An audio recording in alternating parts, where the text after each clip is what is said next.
We're gonna take you on a ride till we find answers within.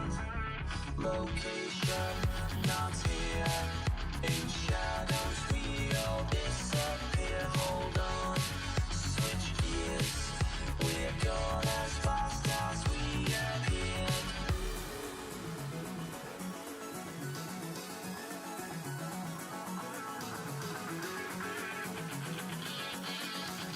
Gone as fast as we appeared.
History, strategy, and mystery. Across the ages, wars have been won and lost on a knife's edge. Yet these three themes have remained true, from the battle cries of ancient barbarian hordes to the crack of gunpowder sparking. Age of Empires is all around us, a truly global game with a community that spans the length of the world. And many on this planet have played since they could barely walk, with players sliding up to a computer hearing the soft whir of the fans as it turns on, eyes gleaming at the prospect of controlling your empire's destiny. In this realm, you cease to be yourself and become a hero of an age-long past. But these heroes are not gone. They are undying. They live on through our actions and deeds. So when these heroes all meet on the field of battle, something unique is created. Stories are made that transcend time itself, and these stories, well, they become something more. They become legend.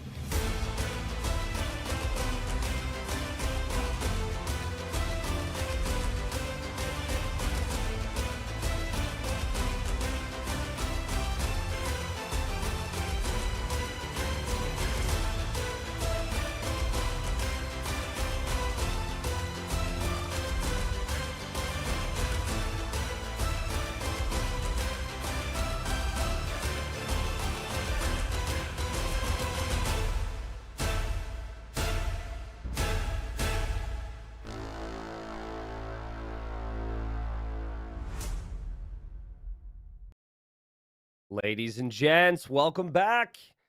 It's crazy to say, but we have 3 more days remaining of Hidden Cup 5. And yet again, here's a peek at our trophy that the winner will be holding above their heads. Or, I don't know if they'll be holding it above their heads. Actually, technically, we're going to have to mail it to them, and we'll see what they do when they get it. But anyways, super hype. And I completely ruined this epic scene we have here for Hidden Cup 5, so I hope you appreciate my ability to do that. Man, I'm excited for today. We're going to have some epic sets and still, of course, the guessing aspect on who these players are going to be. But hello, everybody. Welcome. Thank you guys for being here already. Hello, later rerun watchers or VOD watchers or whoever. But whew, it's going to be a good day today. It's going to be a really good day. No doubt in my mind, because I have a very good feeling on who some of these players are. And if these players are who I think they might be, then I think we're going to have very, very good sets. So hello, everybody. Salutes to you. Reminder for those watching on Twitch, the T90 salute is now a follower-only emote. So if you're not subbed, you're able to salute away as well. But speaking of subs, thank you, Not Eligible for Stars. Interesting name. Thank you, MP Hazard, Blackjack, Salty AF, Dumb something German, Spanish Inquisition, Crashbon, Live, You're in Stream, Lazy Man. Thank you, Ramike, Skip, Oppo, Rupli, Hen Freaky, and Dr. Met. And I did my best, guys. I did my best. But thank you, everyone, for subscribing to the stream here on Twitch and the support. It's been awesome. Yeah, we're gonna have a big day today. I did want to say, like, you guys enjoying the event, right? Hopefully you're enjoying the event. Have you enjoyed, like, how fun we've made the sponsored segments side of things? Like how we've had advertisements that we've had sponsors and it hasn't been like too in your face and too over the top. Okay. Hopefully that's good too. Okay. So on that note, sponsors really like it when you click. So please check out Surfshark today at some point if you can below the stream. Just check it out. You might not want a VPN right now. You might not want a VPN ever, but at least be informed. Click the link, please. That way they can see that not only were the advertisements not in your face and not also were you guys like, oh, okay, Surfshark's really cool. This is good. But for continuous sponsorship of events, really important that you guys take a look at that if you get a moment. Okay, that's my only ask beyond the whole having fun thing. Someone says, where's the link for stupid people? Kyle, you're not stupid. It's below the stream. It's below the stream. We also have a command, but good luck clicking the link in chat. Because you know, that's a nightmare right now. You know, the tide is coming in and out all the time in chat. It's going to be hard with the waves of people there. So yeah, I hate to do that, but it is important to me to make sure that we could possibly use Hidden Cup as a platform to continue onwards. All right. So I hope you get that.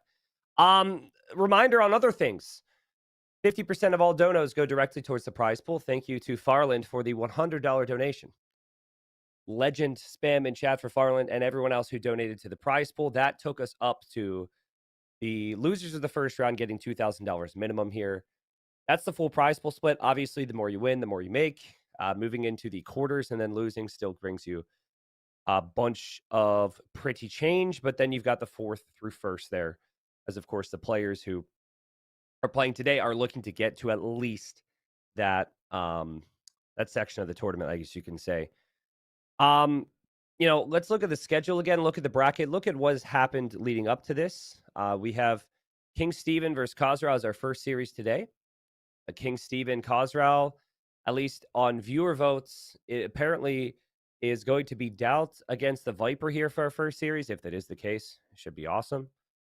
And then Jan Žižka against Alexios Komnenos is going to be our second series. And again, based on viewer votes, that also is going to be a tight series. But I would like to go to the viewer votes now, actually. What do people think here? So apparently, this is Doubt against the Viper. And then it was very close. But it is also going to be the Viper against Hart today. Interesting. So Viper versus Doubt, and then Viper versus Hart here for our quarterfinals. I mean, hey, if you're a Viper fan, here you go. You get 2 sets with the Viper. And this is forgetting the fact, of course, that other people were voted as Viper and came in second place. So apparently, Viper's playing twice today. The schedule is jam-packed for Viper fans. I did see a tweet from Viper, and he said, man, the semifinals are going to be insane if I'm able to win the quarters or something like that. So if Viper wins today on both sides of the bracket, which you could see Viper doing, it will be a Viper v Viper semifinal. Very excited to see Viper face up against himself. I'm not sure how that would work, but I'm sure he's got the speed to make sure he manages it. Oh man. Listen, let's go.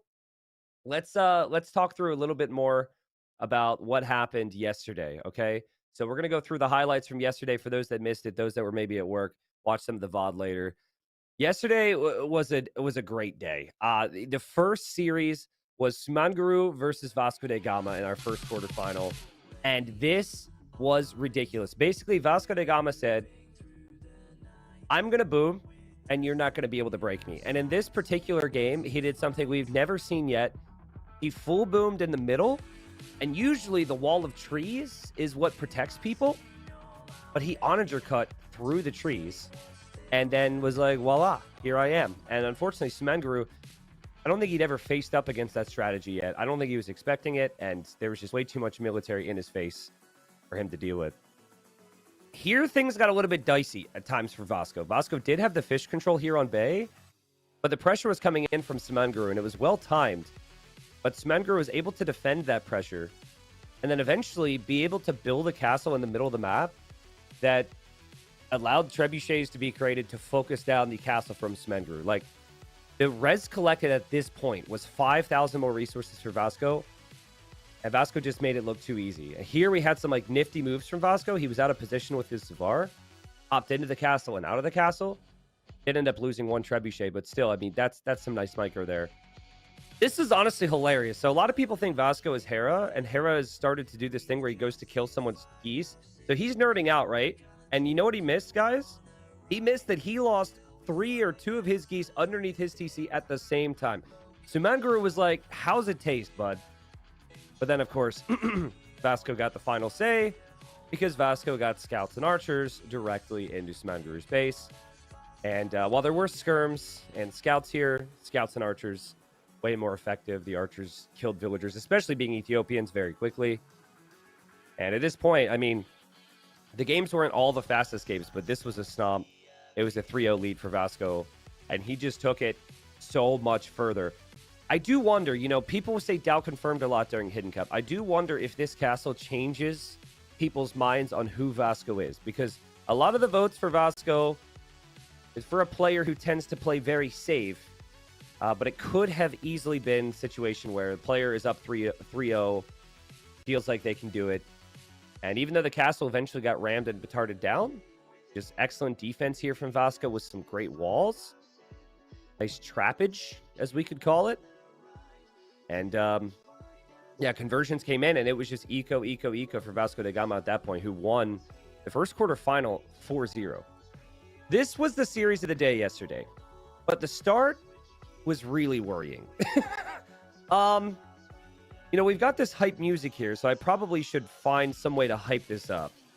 Gajimata did an incredible job killing villagers that continued to run in directly towards his archers. Oh my god, it was impressive. And yeah, just not really a good start for Otto. And so there was worry for Otto.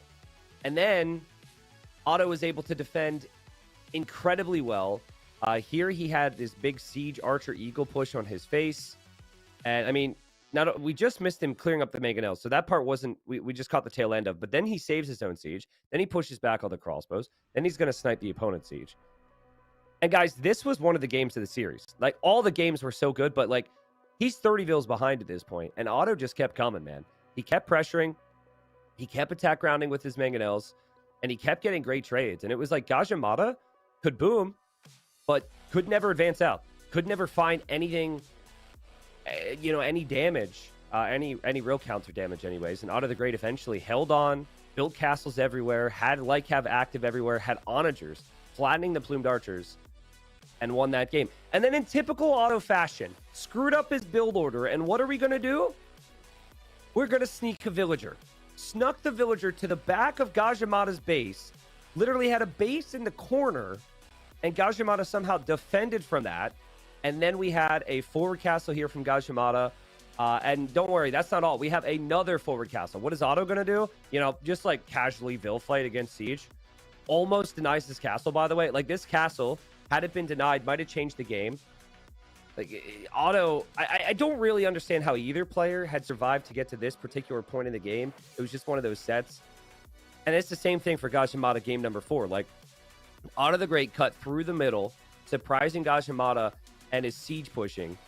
And Gajimata somehow was able to use monks against Teutons to defend that, kept finding great counter damage.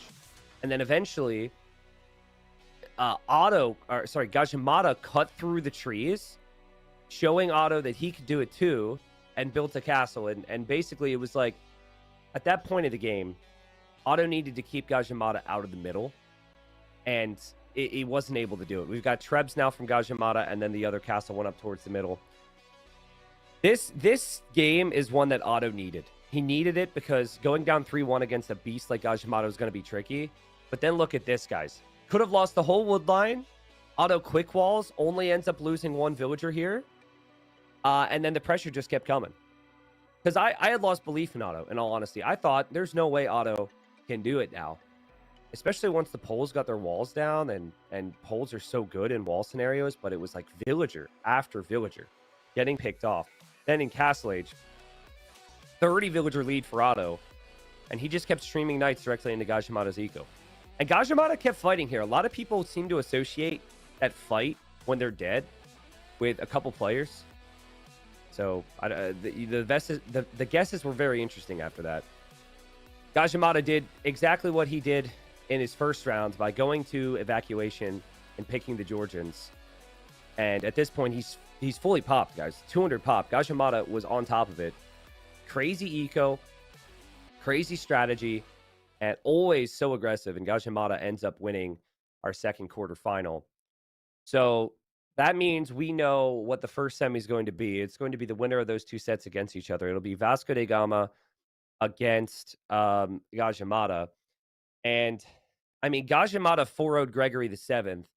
Reminder, we don't know who these players are, right? And then with random seeding, Gregory the 7th could have been technically a bigger name, technically a more accomplished player than Otto the Great.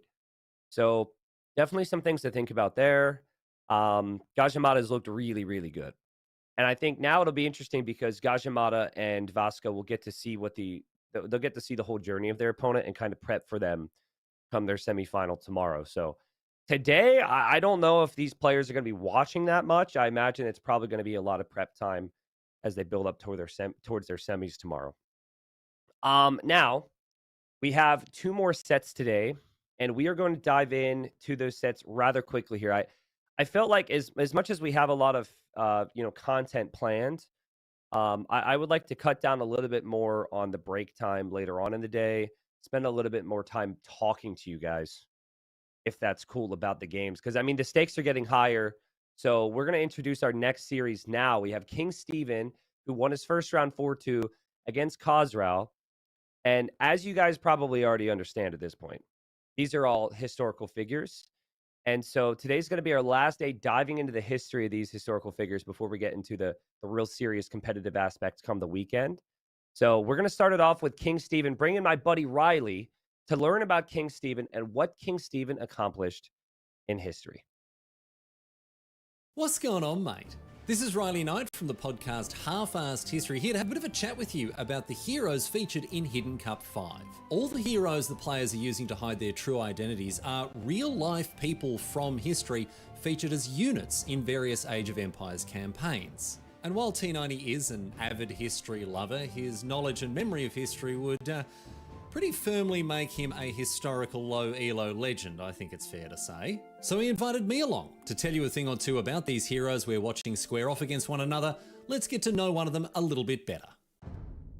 King Stephen of England was a grandson of William the Conqueror, and I tell you what, he had a very difficult time holding on to the English throne once he actually got his hands on it. Initially, his career as an Anglo-Norman noble got off to a great start. As Stephen of Blois, he held great big tracts of land across both France and England that saw him amass a fair bit of wealth and power. But then everything changed after the White Ship disaster, which left the reigning king, Henry I, without any living legitimate sons. Everyone knows how dangerous it can be to fill a transport ship full of key units, and in 1120, this is exactly what happened in England. Henry's only legitimate son and heir set sail across the English Channel aboard the White Ship, along with a ton of other notable Anglo-Norman nobles, and then the ship sank, and all but one of the people aboard died, which is what prompted a succession crisis and long-standing civil war after Henry's death 15 years later. He should have just researched dry dock, got across the Channel way faster. Actually, no, wait, hang on. Don't do that. That would have been terrible. Would have been even worse. Then 10 more units would have died, actually. Anyway, after the White Ship disaster, King Henry I nominated Stephen, his nephew, as his appointed successor, which would prove to be a very controversial move, because after Henry died in 1135, Stephen inherited the throne as his nephew, and this ended up marking the beginning of a period of English history known as the Anarchy. And the anarchy was brought about because Henry's daughter, Matilda, didn't think much of her cousin Stephen succeeding her father, and so mounted a challenge to Stephen's rule. She pressed her claim for the throne, which tore England in two.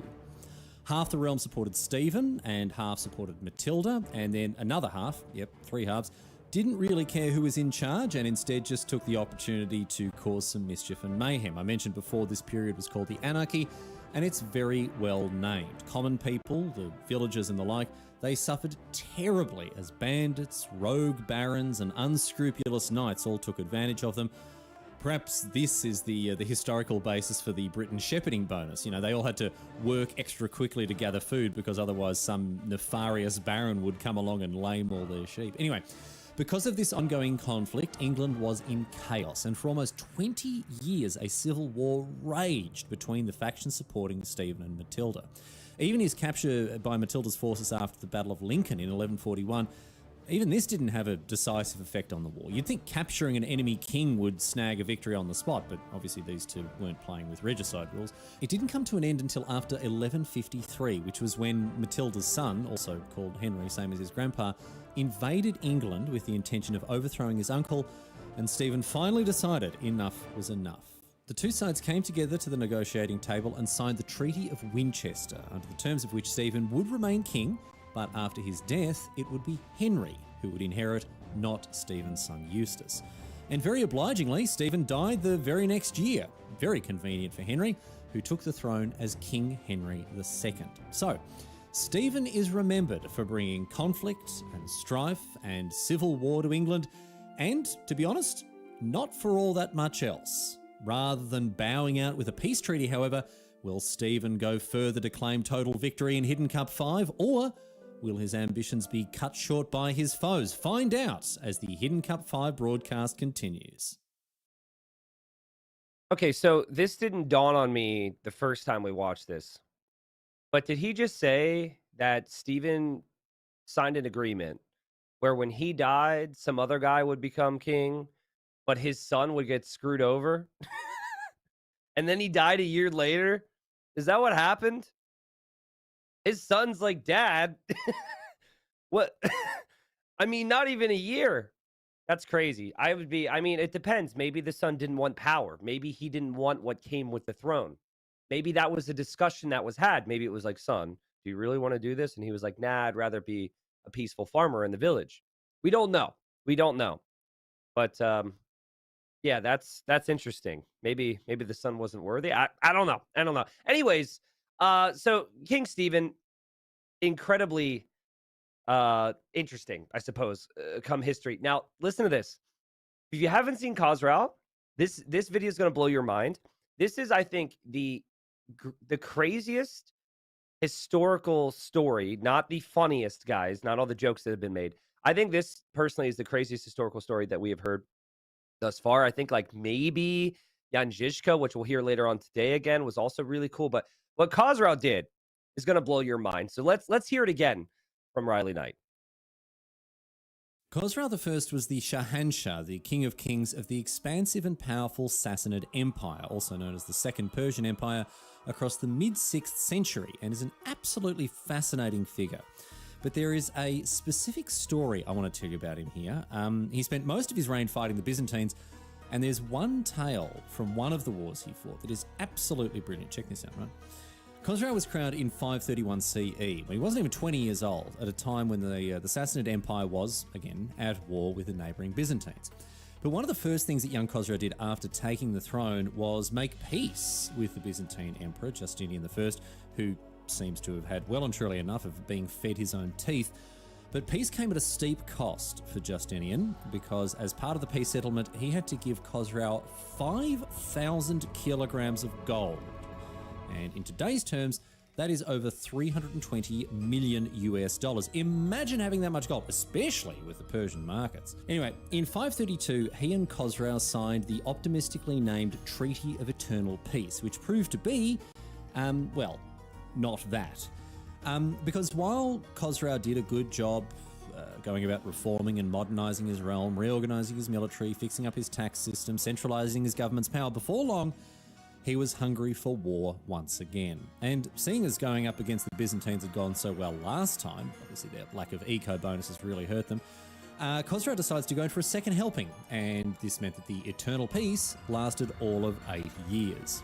In 540, the Sassanids marched into Byzantine-held territory to the city of Syra. They were presumably seen coming from a mile away, given the Byzantines get free time watch. And the city was captured and sacked immediately, despite the Byzantine defensive bonus, and then the Sassanids moved on to their next target, Hierapolis. The citizens of the city of Hierapolis had a quick whip around and managed to scrape together around half a ton of silver, which is around $400,000 these days, in case you were wondering. And they offered this to Khosrau essentially as a bribe in order to just not attack the town. So that's a freebie for Khosrau. He moves on, takes the silver, and this time targets the city of Beroia. Now, I'm not even sure if the citizens of Beroia were given a chance to pay him off, to be honest, but whether they tried to or not, it didn't matter. Beroia was razed to the ground just like Syra, but Khosrau isn't finished yet. And by this stage now, the Byzantines are coming to him. They're offering him half a ton of gold, not silver this time, if only he'll turn around, call off the invasion altogether and head home. And Khosrau agrees. But by the time he arrives at the famous city of Antioch, this gold the Byzantines have promised, it is nowhere to be seen. So Khosrau says, oh, well, look, do you want to have a quick look between the couch cushions here in Antioch, see if you got half a ton of gold lying about? Oh, you don't? Okay, well, too bad. What can I do? Khosrau attacked Antioch and, surprise, surprise, razed it to the ground, looted everything that wasn't nailed down, and absolutely obliterated everything else. He left nothing behind, not even the city's population. But he didn't kill these people. No. He took them all prisoner, and he sent them packing back to the Sassanid Empire. The war with the Byzantines continued, but we're going to head back to Persia with all these prisoners from Antioch to talk about what they got up to. They were sent to a spot near the Sassanid capital city of Ctesiphon on the banks of the Tigris River, and there they were joined by other prisoners from the other cities that Khosrau had sacked, from Syra and Beroia and plenty more later on. And what they were made to do was absolutely ridiculous. Using the knowledge that they had of their former home, the city of Antioch, its layout and its buildings and its architecture, Khosrau had the former inhabitants of Antioch build a brand new Antioch from scratch. This city was apparently designed to be as identical as possible to the one that he had sacked, right down to the Roman baths, a circus, and a hippodrome. And best of all, this was done because Khosrau wanted the city to be as magnificent and as grand as possible, not just for bragging rights, but also so the displaced people who he'd brought to build it would want to stay there afterwards. The name he gave to this city was Where Antioch Khosrau, and it translates to better than Antioch, Khosrau built this. So he's really rubbing it in the face of the Byzantines here, just so everyone would know who built Antioch 2.0, the all-new Antioch, bigger and better than, well, actually, sorry, no, not bigger than before, exactly the same size, right? That's the whole point, but definitely better. Definitely better. After all, it's a Persian city now, faster working TC, more hit points than even a Byzantine TC. Of course it's going to be better. So Justinian certainly had his face rubbed in it. Oh, hey mate, sorry I burnt down your city, thanks for the gold. By the way, if you get any complaints about people missing the Antioch that I destroyed, don't worry, I've built a better one over here. So, will Khosrau embarrass and humiliate his foes once again as he fights for glory and riches in Hidden Cup 5? Or will his hubris get the better of him? We'll find out as Hidden Cup 5 continues. So, like I said, guys, that story is mind-blowing to me, and I will never be tired of hearing about it. I will also never be tired of casting Age of Empires 2 with Dave. Dave, good morning. Welcome back to the show for our second day of quarterfinals. Good morning, everyone. Hello. Thank you for coming. Hi. So, Steven versus Khosrau. Gonna be great. It's going to be great. I mean, the viewer votes, the viewer predictions say that this is going to be great. We don't know if they're correct because Viper was voted on there twice, but the percentage was higher for the Viper on Khosrau than any other hero so far. So if it is the Viper playing as Khosrau, and it is the Doubt playing as King Stephen, which is very convincing, then I think Viper versus Doubt's always been a treat. It's a mix of strategy, it's a mix of different style, and I mean, the thing to remind people of as well, they will not have the insights that we have. So there might be some surprises. There might be some finding out. Like, say, if a player were to micro a certain way on King Stephen's side, maybe then Khosrau's like, okay, I think I know who this guy is.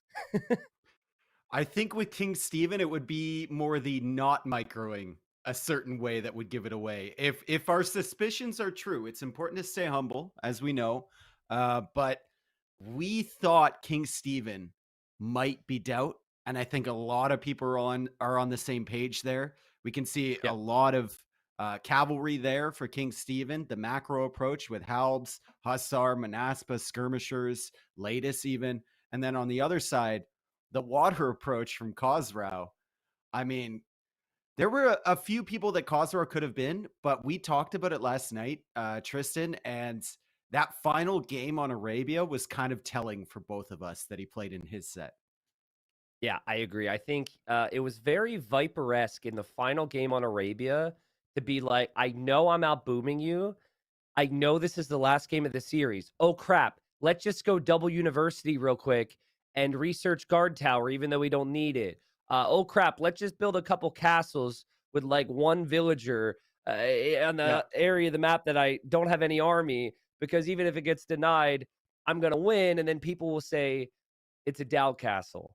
I felt like in the earlier games, it was rather tough for me to say that it was 100% Viper, but it did feel like to me the macro approach from Khosrau, the like defensive style at times, and then the ability to be aggressive, as well as the let me trick viewers real quick. That's very typical of Viper. So my feeling, I'm feeling quite strong about this, is it is going to be Doubt against Viper, but yesterday, people felt very strongly about Gajamada. And even though Gajamada was winning, I looked at like the subreddit, I looked at AoE Zone, which is flying right now, and people were just like, ooh, I'm not sure if Gajamada is this person anymore. I'm not sure if Gajamada is that person anymore. So it is very possible that with both King Stephen and Khosrau, that we second guess ourselves as the games go on. I mean, it wasn't just double university. It was double university with a civilization that gets university techs 80% faster. Plus, it was Gebetto, one of Viper's favorite units, right? And Yeah, yeah. 160 villagers in Castle Age. It was just very, I don't know. It was weird, man. And the comfort levels of that set were very high for him too. It was like he knew Yeah. he was playing someone he was better than and didn't decide to go all out. So we'll see moving forward. Khosrau was kind of one of those question marks for me. King Stephen was second only after Otto for who I think it is, or who I'm Yeah. convinced it is. Um, and we'll get a hint, I guess, with the drafts, which is going to tell us the most out of anything for these players, more than the little things that they're doing in game, because that leans towards their tendencies. And we see with King Stephen once again, kind of the new maps, right? We got Mudflow, we got Evacuation, and then we have Bypass, which is a later game map, a more closed map. He doesn't want to play the open style.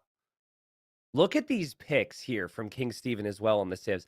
Sorry to jump ahead. I should have probably talked about Khosrau's maps, but I can't even allow myself to do it. These are some really selective civilizations. These are some civilizations that have to be played specific ways. We've got the Incas on there, the Dravidians, the Goths, the Turks on the bottom row there for King Stephen. Then at the top, we've got Chinese, we've got Aztecs, Koreans, Armenians. I mean, I don't hate the draft, but I would say that the civs for King Stephen are a lot more like specific. It's a lot more game plan oriented. Whereas I think for Khosrau, more generally speaking, the Byzantines, Lithuanians, Portuguese, Italians, Mayans, Malians, Vikings, those civs overall can kind of plug it and go anywhere, right? Which is maybe indicative of the player Khosrau is, and also how King Stephen feels about his own ability. He might feel like, I need my specific game plans today. If my game plan works out, good, I win. If my game plan doesn't work out, I have no backup, and I'm loving that. It's interesting as well that one of the civilizations Khosrau banned was Georgians. And if this is doubt, it's important to stay humble, but if this is doubt, he loves those mule cart civs, and Khosrau took that off the table, right? Also interesting that we have Mudflow here, where I could see someone like Steven going for Armenians. I could also see Armenians being really good on islands. So it's kind of like, where do you balance that, right? Do you go Dravidians on islands and then Armenians on Mudflow? Or are you going towards that standard meta pick and picking your number one civilization, Chinese, against Chinese from your opponent on Mudflow? Doubt usually doesn't want the mirror matchup. He wants to have the civ advantage. He wants to have the strategical advantage because he knows in terms of execution, he's rarely going to be up to par with the other guys in the top 10. So looking at Khosrau's first series, he played Islands and won. So that's going to be game number one here. Advantage Khosrau possibly. He played Evacuation and he lost. And then there was High Tides, there was Hidden Forts and Arabia. But, Hidden Forts and Arabia aren't on the draft here at all. So, like, overall, you come in here, Khosrau is going to show us some gameplay on maps we haven't seen from him. We haven't seen him on Bypass. We haven't seen him on Mudflow. We haven't seen him on Cup or Bay. King Stephen has played a lot more just because it went to the 6th game. King Stephen has played on Bypass. He played on Mudflow. He played on Cup. And he played on Evac. So King Stephen certainly has, like, in-tournament experience. But, of course, that in-tournament experience also comes with not forewarning your opponent and, instead making it go to the 6th game. But so Chinese first pick, I want to clarify exactly how the order works here with the civs. So the first pick can be the same for both players if they deem the same civilization as the strongest. It's called a hidden pick. So they pick it, their opponent picks, and then it's revealed. In this case, I think everyone who's been watching knows it's most likely just for Mudflow. I think Chinese are so good on Mudflow that no one wants to not have them. And as for the other civs, what do you think about Aztecs being the second pick? Aztecs, Koreans, the first 2 picks after Chinese for King Stephen. That is kind of wild, isn't it? You're looking at this and you're thinking, like, where is he going to go Aztecs? Is he going to pick it on something like Bypass? It doesn't seem that good, right? Koreans we've seen on Cup before. Yeah. It's really, really strange over there for King Stephen. The final civilizations on his draft make sense, like the Turks potentially. The Goss we saw in Evacuation as well. Maybe he's just picking to ban Mesosivs. Maybe he thinks yeah. he's up against someone like Yo, right? And in that case, you don't want to waste your bans on them, and they haven't been picked yet. Pick them yourself. I'm going to let Stats Guy go to town for us on this throughout the games, guys. But we've seen entire drafts without Aztecs, Mayans, and Incas even banned or picked. And now we have a draft where none of them are banned, and all three of those civilizations are picked on. And Arabia besides of these isn't two in. players. Yeah. Arabia isn't even one of the maps. That's crazy. It is very crazy. Yeah. And like, I could see it. I still think the civilizations are strong, but this is so different than how the other players have played. So, or at least preferred their civilization. So, ladies and gents, before we start, once again, just want to say thank you again to everybody for being here. When I did my intro to the day, there was far less people here as the viewership continues to climb. Thanks again, everybody, for subscribing to support the stream and the show. Remember, we've got today to decide on what the semifinals look like. The semifinals are tomorrow, and then the third place match, the final, and the big reveals on Sunday. So please make sure you are going to be there. And half of all donations go to the prize pool. We've had quite a few fly in. Thank you, everybody. But hey, just wanted to say thanks. Please make sure to check out our sponsor, Surfshark, as well on the panel below the stream. But let's get started. Game number 1, King Steven against Khazral. This should be a banger.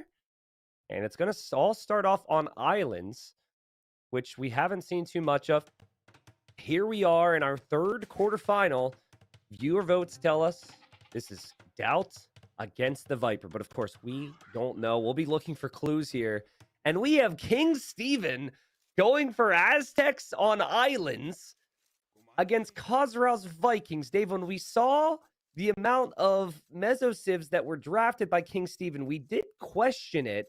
Never did I think that Aztecs, one of the worst water civilizations, would be picked here.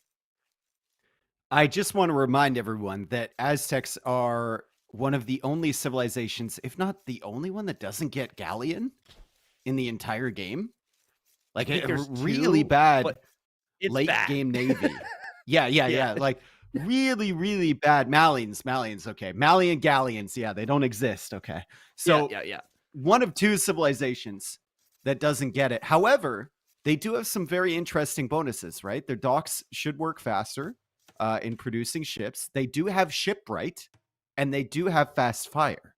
It's interesting they don't have Galleon, but they do have shipwright. That's fascinating to me. Yeah. Also, the relics, crazy. the relics generate more gold. So if you're in a late game situation and you're spamming fast fires, could maybe do something.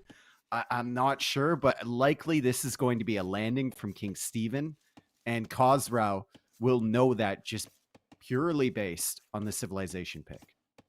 Khazral's going to come in here. His quarterfinal. He won 4-1 against a player who was fairly standard, I would say, in the first round.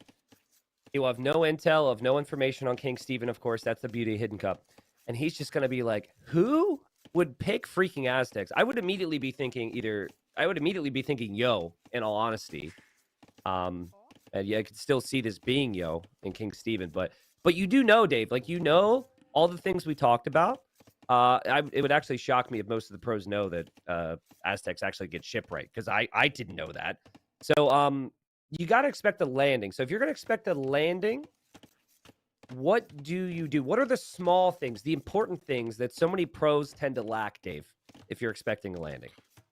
So if you're expecting a landing, number one, get loom before you go up, because you never know when they're going to be at your island. It also gives you an opportunity to gather a bit of extra food, right? Obviously, you're going to be down a villager. A lot of people will go up with no loom on islands because they feel like they're secure. You're not going to be secure against Aztecs. Number two is you have to build either outposts or random houses on different parts of your island. And number three is keep that scout active at all times and start thinking about where the transport ship can approach from. Yeah, I like that. Yeah, those are all good points. Now, the tricky thing here is you're assuming a landing, but the timing on the landing could still be something that King Steven works on here. You could still go for a Navy opening. Just because your Navy's not the strongest long-term doesn't mean you have to skip it entirely. For those that have really watched every game, I encourage you to go back and watch Jan Žižka versus Alfred the Alpaca on Islands. And that was a Bengali versus Italian war. So that was a bit more common. But basically what Jan Žižka did there was he went for a passive opening into some water control, then into the landing come Castle Age. And I think that's actually where the Aztecs will thrive, is if they can have villagers on the opponent's island in Castle Age. You're going to have the potential for the strong monks, the eagles. I'm not sure it needs to be a feudal age landing is kind of my point here. Well, their docks produce faster, and they have fire. They have fire galley. The Vikings don't. Oh, So King that is so That's tragic. now confirmed. Oh my god. That is now confirmed. King Stephen shoots the boar with his TC, and disastrous there. You don't have much food, and he just, I mean, there's nothing happening right now. And for something that players are so good at doing, Dave, like every pro seems to be weakening the boar with the TC, finishing off with the villagers. That is the risk there. And I hate to say it, but now confirmed, because there is one player who is known for struggling at that a little bit more than others. Bro, it's man, islands. What else Yeah. are you doing? Yeah. Like, oh god, that's a What a disaster. brutal Well, start. the plan has changed, right? Everyone has a plan until they shoot their boar too many times at the town center, and then everything needs to be adapted. Steven will not have the food that he needs, and there's a second dock for Steven, and might go into that water contest early. This might catch Khosrow off guard, honestly. If they think Yeah. it's just going to be a YOLO landing, this could really catch them off guard. You see that scout patrolling the island from Khosrow already, trying to look for those early landings from Steven. Yeah, so Khosrow looking around is going to add a second dock as well. The Vikings cannot make fire galleys, so they are exposed in, or they are vulnerable rather, in early feudal. Speaking of problems in early feudal, there's no house for King Stephen right now, and he might be. Oh, he just built one somewhere else. Never mind. False alarm. Sorry, I lost a little bit of faith in our king after the whole boar situation, but there we go. He's going to go for galleys himself here, Dave. So that's interesting. You did mention that the military bonus where you produce a bit faster could be helpful here. But Vikings versus Aztecs galley war. I'm definitely going to lean towards the Vikings. And based on some of the micro I've seen from both these players, coming into this, I felt like Khosrow is going to be the player who would prefer those types of engagements too. Yeah. Well, King Stephen is just going to have to kind of tread water here, because not only has he lost the boar, he has a disadvantage with the cost of his navy, and he also has a disadvantage in the fact that Khosrow already has wheelbarrow on his eco. Yep. So while he does carry more resources with his villagers, the speed of the vills helps Khosrow a little bit more. And over time, this is just going to scale a lot better for Khosrow. Yeah, there goes the patrol from King Stephen. Sees the house. And you see Khosrow is going forward. He's going to relocate his fish because he got that attack signal. And back he comes to deal with King Stephen. A really sloppy grouping here for Khosrow. He's got to be careful. Nice job from King Stephen to get the early lead here with the galley war. Won't be able to kill fishing ships, though. It is 4 now for Khosrow. And again, I expected a lot more of this. But we do have very early fletching for King Stephen. I mean, if he didn't lose that boar underneath the TC... If we didn't know, that he didn't have as much food, I'd really be thinking his start was maybe a little bit sharper than Khosrow's. Imagine, okay, Tristan, imagine yourself in 2015, right? Oh, Okay. God. Bring yourself back, right? Okay. Okay. I know it's Yep. weird. You're underneath the little blanket that you used to stream under Yep, in your yep. attic. Yep. We're watching a 1v1 Islands game. And someone has picked Aztecs to go water. Uh-huh. What do you say? Dude, I wouldn't even know enough about the game. I'd be like, they have fast fire ship that's really good. I'd be like, maybe wow, fast fire's 2017. amazing. Let's skip ahead a couple years. Okay, 2017. I would say, what would I say? I'd probably say a lot more. I'd probably be speaking at the wrong end of the mic. But beyond all that, I'd be saying that you have an opportunity if you could make it messy. I mean, I would hope that that's what I would say. And right now, it's looking like King Stephen's in a position to maybe kill Khosrow's fish. Khosrow just killed the fish from King Stephen. But I also might be saying, again, if 2017 me knew enough, that maybe the Aztecs was like kind of a throwaway pick on the draft. But then again, Dave, it's like, it was a second pick. It wasn't throwaway at all. Aztecs was the second pick. This is a really important strategy. And we've got a transport being made by King Stephen. And I don't know what 2017 me would have said, but 2017 me would have been very excited for this landing. And 2017 you would have gone straight to that middle island. No, that's 2015 me. That's 2015. We got to go back now. Get it right. No, I think actually I would say, why is this not a Vikings war? Because that's all islands was back then. We didn't have as many civs. Okay, so Loom's on the way for King Stephen. Though. Like it's fascinating how well he's keeping up on water. Steven's doing a really, really solid job, right? I mean, there's still 4 fishing ships alive for Khosrow, but he's forced Khosrow into this full-on water investment. However, look at the resources. Khosrow is about to click up. Steven is making eagles.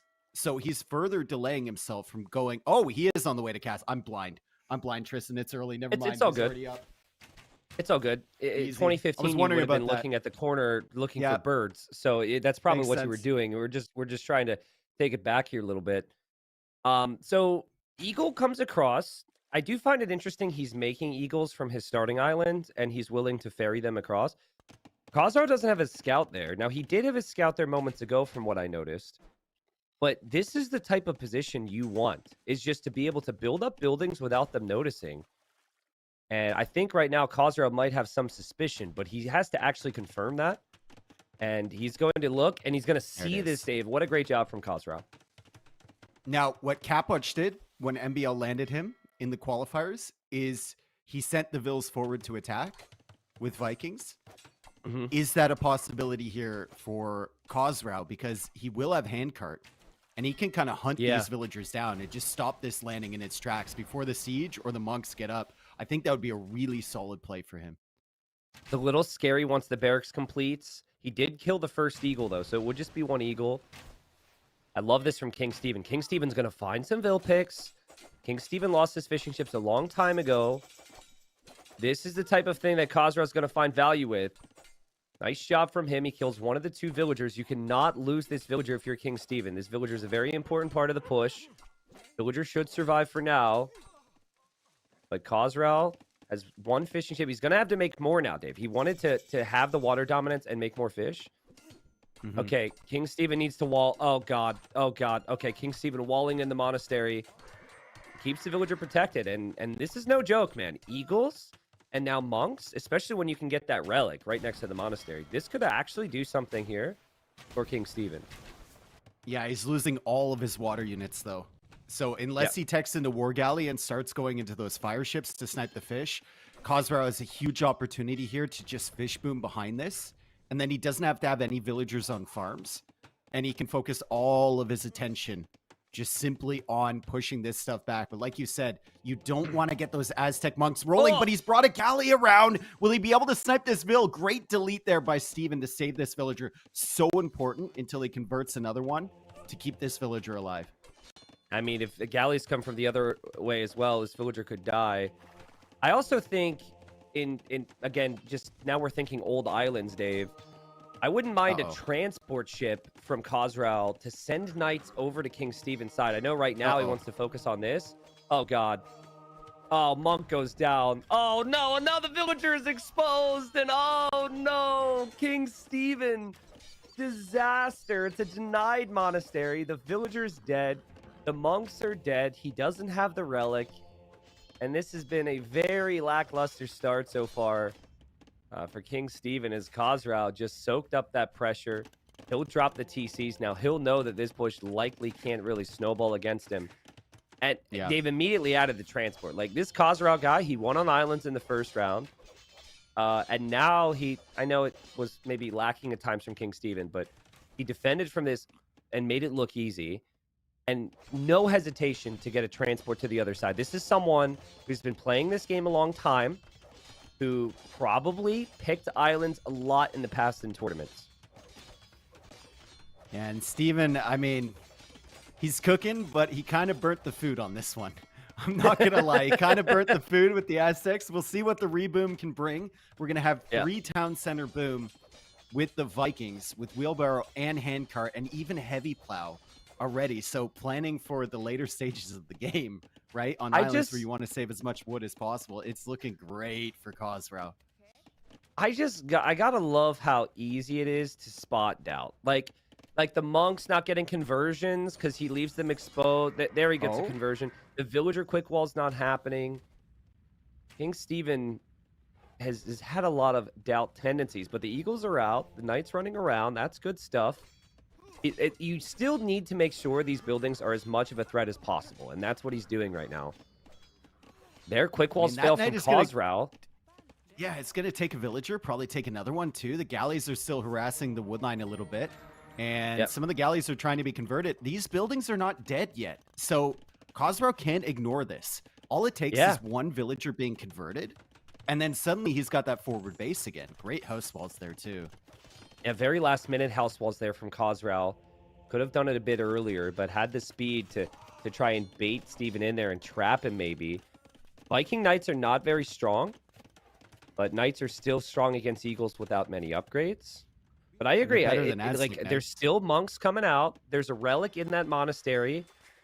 He's going 3 TCs. We talked about how fast fire is available for the Aztecs later. It looked bad for Steven, but now I think it's looking like he's got a much better chance than I thought he had a moment ago.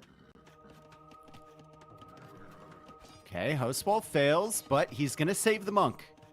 Will he save this monk is the question. Both of them get into the town center, and he's fine. However, all of this annoyance is happening from 2 burning buildings that should have been dead by now. And that's the danger of getting this position with the Aztecs. This is clearly why Steven picked this civilization, and more monks, more eagles are coming. So Khosrau has to wait for that light cab upgrade. Behind this, he is adding in more fish. And he does have some on stone, and he does have a transport, and he's wisely sending the Knights now over to the enemy island. But remember, we saw a monastery there earlier from Steven, so he might be able to convert those.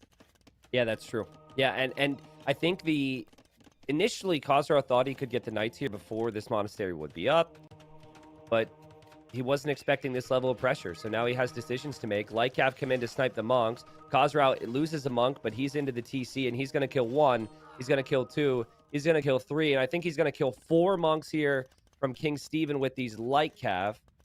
Looks like he didn't see that one, Dave. But okay, tell me, what do you do if you're Khosrau? You have full water control. Can you justify dropping a castle on the opponent's island here? No, I think you have to drop it defensively and just get him off your island. Once you get him off your island, you're Vikings against Aztecs on a water map. Yeah. Yeah. The only concern should be getting this guy away from your island. That's a great galley in the back there from Khosrau, just using his water control with limited units to scout the new docks from King Steven. Is King Steven still just trying to convert new villas to make more buildings forward? Khosrau still respecting this and just roaming around with the Knights and getting devotion too. Yeah, I mean, no Knights here. That you're going to potentially have some problems against the Eagles. They continue to produce. Monks continue to go down on both sides. But now King Steven is going to shift into some fires here. Khosrau's eco balance is not what he would have wanted it to be. Having 1,200 stone is a sign to me that he really felt like he was going to clear this up. He'd have 2 castles. He'd be imping, making navy. But I will say the positive for Khosrau is it's that right side of his little island isn't that important for resources. Yeah. There was 1 relic there, but it's not like he has stone or gold there. It's really just wood. Well, I mean, not that important on islands, right? Wood is long-term. Wood is a big issue. Oh my goodness. Great house walls there to trap him in. It really felt like Khosrau, like you said, thought this landing would be cleared up earlier, didn't want to go for that castle, and then was forced into a weird one on the wood line there. But that castle is going to make sure that everything gets cleared up on this side. Let's see. The Knights are devoted. He does get only 1 conversion, and he might get a second one here. Yeah, so I think that Knight rush will be cleared up. That Knight might come over to this side now. I like what Khosrau's doing now. Now that he built that castle, he doesn't have to worry about the front of his base. He's trying to take out the buildings, and he started to produce more navy now.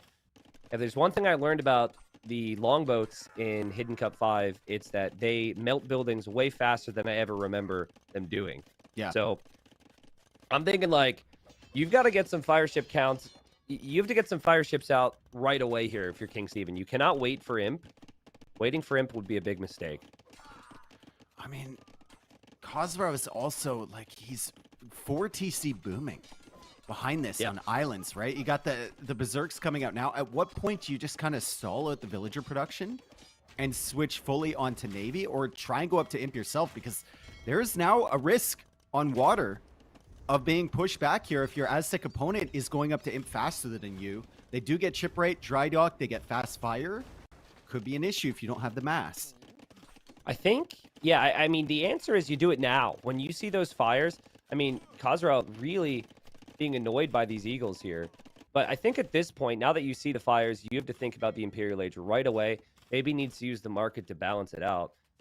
Here comes some more Knights, which is not something King Steven is prepped to deal with. I just can't help but look at that stone for Khosrow. This guy has 1,800 stone, and he built a castle. He could build 3 more.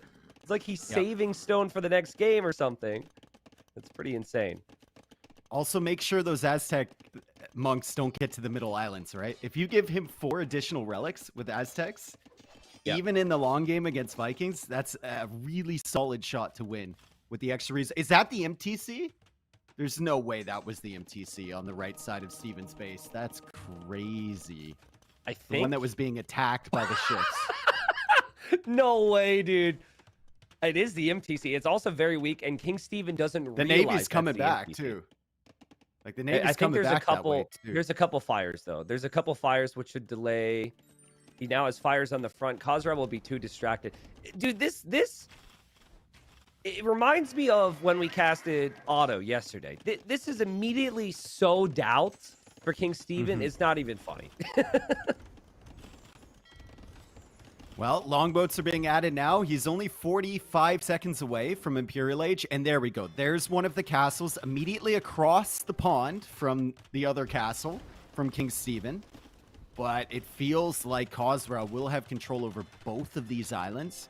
And longboats, if you get all the technologies in, are still superior to Fast Fire. Fast Fire, the only advantage with them is that they're a little bit easier to micro. And you get that instant upgrade, basically, with a cheap technology, relatively. Oh, man, but this is a great moment for King Steven. Look at all the ships he's killing. He also now knows that his opponent has a castle there. And so while he has to back away, I think he can actually make a trebuchet and range Khosrow's castle from his shoreline.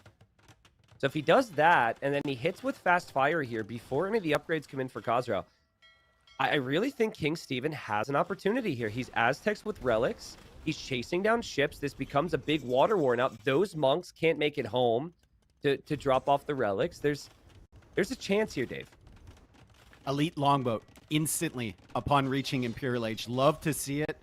We are also seeing the War Galley tech come in for demolition ships because it upgrades them as well. And we got demos in the queue. Still 2,000 gold. Or sorry, stone for Khosrow. He's just waiting for his castle placements, being very, very patient here. Or maybe hesitant. Is it hesitant or is it patient? I guess it depends on your perspective, right? Yeah, I think it's patience.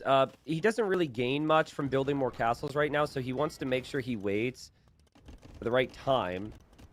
Now, again, it's been scrappy, but Khosrow has always made sure that when King Steven has an advantage, he's transporting something else over here. Here come the demos. These are not heavy demos yet. Khosrow just running in underneath his castle with these demos. Heavy demo will be in 15 seconds. And honestly, it looks pretty messy right now from Khosrow, as he's forced to use some of that stone to repair this castle, which, like we said, was a little too close to the shoreline there. Yeah, this is such a great position here for Khosrow. If he gets a couple trebs behind this, I think you take out the docks first, and then you go for the castle, so that Steven has to replace the docks somewhere else. He's still diving in for these trebs. He's going to get him with the longboats, which is so annoying for Steven, because it feels like Khosrow isn't even respecting your fire ships.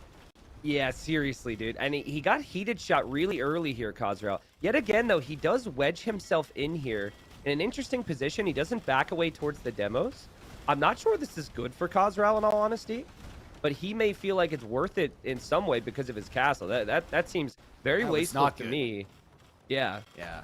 He is focusing, though, Like- on transporting Vills, which I think we all know is annoying. And King Steven wants those relics. If he has any chance, he needs to make sure he has the relics with Aztecs. And he is going to use this time. He is going to hop into that transport, and the heist is on. That was a great snag there from Steven. Also, we have to point out, as Khazral now comes over looking for those relics, they're not there anymore. Sorry, brother. We have to point out that during that fight with the fires, where he lost all the longboats there, he didn't have chemistry. He didn't even have bracer. So he went elite Ooh. longboat first, as we see the transport go man. down, not before the villagers hop out. Those villagers, that could have been rough for them. So we've had some interesting moments here with the transports, but again, we have the longboats coming in. Now the upgrades you mentioned before are in, and now the trebs go down. So honestly, maybe this castle for Khazral, even though he's invested a lot of his stone, I think it's paid off, dude. Like, he's killed so many ships here, so many trebs here, and he just felt like, if I can get Vikings, if I can get longboats, if I can have the demos, Aztecs can't beat me on water. I have to ensure the Aztecs are not on my island, which is no longer the case. And unfortunately for King Steven, it feels like for his game plan to work, he needed all the things we just mentioned. He needed to have the landing do more. Aztecs are just not very good on water at this stage. Yeah, now you got Cannon Galleon from Khazral. And the only Yep. thing to really counter Cannon Galleon, if there's longboats to protect, is maybe like monks, but that feels bad, right? Shipwright coming in here from King Steven. And now we have Elite Berserk from Khazral. Khazral's gaming right now. Khazral's like, okay, I have the resources for this. Why not at this point? Elite Berserk going into the eco of King Steven would finish him off. King Steven's game plan has fallen apart, but this is still the first game in what will hopefully be a long quarterfinal. This is still something he trained for, for a long time. And so he doesn't want to call it just yet. He wants to ensure his opponent finishes him off. We've seen crazy comebacks on islands in the past. But with the redocking happening, he is going to get shipped right now, so that's something. But his castle's going to be down, and I think we might just be moments away from the GG call if Khazral continues to take down these docks. I think there's thousands of people here that are learning for the first time that Aztecs get shipwright and dry dock. Dude, I'm one of them. Because, yeah, and look at how many docks there are. With that Aztec production speed, these fast fires, if he has the resources, he's going to have a huge army really soon. Like, Yeah. really, really quickly. The problem is, if it's just fast fires, your opponent only needs a couple demos, and the fast fires just go poof, right? And the demos are waiting right behind the cannon galleons. Like, Khazral's aware of this. If you're going to come in with fires, that's your only option. I'm prepared. So we might see a big explosion. I mean, King Steven figures it's now or never. I have to try. He's trying to bank things up. I The think longboats are Steven is taking out... gonna. Yeah, I think he's gonna load in those trebs and try for a landing at the same time he's pushing out with the fires. So he's Yep. gonna go to the left side, ignore all of this stuff through the middle, not try and push that at all, and then maybe land on the side of that middle island, take out the castle immediately, and Yeah. try and get a presence there. Or does he land on the island from Khazral? I mean, at this point, it's all desperation, right? Yeah, I mean, a couple trebs just went down there for King Steven as well underneath his castle. Like, Khazral genuinely sees everything. Khazral's waiting. Like, he knows that something crazy is going to happen. That's not it. That amount of fires is not going to do anything. But this might be it. Here we go. The demos were waiting, though, and the patience from Khazral has him prepared. And like we This said, ain't it. bye fires. There's no world in which YOLO fire ships is going to work against heavy demo and elite longboats. And, well, we've got a castle now from Khazral being built on King Steven's Island. And this is the victory that Khazral really would have wanted to start off the series. This is the type of islands game he would have wanted. Beautiful play, honestly, as King Steven fights on more. I mean, Khazral is floating so many resources right now, and he's gonna double them up on score. Like, he's about to double them up on score. That is just crazy, bro. And Steven fights on. The castle crumbles. The longboats now control basically the entire island. And he's going to try for one last fight here. Let's see if he can get something done with these fast fires. I mean, there is a point where even if you clear those ships up there, your opponent just kills you with berserks, right? So you think he realized that, took a decent fight on water finally. But Khazral was able to get the job done. It was some interesting strategy here from King Steven. He tried to go for something that nobody expected. But Khazral, I think with the nature of knowing your opponent's civilization once you get into the game, he knew what to expect. He defended from the attacks. He had a beautiful eco this game and played the type of game he would have wanted in that matchup. But this excites me for more, right? Because clearly, we said it on the draft, King Steven wants to play a style today that is very specific. All of his civ picks rely on his plan working out.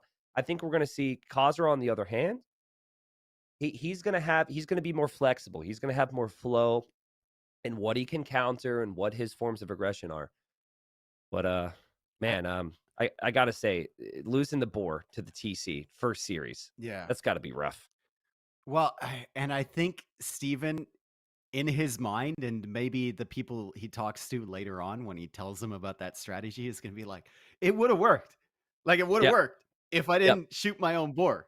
Like lag spike, something, someone knocked on my door at the same time. It definitely would have paid off, but unfortunately, we'll never know.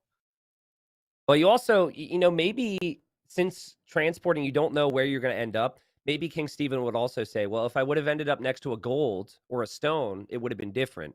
The area he landed on was actually one of the best areas for him not to be found, but there were no critical resources there. So I think people are speculating on the GG situation. So let's go to the most important, the most telling stat sheet in all of Hidden Cup 5, the GG sheet. So what this is, folks, we compiled all the data on what people have called GG, as everyone does.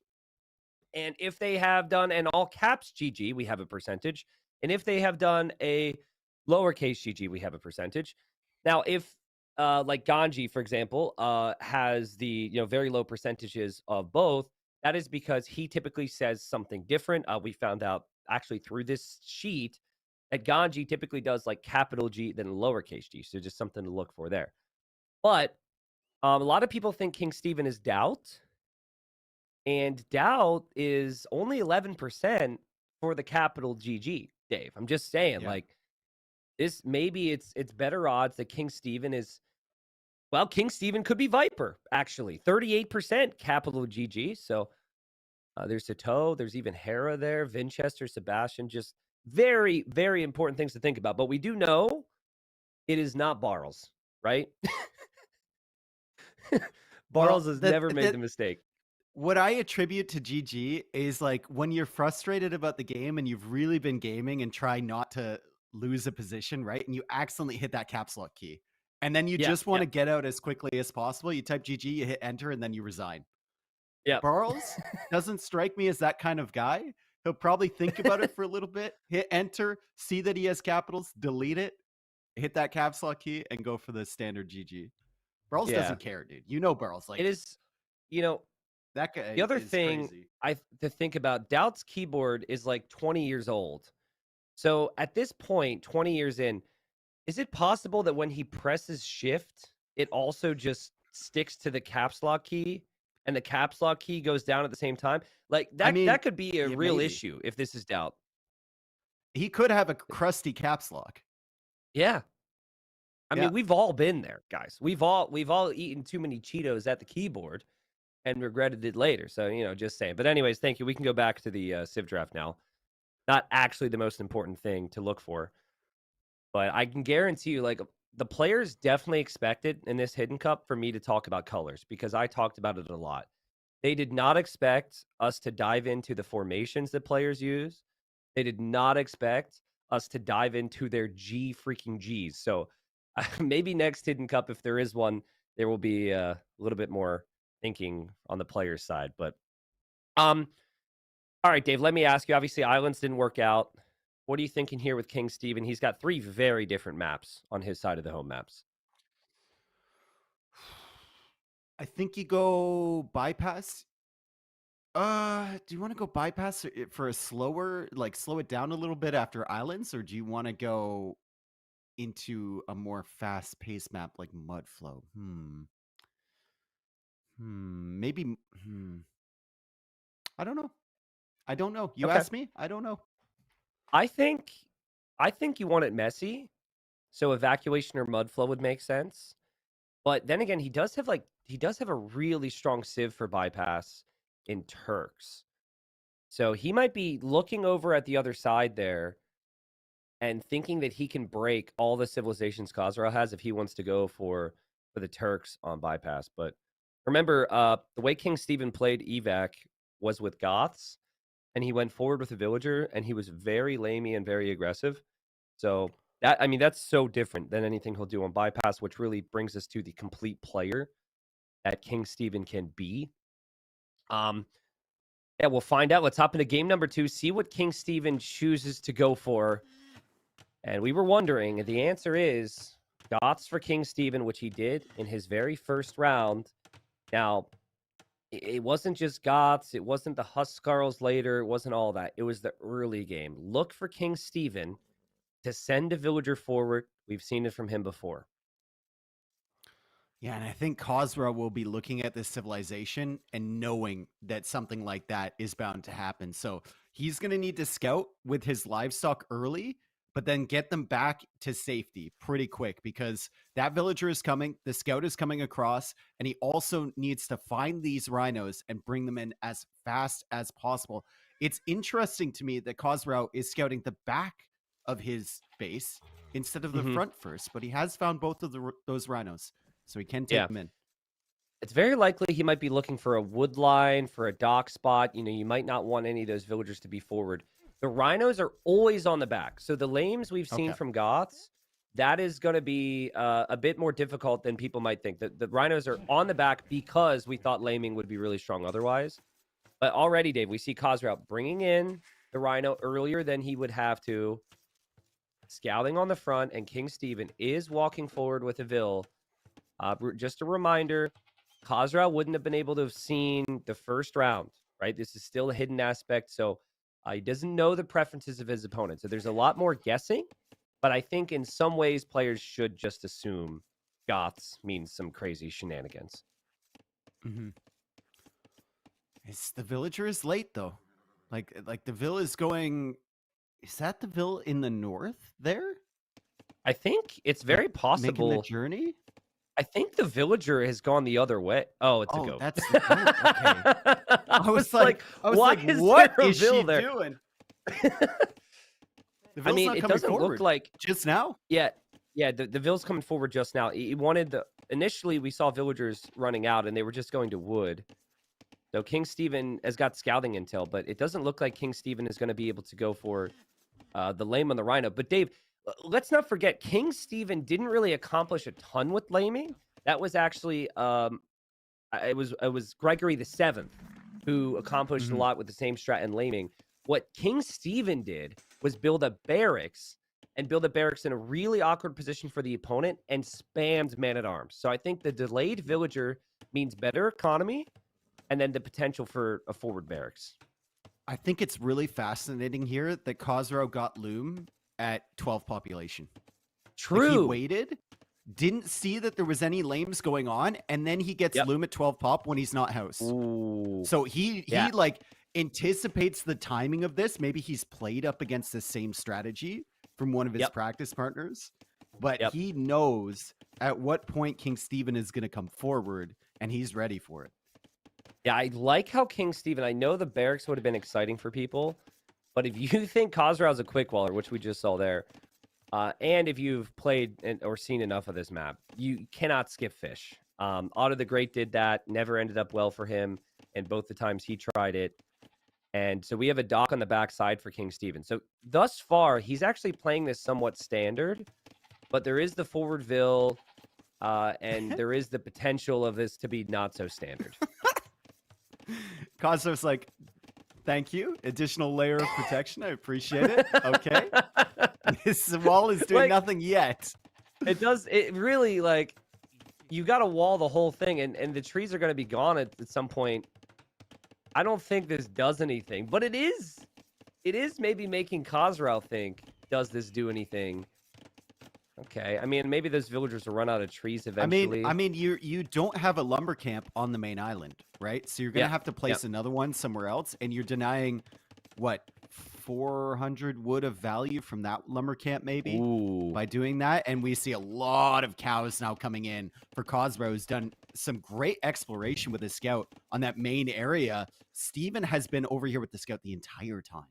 What in the world? Khosrau's getting all the Look at that. cows right now, dude. He's even got a cow up there. I mean, it's good knowledge on the map, and it reminds me of where King Stephen set up the barracks before. King Stephen built the barracks between the mainland and between the TC. So he wants a barracks right around there. He's brought his scout over. He's bringing his Vil around. And Khosrau is very much aware the scout is there. These cows are being microed right now. Amazing cow micro from Khosrau. And Khosrau is ensuring that he doesn't lose these because he doesn't want King Stephen to have them. The scout is not weak for Khosrau, so this should be fine for Khosrau to chase King Stephen away. Yeah, some really great movement with the cows over here.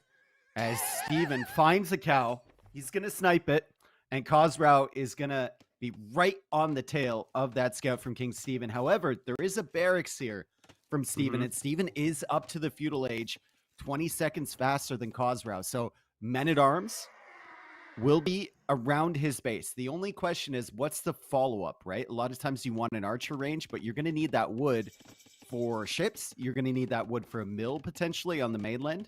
I don't know if he has the economy to do all the things he wants to do here. Are the cows going to be found by a militia? If only the scout was still alive. I think maybe the villagers on the right. And this is the same thing King Stephen did before. Kevin.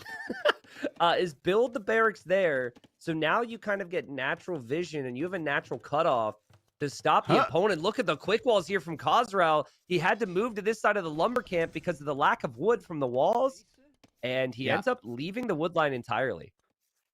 Yeah, and just kind of deeks around that house, right? He knew the palisade wall would go down because it's got men-at-arms, but he bought himself enough time to get away. Steven can't find any value there, and that lumber camp was basically expended already, all of its value, because of the walls there from Steven earlier. So it's an archer range here for Khosrau. Steven has one fire galley, 3 men-at-arms that can't really find any value, and that's about it at the moment. It's actually wood right now that's the big issue for Khosrau. Forward dock from Fortunately Steven, for him, he's Malians. Ooh, that's a good point, Dave. Forward dock from Steven. He just wants to kill the fish. Basically, the idea is the man-at-arms are such a threat. The opponent has to respect it. And then when they think you're coming hot on land, you actually go and you try and beat them on the water. It's a really nice thinking here. Yeah, Cractor terrain. The houses there versus No Goth doubts. men-at-arms. Yeah. Yeah, he could actually get some pretty good value against these houses and force out a lot of annoying, idle time from Khosrau. But trying to go for the archer there, the TC is actually firing, loses him men-at-arms. Ooh! Palisade wall went down very quickly there. We do have a fire ship battle on this side. That could actually be, if King Stephen can get one more spark onto that fire. Don't tell me. No! That could have so easily been a kill. But there's still the other dock there. I do have to say, Khosrau's cows, as much as we kind of laughed about it because it's a silly thing, what a big find for him. Because normally your villagers have to go find other resources. But he's just been able to sit underneath his TC. He hasn't had to run into the man-at-arms at all. And King Stephen doesn't have any additional food income. Yeah, and that fire is holding out the archers. So the fire warned him that the archers were on the way from Khosrau. Yeah. And now Khosrau is going for a watchtower here as the men-at-arms try and get in there. But the villager needs to leave. She can't try and complete that tower.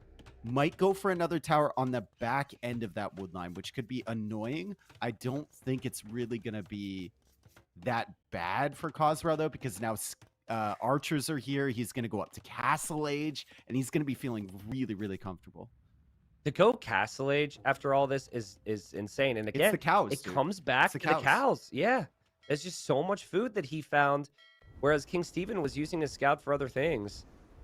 This is pretty much what King Stephen did before. He went up to 6 man-at-arms.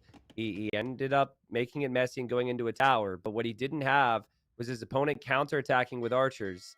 And I have a feeling this is going to get really bad for King Stephen here because he cannot build a defensive tower anymore, Dave. Oh, boy. And there's his evacuation. And oh, boy, this is going to be rough for the king.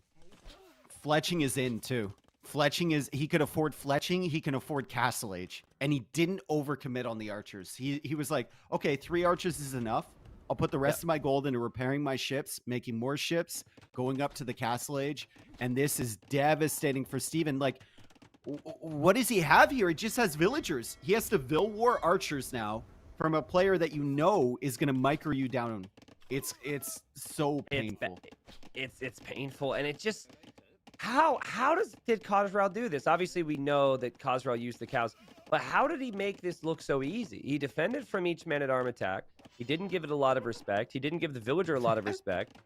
Oh, Okay, trap from King Stephen. Viper confirmed. Well, no, there's no gate on the other side, but still, Khazral's Use the going to cow be to up in block? 50 seconds. Cow block. Oh, no. Khazral Calblock. is losing his fish, and he is probably running out of cows now. We should mention that. So, you know, that tower also doesn't range any of the villagers, but will That's eventually. such a sad tower.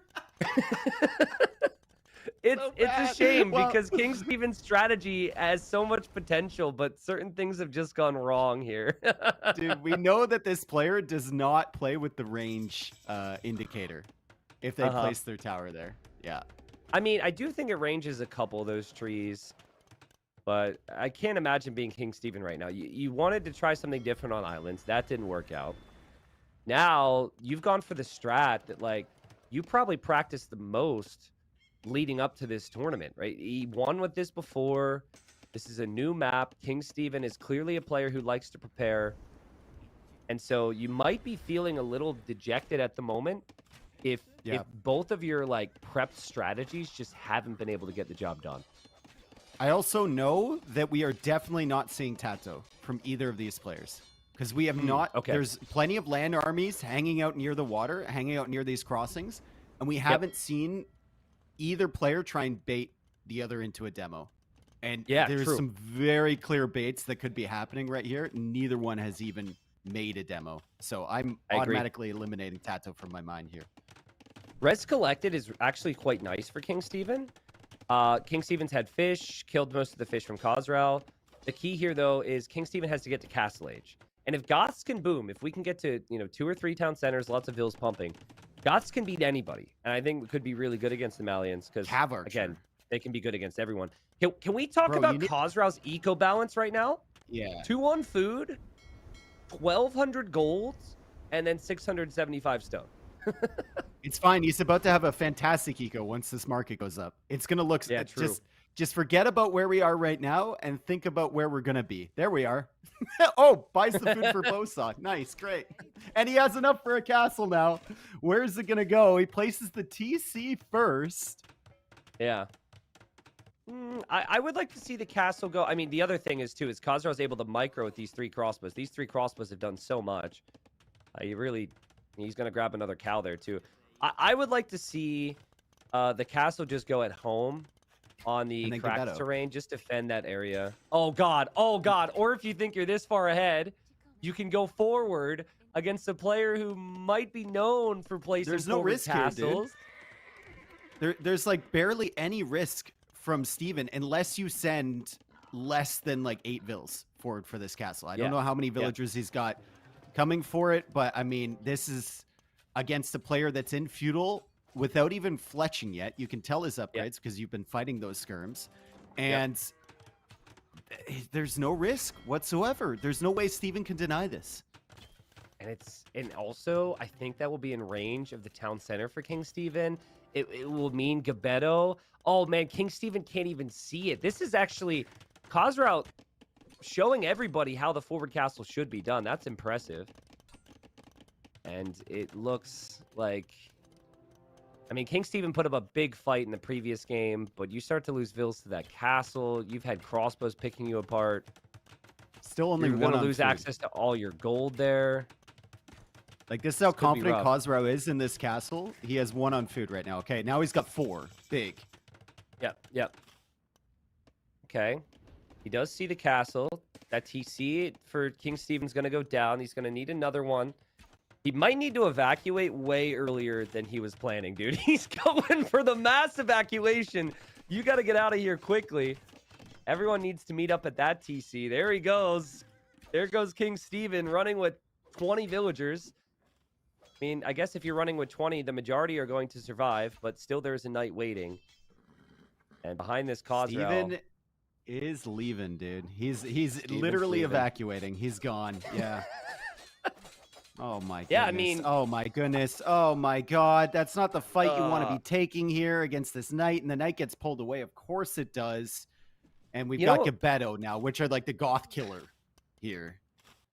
I mean, it is wild to me. Khosrow's eco isn't that great. Like 44 villagers versus 43, but he's found some extra cows. He's transitioning towards town centers. The efficiency is going to be there for him. The positioning's there. It should be great for him, but it's not like he's got this 20 villager lead right now. Oh man. I don't know what to say, TC's man. I don't know how Steven comes back in this. I don't think it's possible. Yeah. Well, monks could be really good against Gebetto and against knights, but you need gold for that. And right now he's going to have no gold access. You have 4 tiles of gold where you start. He took 2 tiles and then Khosrow castled the other 2.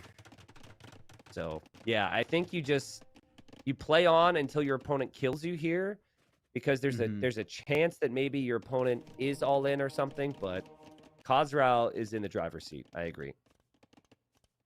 Yeah, and Khosrow's finally getting his eco situation sorted, right? The relics are even coming in at this stage. We've got Horse Collar now in, so some farms will be added.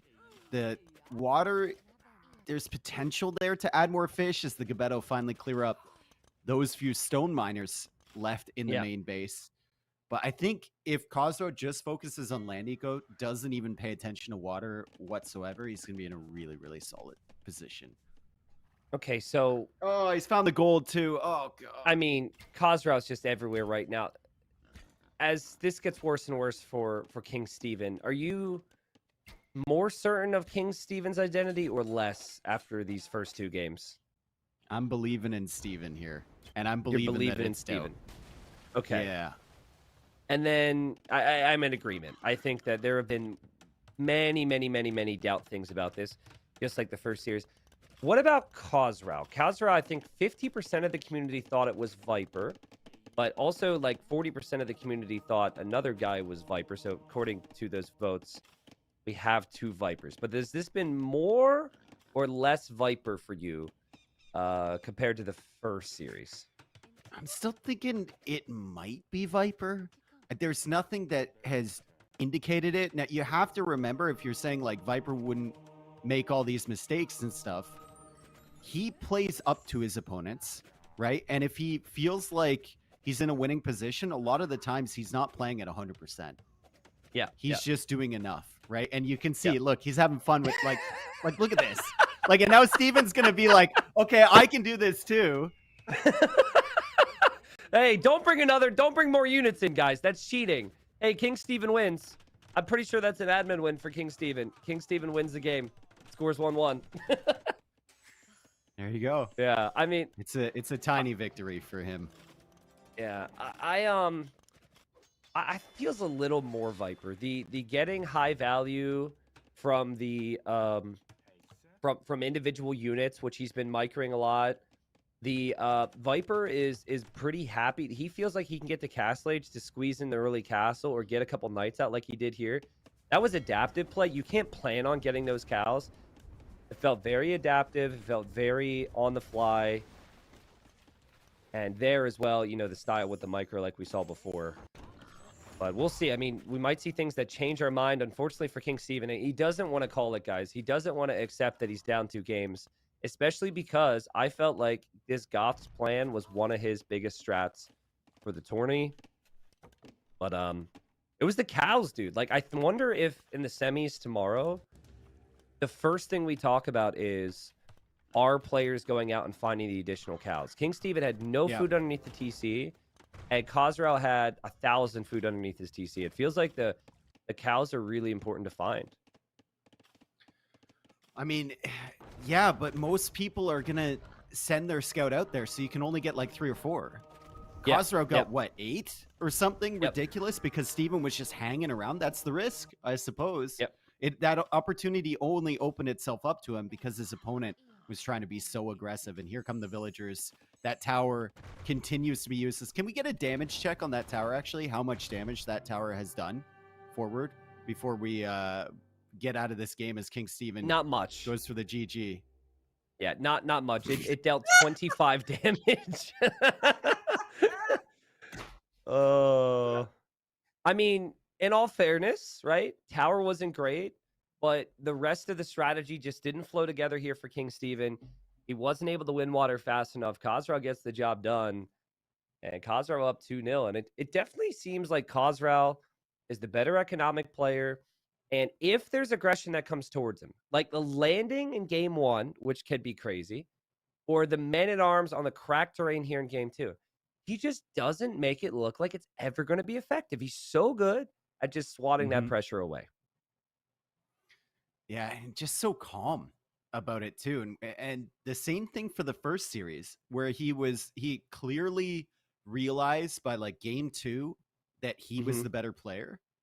And then every single reaction is so calmly done. He's even having fun in the middle of the games. You saw with the Kabeto micro, with the double university tech, everything like that. The personality of this Khosrau player is screaming Viper to me. Now, we just have to see if the execution keeps up. And as for King Steven, we both think it's doubt. I've said this many times, and I forget who I originally heard say it, but the quote I love to reference is, doubt is the best player in the world for 2 games out of every set. I don't think we've seen those 2 games yet. Yeah, I think that his strategy has not yet blown us away. And I'm gonna toss out another prediction here if King Steven is doubt. Okay, doubt is not gonna go out without a massive aggressive castle that will likely be denied. Right? If Khosrau continues to win these games, King Steven's gonna be thinking more and more extreme. Like, I need that castle drop. I need to build something in his face. So we might have a big doubt castle moment, regardless of who King Steven is, because clearly he's got to have to change something. I think with how adaptive Khosrau has been, you want to go for something that's not as messy as evacuation. I think bypass would make sense. I think maybe Bay or Cup Koreans could make sense because King Steven did that before. I would actually avoid mud flow. You don't want to go on the mud flow against Khosrau. That would be too insane. But let's see. We're going to hop into game number 3. Thank you, everybody, again, for the support. Welcome, everybody. Hope you're doing well out there. Hope you're enjoying these games. Everyone's here to see, can King Steven get one on the board? And King Steven takes it to Cup. Now, in the first round, King Steven played on this map. It was a banger, and he won with the Korean. So he sticks to that game plan here. And then we've got Khosrau playing as the Byzantines. Now, I believe that Khosrau sacked the Byzantines historically, but then again, he did build a better Antioch. So maybe he's building a better the Byzantines. Yeah, this is Cup Definitive Edition by Khosrau. And all of the previous inhabitants of Cup will come and live in this Cup. Yes. Better than Cup. Better than Cup. Khosrau built this. It's what I'm remembering. So we saw some interesting things on this, but I got to explain the map elements because I feel like it's very easy for new people to miss out on this, and there's going to be at least one person who hasn't seen any games here, I imagine. So the middle aspect on Cup is really the most telling. You got the resources on the outside, which is great. You've got, all this wood, all this stone and gold, but you've got these 2 separate areas of amphibious terrain. So you can use land units there. You can also use water units. The one side is more expansive where you have like more space and then the extra gold, but that is not the side that is directly between the player bases. So the area between the player bases, more important for general map control, and the other areas for gold David. And we saw Khosrau, King Steven, place towers in front of the opponent's TC the last time he played Cup. I would expect that in Castle Age, King Stephen is going to try and do something similar here. Yeah. At the same time, though, you load into this game your Koreans and you see Byzantines on the other side. Yeah. Like, I know Byzantines counter a lot of civilizations. Koreans don't feel like they have too many options against them, do they? If you don't get that early damage done. I think the cheaper ships and the cheaper, like the savings on wood with any unit that costs wood, which is pretty much everything Koreans make, I think that's underrated. I think you Okay. can really save a lot of resources with that. I think this really comes down to early Castle Age. If you can have a good feudal age here as King Stephen and build towers that will upgrade to guard towers instantly in early castle, I think that is your win condition here to push the Byzantines back. But I agree that Byzantines have a lot of counter options. And it's the same as like Malians against Goths in the previous game. There's more flexibility for thank you. Oh, Nice little Mapu, I bird we're love seeing you. here. I love you, Mapu. Thank you. That is cinematic right there. I was also noticing, if we're talking about animals, the woman that is underneath the boar on King Stephen's TC. There is a woman hiding. She's gathering meat underneath the boar. Fascinating. Yeah, I mean, sometimes Oh. you just gotta. No one wants to get some of those organs. I don't know, but yeah. What was I saying? What the? God, the bird We distracted don't me. remember. What- It's not important. Oh, another okay, one. No. I was just gonna say that the Byzantines are more adaptive, and we said that on the draft. Like King Stephen's gonna have the plans. Khosrau is gonna pick the civs that allow him to adapt a little bit more on the fly, and so that whatever game plan it is for King Stephen, beyond forgetting to build Ooh, a house, house. which he's going to build now. Oh, at least he can get loom. Okay, it's fine. It's fine. Yeah, it's Get getting loom. loom. It's fine. Okay, I'm gonna ask you the same thing I asked the last time we casted this together, and you, Yeah. like the legend you are, actually got the number correct. Yeah. How many turtle ships do we see in this game?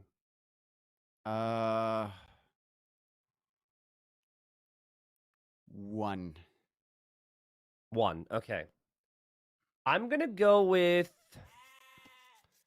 He made 2 last time, and it was moderately effective. And Yep. King Stephen might think he needs more to, to really break this Khosrau guy. I'm gonna go with 4, actually, which I think is Okay. bold, but we'll see. How many Dromans do we see this game? Because that's a unit that I think could be real good here. Ooh. I'm gonna go with 3. 3, and the 3 might be enough for King Stephen to tap out. I figure if we get to that stage, the Dramans will Yep. come out when Khosrau has a lot of control. Khosrau's being annoying, dude. Like, Khosrau's like, I'm just gonna kill your fishing ships, and King Stephen's got to continue to move them around. And you can tell that King Stephen's tried to do the same. Hasn't exactly worked Could out so find that far. villager though. He's gonna find the dock. He's gonna see the dock, and the quick wall is already there from Khosrau, so that dock will not be denied. The scout is coming over. It's the same feudal age time for both, so not one of them is gonna get the initial advantage with the scout. Still, great harassment, like you said, from Khosrau, and great job from Stephen to keep the fish alive for as long as he did. Yeah, so both players have realized the opponent's fishing the other water area. So they're docking the opponent's area. At least King Stephen knows his opponent's doing it. And Khosrau doesn't have scouting intel that this is happening from his opponent. So I would say advantage to King Stephen in that regard. Now, we do have to remember Byzantines have faster fires. They're like faster working fires. So in a fire ship war, it should be advantage Byzantines. We'll see. Byzantines have job a there from decent win Stephen. rate. And yeah, nice job from Stephen, because he knew that he needed some extra hits there to compete with Khosrau, and now Khosrau's going to take him on home. Khosrau can't harass those fish with the scout anymore. King Stephen being very active with that, getting an extra hit, like you said. Really, really solid. And he also pulled the scout away from the docks. He's kind of chasing him away from the docks too. So Khosrau doesn't know that there's 2 docks in that northern pond. The fires are going to come out here. The scout is not in the right position. And while he can win the one-on-one fire battles, he's not going to win against 2 dock production in the north. Yeah, I agree. Yeah, it's just too late to produce here for Khosrau. I think King Steven will already recognize that he's going to lose his fish. It's something you got to expect in such a small area. But what you don't want is to lose your fish and then have your opponent have theirs. And that's why he went for the double dock production. And he should have the head start in production. And the way I see this going is King Steven will lose his fish. Khosrau should lose his fish as well. And then we'll have a very even game. Khosrau has 11 villagers in the queue. That is wild. Ooh. That is a Yeah. lot of food bank there. It's also kind of hiding your score from your opponent, too. Yeah, normally that is indicative of a player who's very nervous. And you know, like you don't think about the balance, whereas King Steven there is not really doing the same. Obviously, King Steven doesn't have that amount of food. Looks like Khosrau has canceled some of his vills. But both players adding a barracks now. But I think this is a nice position for King Steven. You have the control of the more important area long term, which is the northern area of water. And it hasn't become an issue that the Byzantines have the faster fires. It hasn't become an issue that the Byzantines can make demos and you cannot. So this is a dream start here, I'd say, for this matchup. Yeah, good expansion, too, from Steven. Like, he makes 4 fires. He's surrounding that dock. He realizes I can probably retain water control. I'm going to add fish. So 4 fishing ships right away after taking that control. He will replace the food eco that he lost in the south. And now he's going for a wall here. It is important to note that demolition rafts are not possible from Steven with Koreans. For the Koreans. Yep. There's a dock from Khosrau. I get what Khosrau's doing here. You don't want your opponent to fish. That's a really nice move, but King Steven scouting around the map is going to scout it right away. Could even scout Khosrau's scout and maybe going for the kill. So Khosrau's going to come back on water there. They're definitely going to reach Castle Age at a similar time. Now is when I'm starting to think about, well, no, not now, but maybe in like 3 minutes is when the Korean player should be thinking, should I have 2 to 3 villagers on stone? And should I consider making some towers? Because I think the towers are going to be such an important part of the Korean success here. Yeah, whatever you do, don't make those towers on the swamp terrain to the south either, because you're 1 demo away from losing all of your initiative. Oh, God. And that's a Oh, demo God. coming out. That's a really bad demo from Khosrau. That was a disastrous demo. That was the perfect lineup. That was like the ball was on the tee there, and Khosrau just completely whiffed it. Not that I can relate to that in my experience growing up, but wow, that was horrible for Khosrau, and that gives King Steven an idea. Of course, my opponent's coming to fight back on water, and so again, advantage King Steven. I would say res collected slightly ahead for him. Castle Age should come in at even a better time. And this is what King Steven wanted here, Dave. Finally, he isn't behind massively at the start, and it's even. And in these situations, that's where King Steven starts to cook. Yeah, both players will go up. Steven's on the way up first, though. He's on the way up first, and the question is, does he go for the eco expansion, or does he send villagers forward to start getting that position? I Yeah. think he's going out to stone now. Another thought here, Dave. Do you try and force down a dock again where you started between the players? Because when he towered before, he was towering there. And that would also, if you get a dock down, you can just squeeze out a turtle ship in early Castle Age, which could possibly be very strong. Yeah. I honestly don't know, because if you're Steven, you have to feel like you're ahead on eco now. You've had the fish, true. right? Your opponent, Yeah, true. its fish died Yep. really, really early. You were able to replace yours, and you have full walls at your own base, so you feel pretty secure. And now the question is, like, can I get even further ahead in my economy and then snowball into that forward position? He's sending 3 villagers forward right now. He's already going for the tower, and it's not on that amphibious terrain. It's on the front of Khosrau's base as he finally clears up this navy. However, Khosrau has an archer. Yeah, I think here you have to place a tower next to your ships and then finish that tower later. I think that's honestly This is at the least play. 1 turtle territory. This is 1 turtle territory, at least, right? To Yeah, I protect agree. against the archers.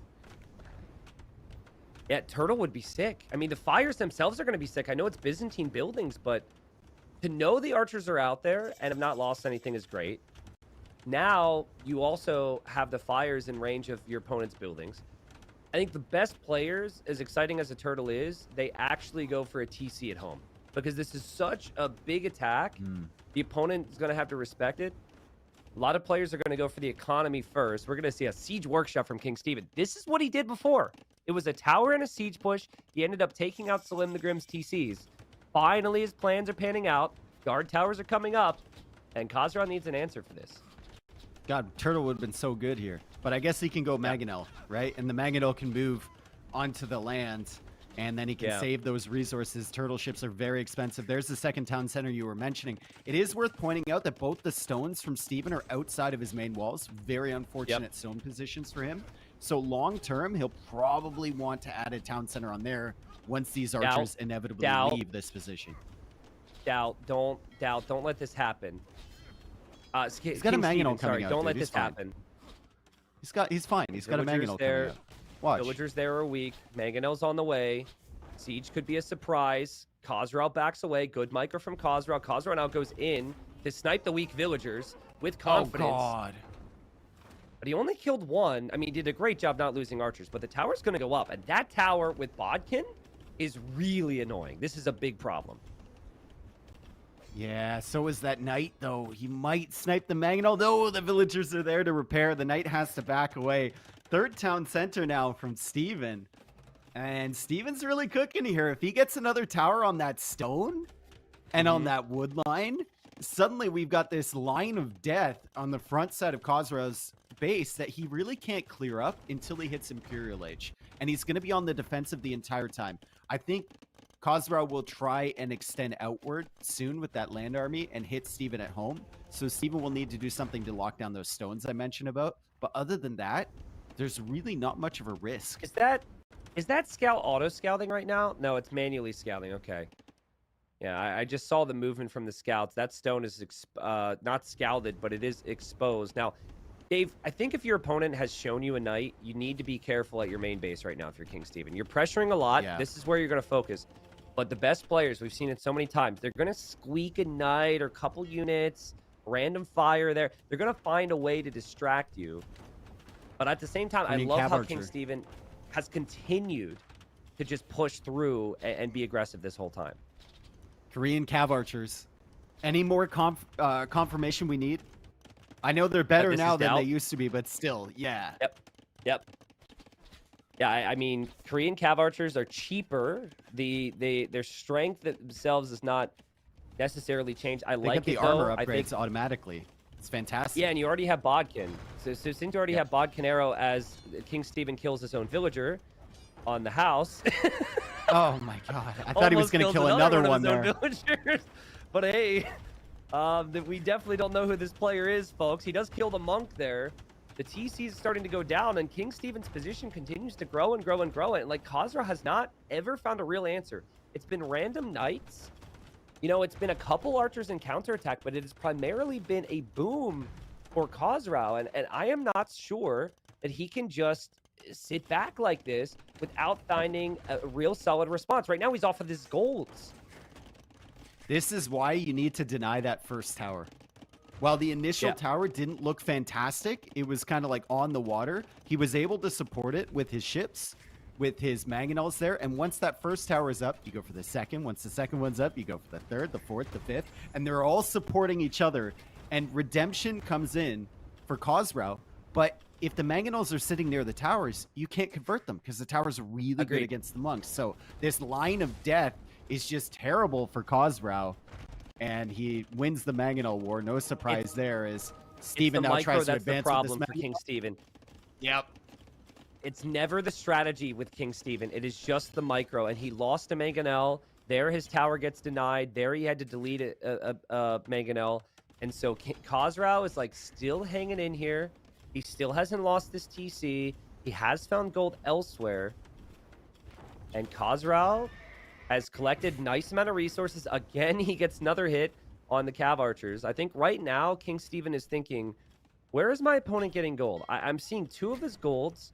Surely he's on gold somewhere.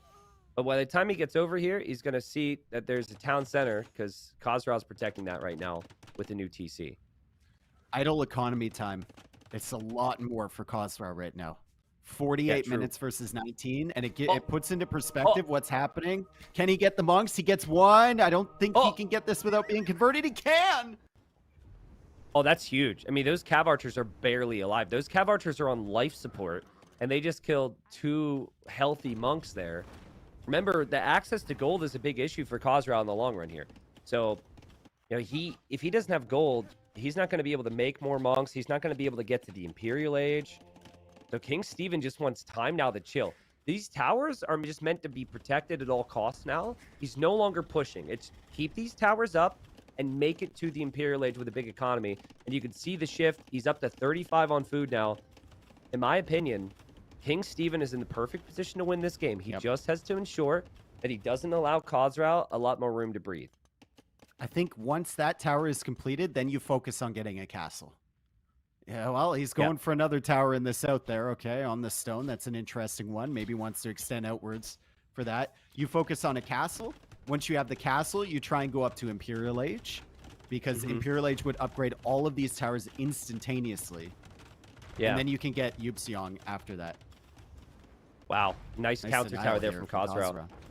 Yeah, nice spot. He's going to have a lot of vision with the Byzantines, but what he can't do, He's pushing Dave, with Rams too.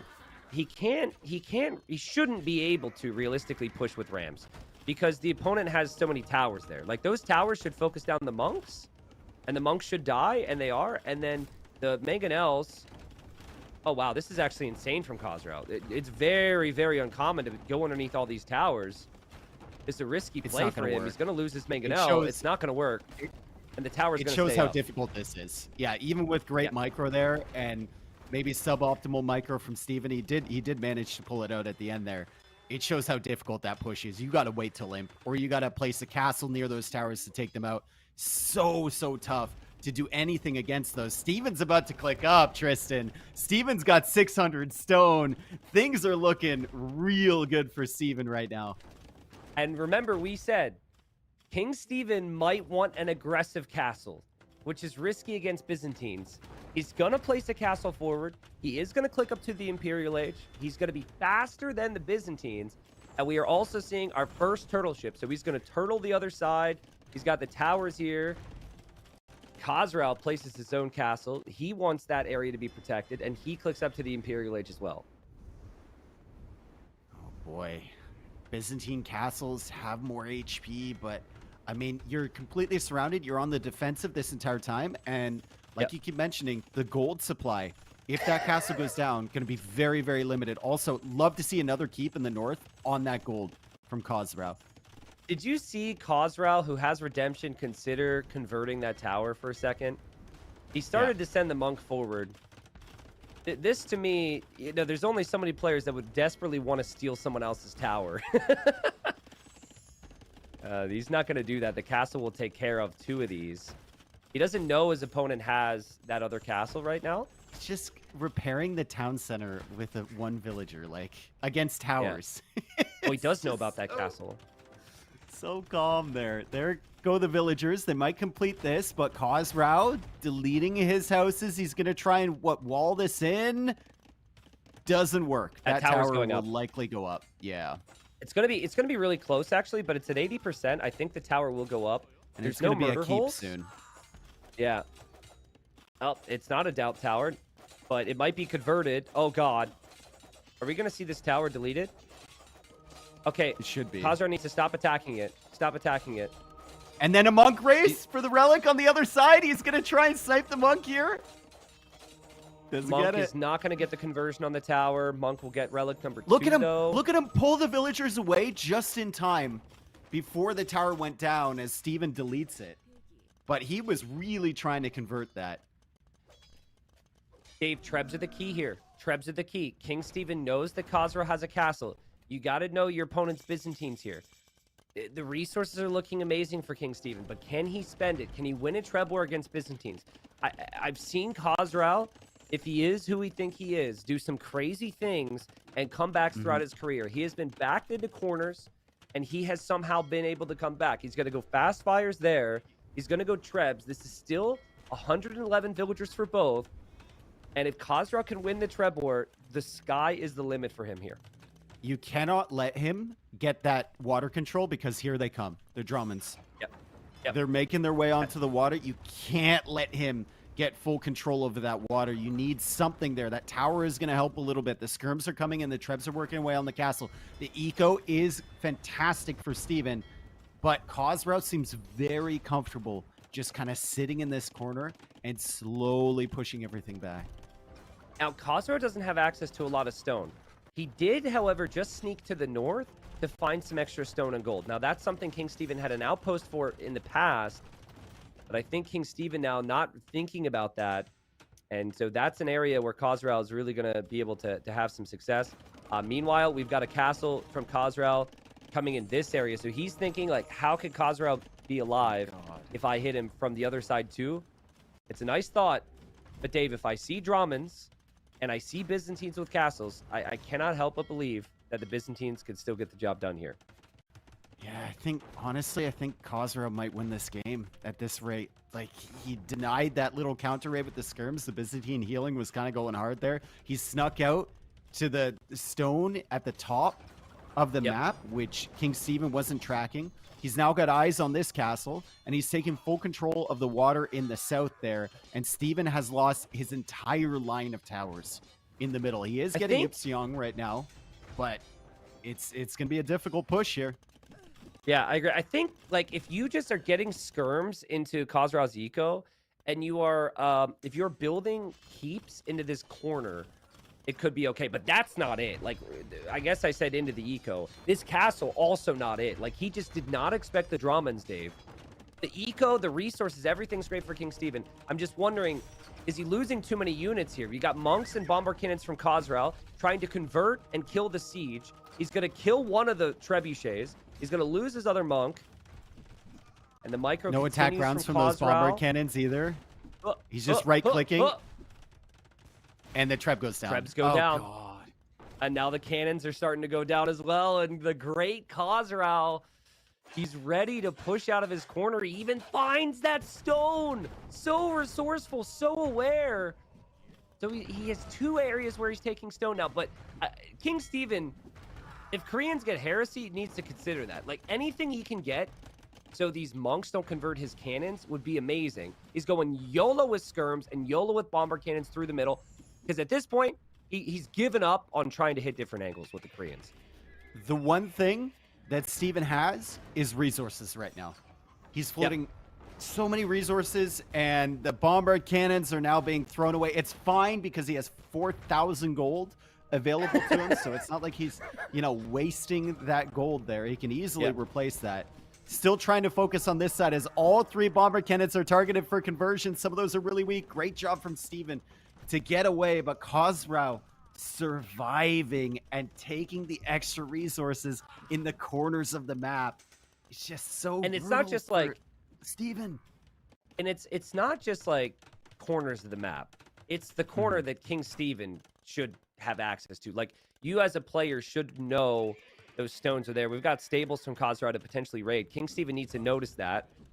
Dave, I think if monks are your worry, because right now that's the concern for King Steven, I would really like to see him walk forward, buy stone, and just drop more keeps next to where he's going to go for the bombard cannon push. Now, he does notice that now, so that's gonna neutralize that a little bit potentially. He's going to get the relic, but you do wonder, because of the speculation on Khosrau, who he is and what we're seeing here, if Khosrau could find himself out of this. I gotta say, it felt inevitable to me, but King Steven's got he's got hussars being saved from the side. He's going to raid as well. He's got that stone now accessible. And Khosrau's still stuck in a corner right now. Drommonds are still really good, though.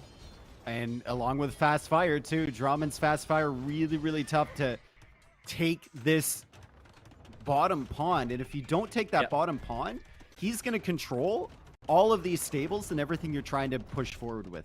And he's going to control the front side of your base. You have the gold in the middle, but Khosrau is doing a fantastic job of saving up the gold. However, we've got a new angle to push from. A nice angle here from Steven with the tower and the Trebs and the bomber cannons and a second tower now. Controlling that gold from Khosrau. Really, really solid job from Steven. Khazra is 200 pop on 15% of the map. Like, he is truly squished here. He also can't take his main stone. He also can't take a lot of his gold. Like, how he's been able to somehow squeeze all this pop into this is wild to me. Oh my god. Dude, those towers Look have how the same fast range the as the towers Drummers. with heated shot are shredding the ships here. Yep. And that's a big deal here. King Steven's going to still hold control of water because of the towers. All the Drommons are going to go down. What a hold from King Steven. Really, really sick. I didn't realize. I thought Drommonds would have an additional range advantage, but I guess with the Korean towers with the unique tech, I've never seen that matchup before. And Drommonds aren't able to do anything against them. And Steven has kind of like reclaimed this area. He's taken the stone up there, getting harassed a little bit, but that's not the biggest deal. I love the angle shift from him up to the north behind these woodlines, making it very difficult for Khazra to push this back. 0 on gold for Khazra. 0 on gold. 5,000 gold for King Steven. And King Steven, it might have taken him time, but it was always going to take time to break someone as mighty as Khazra. He'll have Hussar to mix in against the skirms he's seeing. He still sees all this stone and gold that Khazra is unable to take. And Khazra right now is moments away from being broken, in my opinion, Dave. I know his pop is high, but you can't just be putting out fires around your base forever before your pop just disappears. It's the freaking towers. The towers from Koreans are just kind of pushing every counter unit that he has back, right? They deal with the Dromons, more range than them. They deal with the monks that want to convert the bombard cannons. They're dealing with the units that Khazra is sending in, and Steven has done a great job setting them up behind. That castle falls. This looks like the end for Khazra. I think we've got a win on the board for Steven here, Tristan. 6,000 gold in the bank now. Crazy strategy here. I mean, to go Hussar is so good here, too, because it was purely monk defense from Khazra. And monks were really the strongest thing from Khazra, but access to gold became the issue. They switched back and forth on water. Now, at this point, King Steven's got all the water. Khazra, he's not going to want to quit when his population says 180. But he's got Korean keeps fully upgraded all around them right now. There will probably be more. And his buildings are getting battered down. And he's got no potential for counterattacks at the moment. Yeah, 173 population. The pop is still really close, which is astounding right now because it just feels like there's nothing here from Khazra. But once these towers are set up, you can't push this, man. The Treb's still working away on the buildings behind. The towers are being built. The skirmishers and halbs are dying. Arrow slits now coming in, so almost fully upgraded. What do you do it's here? Funny, King Steven is like, he doesn't need to spend his gold. The only gold unit he needs is bombard cannon. So the bombard cannons are there. They'll take the Trebs in the buildings. The skirms and the Hussars are actually perfect. You know, remember, skirms are actually cheaper too with Koreans. You do save some wood there. Both these civilizations actually have a discount, technically, for their skirms. And Khazra is still fighting, Dave, but continuing to lose ground. And I want to take it back to what we said about these two players. Khazra has picked the adaptive civilizations, the civs that he can adjust on the fly with. Byzantines are perfect there. King Steven picks civs where if things go according to plan, it will look very, very good. And finally in this series, he found the plan which clicked, and it was all through those towers, through the middle. How much gold is even left in the middle? Even if Khazra pushes this back, right? All of this. How much gold is even left in that middle area as he tries to defend this Treb? He's trying to 13K, repair it. He's not going to get it. Not much. Yeah, I mean, I guess there's 13K left on the map, and a lot There's of that still a gold's gonna gold be pile actually in Khazra's Steven's base. base. Yeah. That's the way to do it, dude. That's the way to do it, is just take all that gold. I mean, no relics now for Khazra as well. Again, Khazra's like, if you're going to beat me, you're going to have to fight for it. And we have the GG called. And there have not been many games in this tournament where Khazra has lost. He lost one game in the first round, and that was it. And King Steven finally gets a win on the board. And I'm excited for the rest of this series. I know King Steven's got more strategies, which are map-specific, clearly there. At times, the micro wasn't good, but if he can get the positions, if he can get the matchups he wants, he could absolutely tie this series up in the next game. Very well executed from King Steven. All of the momentum on that game was based around the towers as we see the archers coming in. Box formation, by the way. And he goes forward and then dodges back right on time from that Mangonel shot. Great micro there from Khazra. But when Steven had the line of towers that game, right? It was feeling really good for him. He lost it. Momentum shifted over to Khazra. Then he put some more towers in the south to deny the Dromans and another tower in the north. And that just gives him the position to push with his units. It gives him the comfort, and it's impossible for Khazra, even if he kills the main army, to push further than that line of towers. Really solid gameplay from Steven and a great recovery too. Yeah, I agree. I agree with everything you said. And that is now Koreans are undefeated, apparently. Koreans undefeated. I think 3-0, 4-0, something like that. At least on Cup. Maybe they were played on some other maps. But again, people, beauty of a series. This is just the first quarterfinal, so welcome in. Glad you made it. King Steven just put a win on the board.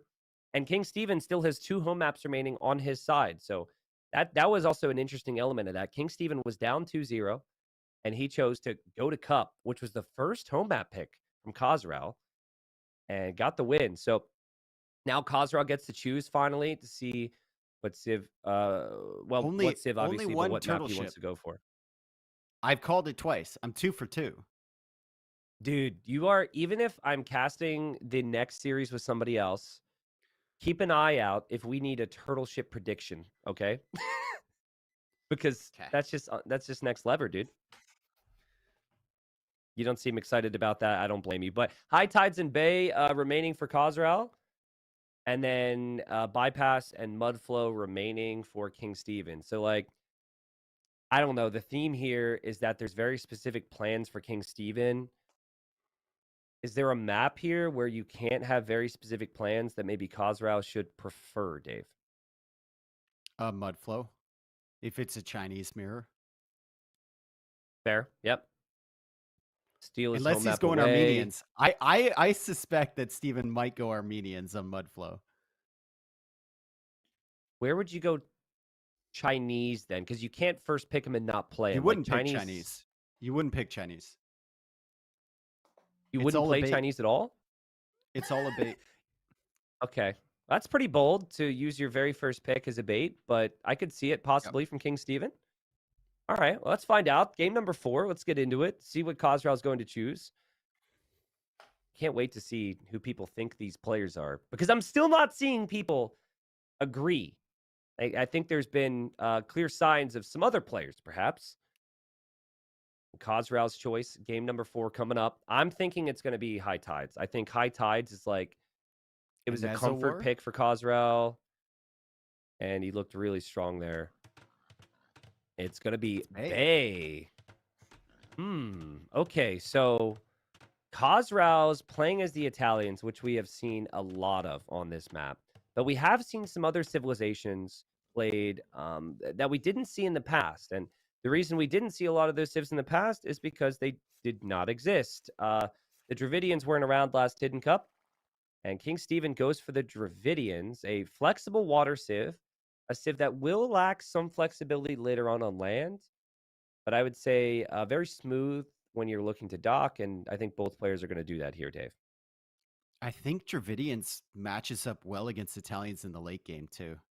If you think about their options, like the faster firing skirms, if Italians want to play into archers, not the greatest, right? And then you think about the halbs from Dravidians, great if they want to make a cavalry switch as Italians.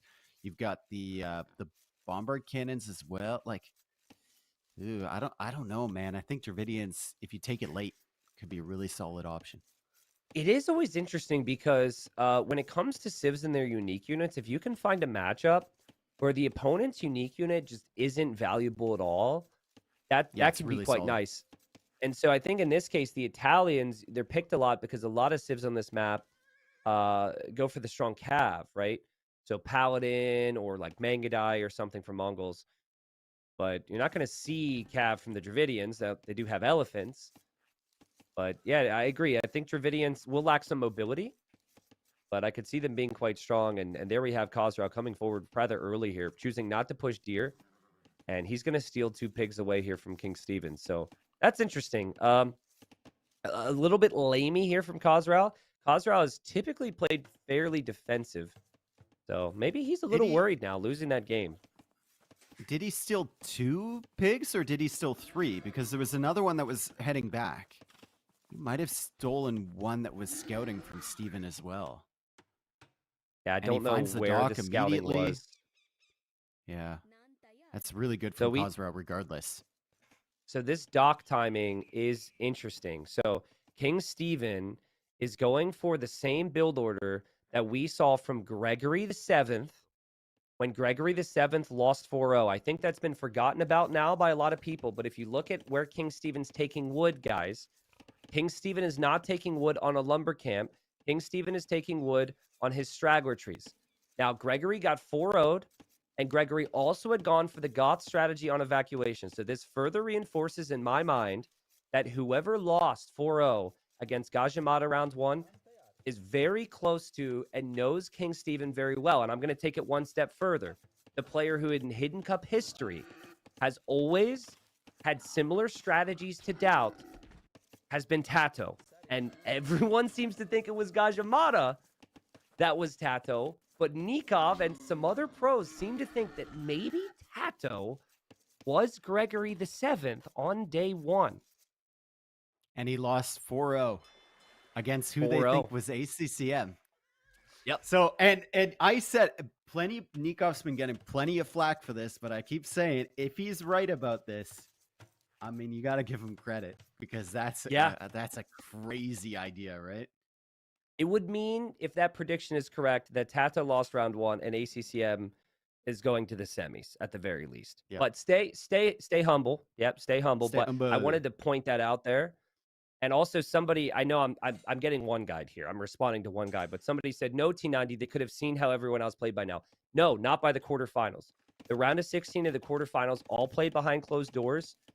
The players had no intel. They played these games without knowing how anyone played their games. That will change come the semifinals, which will be tomorrow. So this is all the same build that we had Gregory the Seventh use, and nobody would have had any intel on that. So this has to be practiced. Okay. Villager now coming forward from Khosrow. We got another villager coming forward. So we might have a water battle here, unsurprisingly. And there's the second dock. I would expect the second dock soon from King Stephen. One fishing ship from Stephen. 2 fishing ships from Khosrow.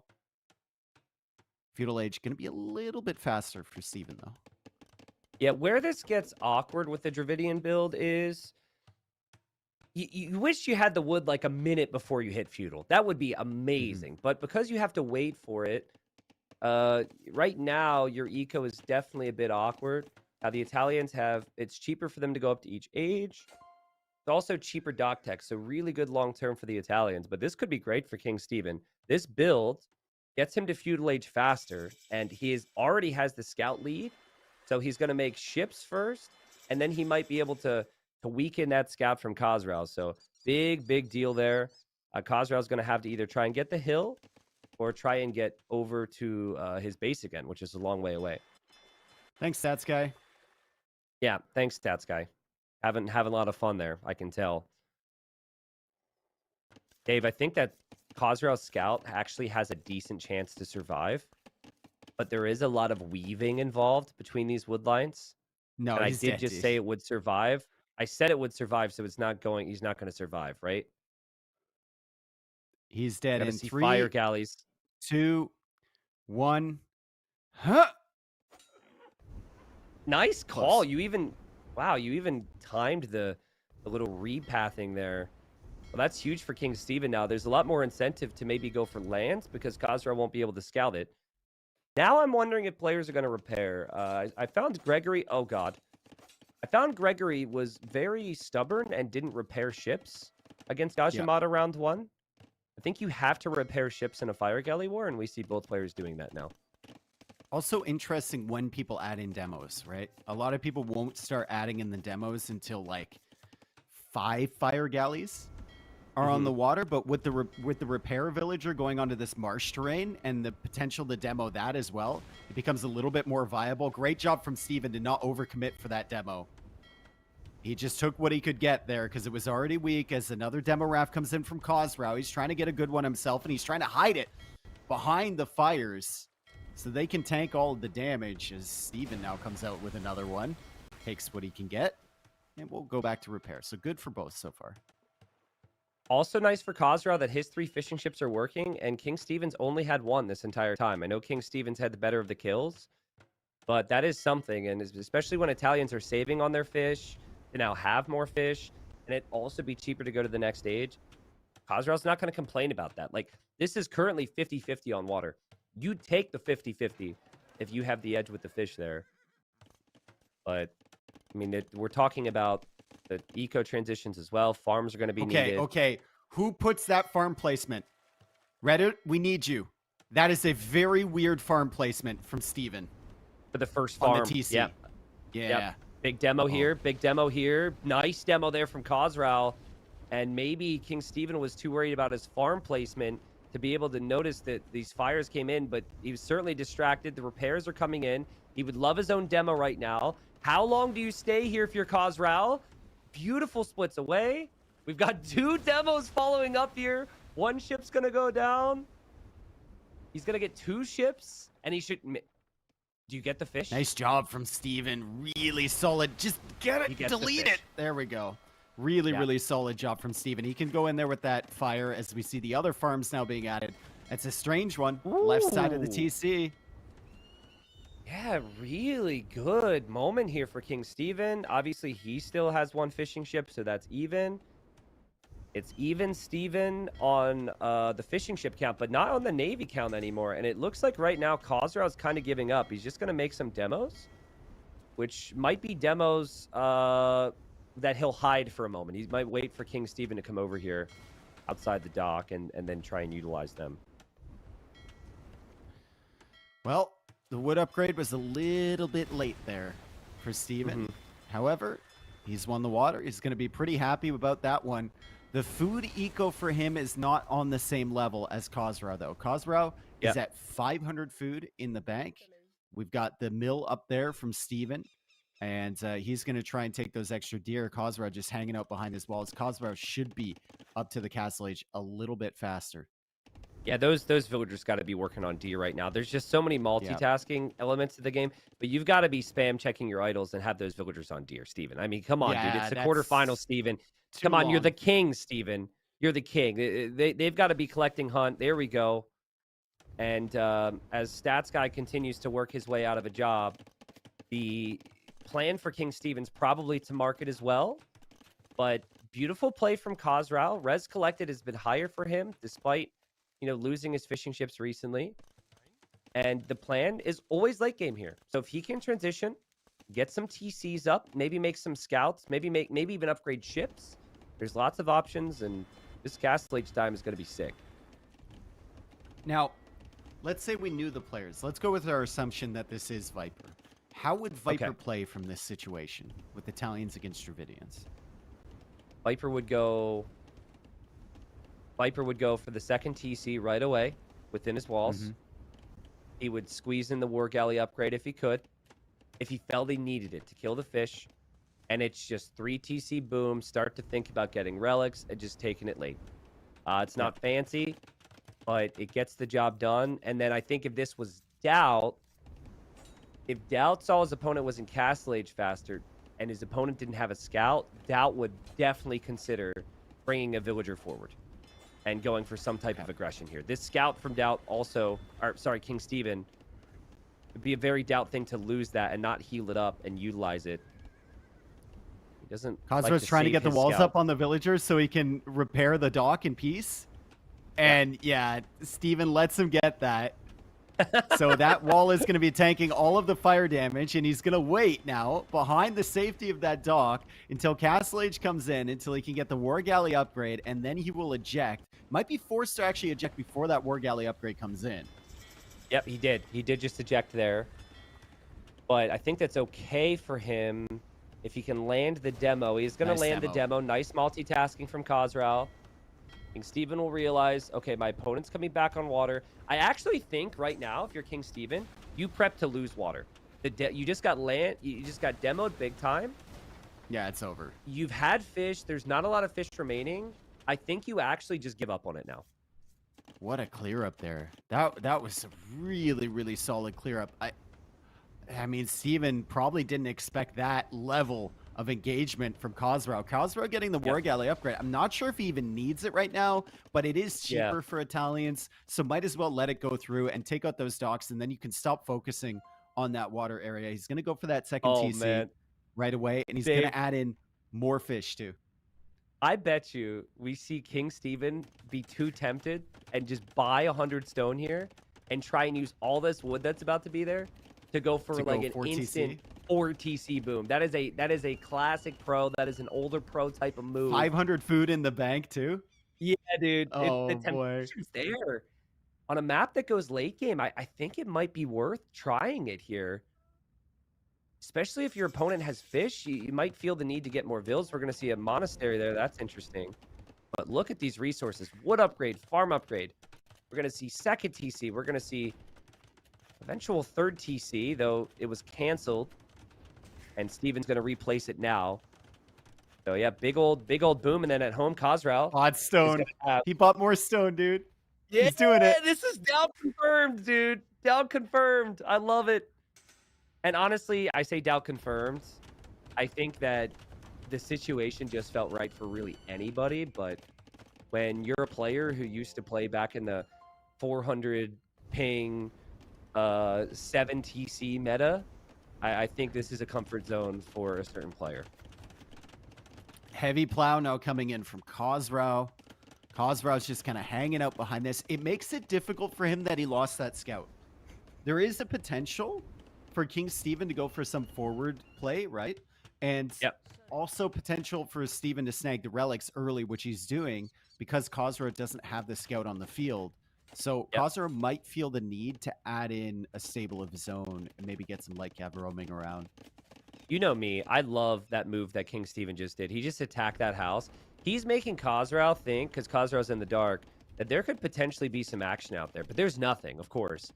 But Khosrow doesn't know that. And we'll see a barracks for Khosrow. So Khosrow's going to make some army here. The nice little boom. He's got the food eco with the Italians, too. We're probably going to see him add some scouts soon. But I think that's why King Steven's taking the forward relic right now. Yeah, really solid job from King Steven there. And he's going to get probably all the relics on the field. Maybe not the one in the top corner. You know how I feel about attacking random buildings with your scout when it's not necessary. Oh, you hate it. That's why I do it. I hate it. I know. And it's, I hope you don't take it personally, but I'm going to do it anytime I get the chance with a scout outside of your base, just nonstop. Yeah, I know. Okay. It's disgusting.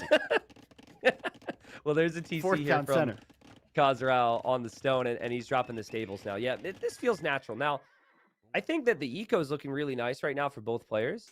I am very excited to see what Khosrow does with the fish here, because even prior to casting any games in Hidden Cup main event, I had some players who were in the qualifier who didn't quite make it say they were curious on the meta here, because these days we see a lot of fish trapping, and the positioning of the fish trapping and the amount of fishing ships and fish traps added is actually a very important thing to tell you who is who. Because if we think this is the Viper loves to place his fishing ships right on top of the fish traps, just like the Black Forest players do. And sometimes he might even be inclined to add even more fishing ships. I don't know if adding more fishing ships makes sense when you already have 4 TCs and your opponent can just redock later. But yeah, we'll keep an eye on that here shortly. I don't know if it's worth it here because of that swampy terrain, right? As the scout comes in for the monk, that monk's not going to get the conversion, goes down. However, all of the relics have been grabbed here by King Steven. There's one monk coming back with a relic right there, and there's another one coming from the left side. That monastery is in a relatively exposed position up there. Yeah. But King Steven should be able to get that relic income for quite a while here as the scout comes out from Khosrow. Will he be able to find this? Well, he sees the TC. Lycav upgrades in. There's a garrison, so the Lycav goes down. Wouldn't it be funny if they forgot to put it on Conquest and the relic countdown starts here? Okay, thank God it is on Conquest.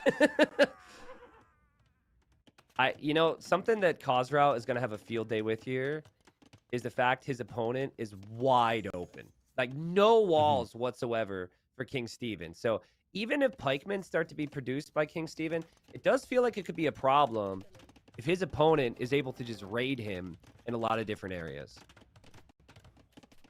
I mean, he's also seen God. the monastery. How many Oh, does he God. think all 5 relics are in that monastery? There's the castle from Steven. There's really not that much to deny it yet as he goes up to the Imperial Age. But my question is, does Khosrau, now that he sees that castle, choose to go for that monastery? Try and take it Yeah. out and try and steal those relics, because that would also be a very Viper thing. I mean, it just the monastery position is why he has 5 relics, but it always Yeah. makes people feel uneasy when the 5 relics are so exposed. We should remember there are a lot of resources on this map. Having the relics is like, it's nice, but it's not like having the eco that Khosrau has, for example. The nice kills from Khosrau. Khosrau's going to click up to Imp as well, but Khosrau definitely has the better eco, and the light cap that he's been adding, this has been annoying, right? And you are not Yeah. able to simplify your game, which is what you want to do here if you're King Steven, if your opponent continues to be aggressive like this. So, as Italians, we were talking about the Civ matchup earlier. What do you go into? What's your primary unit here? I like Hussar and Arbalest. I don't think you need Genoese. I think you can go Hussar, Arbalest, Skirm. The fact that they get Okay. fully upgraded Hussar, the fact that they have really good Arbs is great. King Steven's got an upgrade problem right now. He's also got a unit number problem, and he's also got a wall problem. And again, I've said it. I said He's it got a before, lot of but, like, problems, bro. I mean, for a player who has 5 relics, he really does. I'm just not seeing the ability to wall because the water control there from Khosrau. And Khosrau's going to keep doing this. And Khosrau's not going to stop. And it's only going to get worse if more and more upgrades come in. So King Steven, he's going to be an imp, but there's no way that he's going to be able to threaten Khosrau if he's this open like this. Like, just wall to the edge of the map there with something, Yeah. right? Get Yeah. a couple of Rumi over there to support your villagers. We see the crossbow here picking off the monks. Great job from Steven there. However, the light cav are in again under that TC on that gold. And they're also in the back of Steven's base because there's no walls whatsoever. There's a castle, but it's not really locking down any of the resources from him. I think King Steven very badly wanted a forward castle, fast imp, Treb style push here. And he has to decide soon what he wants to do because he's losing far too much. You either commit to it, which he's going to do. You commit to it and you go forward, or you build a defensive castle so these raids don't do enough. And we got to give him respect. He's going forward. He doesn't want the late game because he knows he'll be raided by Hussars. He's going to drop a castle that means business. And if he can get that castle up, I believe Skirm he's got a techs are in, chance though. here to be able to push Khosrau's main eco back. Oh, and Khosrau's found the villagers. Khosrau's found the villagers. Oh no, and there's skirm techs already in. There's light cav on the field right now. Can he deny this castle? Khosrau has seen this. There's a lot of crossbows. Are the crossbows This is enough so doubt. to support these villagers? This is so doubt. I mean, the light cav are going to go down. The skirms don't have imp upgrades yet, so it's still castle age skirms. Skirms don't kill villagers that fast. But, you know, with the lack of walling, the now rush it, forcing the issue with the forward castle, the castle barely going up here is a very doubt move. But this Great job. works because he is a Treb already. If he finds out that Khosrau has the castle behind this, he makes another Treb. And this is punching Khosrau in the face. And notice what Khosrau's not doing, Dave. Khosrau is not raiding him anymore because he Yep. has to respect the push. So it's actually a really nice decision from King Steven to do this. So I love it. that's a stable, but I could easily see that villager. Great job by Mapu to look up there. If Steven doesn't deal with it, I could see that villager making a siege workshop, making a monastery, and him trying to steal those relics. That's a great conversion as well. Oh my yep. god. And now you've got a random crossbow sitting on your gold. Those are the types of moments that Khosrau's going to want. Now, Khosrau, he doesn't have a lot of stone, Dave. So that's an issue. Now, by the way, he's getting gill nets. I assume for the fishing ships, which he's going to have the perfect fish traps. I guarantee the perfect fish traps for Khosrau. Oh! I think that's smart though. They can't be ranged by the Okay. melee units. I think Okay, that is fair, very fair. smart. Yeah. Okay. Not perfect fit. I mean, they're not bad, right? This is coming from me. They're not bad. Push continues here from King Steven. And dude, Khosrow's run out of stone. This is a big deal for Khosrow. Khosrow just now getting that +2 armor. Like, he's had 50 on food for so long. He's been spamming these light cap, but he wasn't able to get the technologies because he was also trying to tech into Elite Skirm and everything needed for that too. And I mean, Steven, with the benefit of these 5 relics, 1,700 gold gathered already from this, is able to take the position at the front of Khosrow's base, and Khosrow might be in trouble. I'm believing in Steven. If Khosrow can't make trebs, sure he can make bombard cannons, but it's going to be very difficult to push this back. And you know Steven's going to drop another forward castle. Like, there's no question. There's a bombard cannon that was being produced out of that Siege Workshop. That bombard cannon just got denied. There's going to be another castle now from King Steven on that line. King Steven has a bit more time now to think about his eco.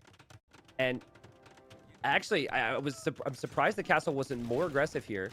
But maybe he's got to be careful because Khosrow does have skirms. He does have light cav. It's not a very gold-intensive army. And still no Arbalest for King Steven. Still no Elephant Archers or really anything of value. Sorry, he did just complete the Arbalest upgrade. These little raids from Khosrow are very annoying. He's getting a lot of value with low numbers of units, but Steven is just doing the macro thing, right? He's got his good eco behind, even though it's being disrupted occasionally, and he's pushing forward with the stronger military. Khosrow might be just distracting himself with these raids on the sides as we see a bazillion villagers now moving. Yeah, like King Steven's basically like, he's kind of evacuating his starting eco, it feels like. Like, he knows that that's exposed. Now, he has to notice this. Like, that'll still do significant damage. But to me, it feels like he's happy to just keep moving forward here. He's also got outposts on the shoreline. Dave, King Steven wins this game as long as he has some patrolling pikemen in his base. As long as he doesn't lose his siege on the front. King Steven's got an amazing position. Can he close it out? Yeah, the Eco KD is kind of telling the story here with the raids from Khosrow, but it hasn't mattered. The initiative is still in favor of King Steven. He's not able to get those bombard cannons. Still raiding at the back, but Steven is fully focused on the main objective, which is kill his opponent. Yeah, and he has stone. I'd like to see another castle kind of near the belt of the pants here, as people call it. Or there. That's good, too. This makes the raid so much less effective. Allows you to focus on the main push. Remember, folks, Dravidian skirmishers fire faster. So having your own skirms in there, you can just out-skirm the opponent. And then once the castle stack is like there like this, you could actually make Yurumi Swordsman. I think Yurumi Swordsman could be a really strong unit against Light Cav and Skirmisher. Takes out a bombard cannon, takes out a Treb, but the castle gone for Khosrow, and Khosrow's now going to try and extend up here. Steven, he's not letting him. He's got a mining camp already. And that's never... Khosrow's still believing I'm raiding him. I still have some space over here. But when he sees that, he might immediately be like, oh no. I thought I had this one. It was 2-0. I thought I was good, but this guy just will not stop. He might not even notice it. Like, he's really low on gold. Look at him evacuate for wood here. King Steven's got him on the brink. King Steven needs to, more importantly than pushing this area, actually, he just needs to deal with these vills in some capacities. And I think he is. I see Yurumi's being made, so I think he's going to send some units there, but got to stop that from happening. Stops that from happening, I think we have a 2-2. Oh, man. Look at the relic generation as well, dude. Already 2,600 gold brought in from getting those relics super early. And that's really, really helping with his army comp here. Even though most of it is skirms, he can afford all of the siege that he needs and the Arbalest behind and the upgrades. Bombard cannon, skirmisher, light cav from Khosrow as he tries to hold. I think we need to see TC a will castle go up there. in the north. Towers or a castle there would be so important. King Steven's just tossing in units to kill bomber cannons, knowing his opponent can't make more bomber cannons because of the lack of gold. Khosrow just passing. I don't know where these vills are going. He might have sent idols somewhere, but right through the castle fire go the villagers. And he notices it, and he had the vills to lose, but still, guys, King Steven, can he finish off Khosrow? He still hasn't hit the food eco, but he has denied most of the gold income from Khosrow, which is the most important thing. The fact Khosrow is still at 170 population is kind of impressive here. He's Agreed. once Yeah. again just stuck in a corner. He's at 170 pop, and we look at King Steven. He's now teching into supplies to try and break him. The Bombard Cannon number is solid again for Khosrow. Some really great shots there, and still 54 on food. It's just the issue for King Steven is the fights, right? It is Mm-hmm. not the position. It is just the fights. His micro is not as good as Khosrow's, but his position is perfect. His strategy's been great. At TC, that is the only accessible gold for Khosrow, is going to be tread down. And so if the champion switch comes in, this game's over. But it takes time. You got to go for, the champion upgrade, of course, all the way from Man-at-Arms to champ. So we're seeing the upgrades 0 come on in for gold King now. Steven. Yeah. Khosrow, this is his time. This is his last chance to push. If he loses these Bombard Cannons, this is game over for him. And he needs more skirms, more Lycav in the queue. Look at all those champion techs coming in. It's like ominous music in the background, right? What is he going to do against champions with no gold? Absolutely nothing. I'm still concerned that, this fight, I'm concerned for King Steven that the fight's going to be so good for Khosrow here. Khosrow can find gold again. Khosrow's got 2 tiles to work with. Oh my god. There's also not a castle on the belt. It feels like Khosrow has gotten some momentum, even without gold. And it just takes time to get these techs in. And we still, if it's just Longsword, Dave, Lycav could deal with Longsword. So we need to see more from King Steven. And look at Khosrow. Khosrow says, you've got the time. I'm going to go raid again. So we might see Lycav on the move. We might see a castle from him in an important position. He's finding villager kills. Khosrow is not finished. No, and there's an army here from King Steven. Doesn't get walled in by Khosrow. He very clearly notices it, but he's not going to focus all of his attention over there. He'll just patrol in some units and deal with it. And that's population that's away from the middle of the field. So he's getting the opportunity to get that gold back again and go for that castle, like you mentioned, killing so many villagers. Look at the population. It's even, Tristan. How on earth has Khosrow done this? And King Steven, he hasn't gone for champion yet. He did get Woot Steel. He is getting some armor, but he doesn't have the champion upgrade. It takes a lot of time. Khosrow's been chipping away at these castles. King Steven, he needs the two-handed swordsman to arrive now. That gold is the gold that Khosrow can take. There's more to be found there, and he's going to find raids with the Lycav. If King Steven's distracted, he could lose everything to these cannons. Dave, Khosrow is not dead. And there's the raid. This could be horrible for the king. I mean, but champion, right? Champion. How do you fight champion? The gate comes up from Khosrow. He's like, oh god, I can't That's how you fight do this unit.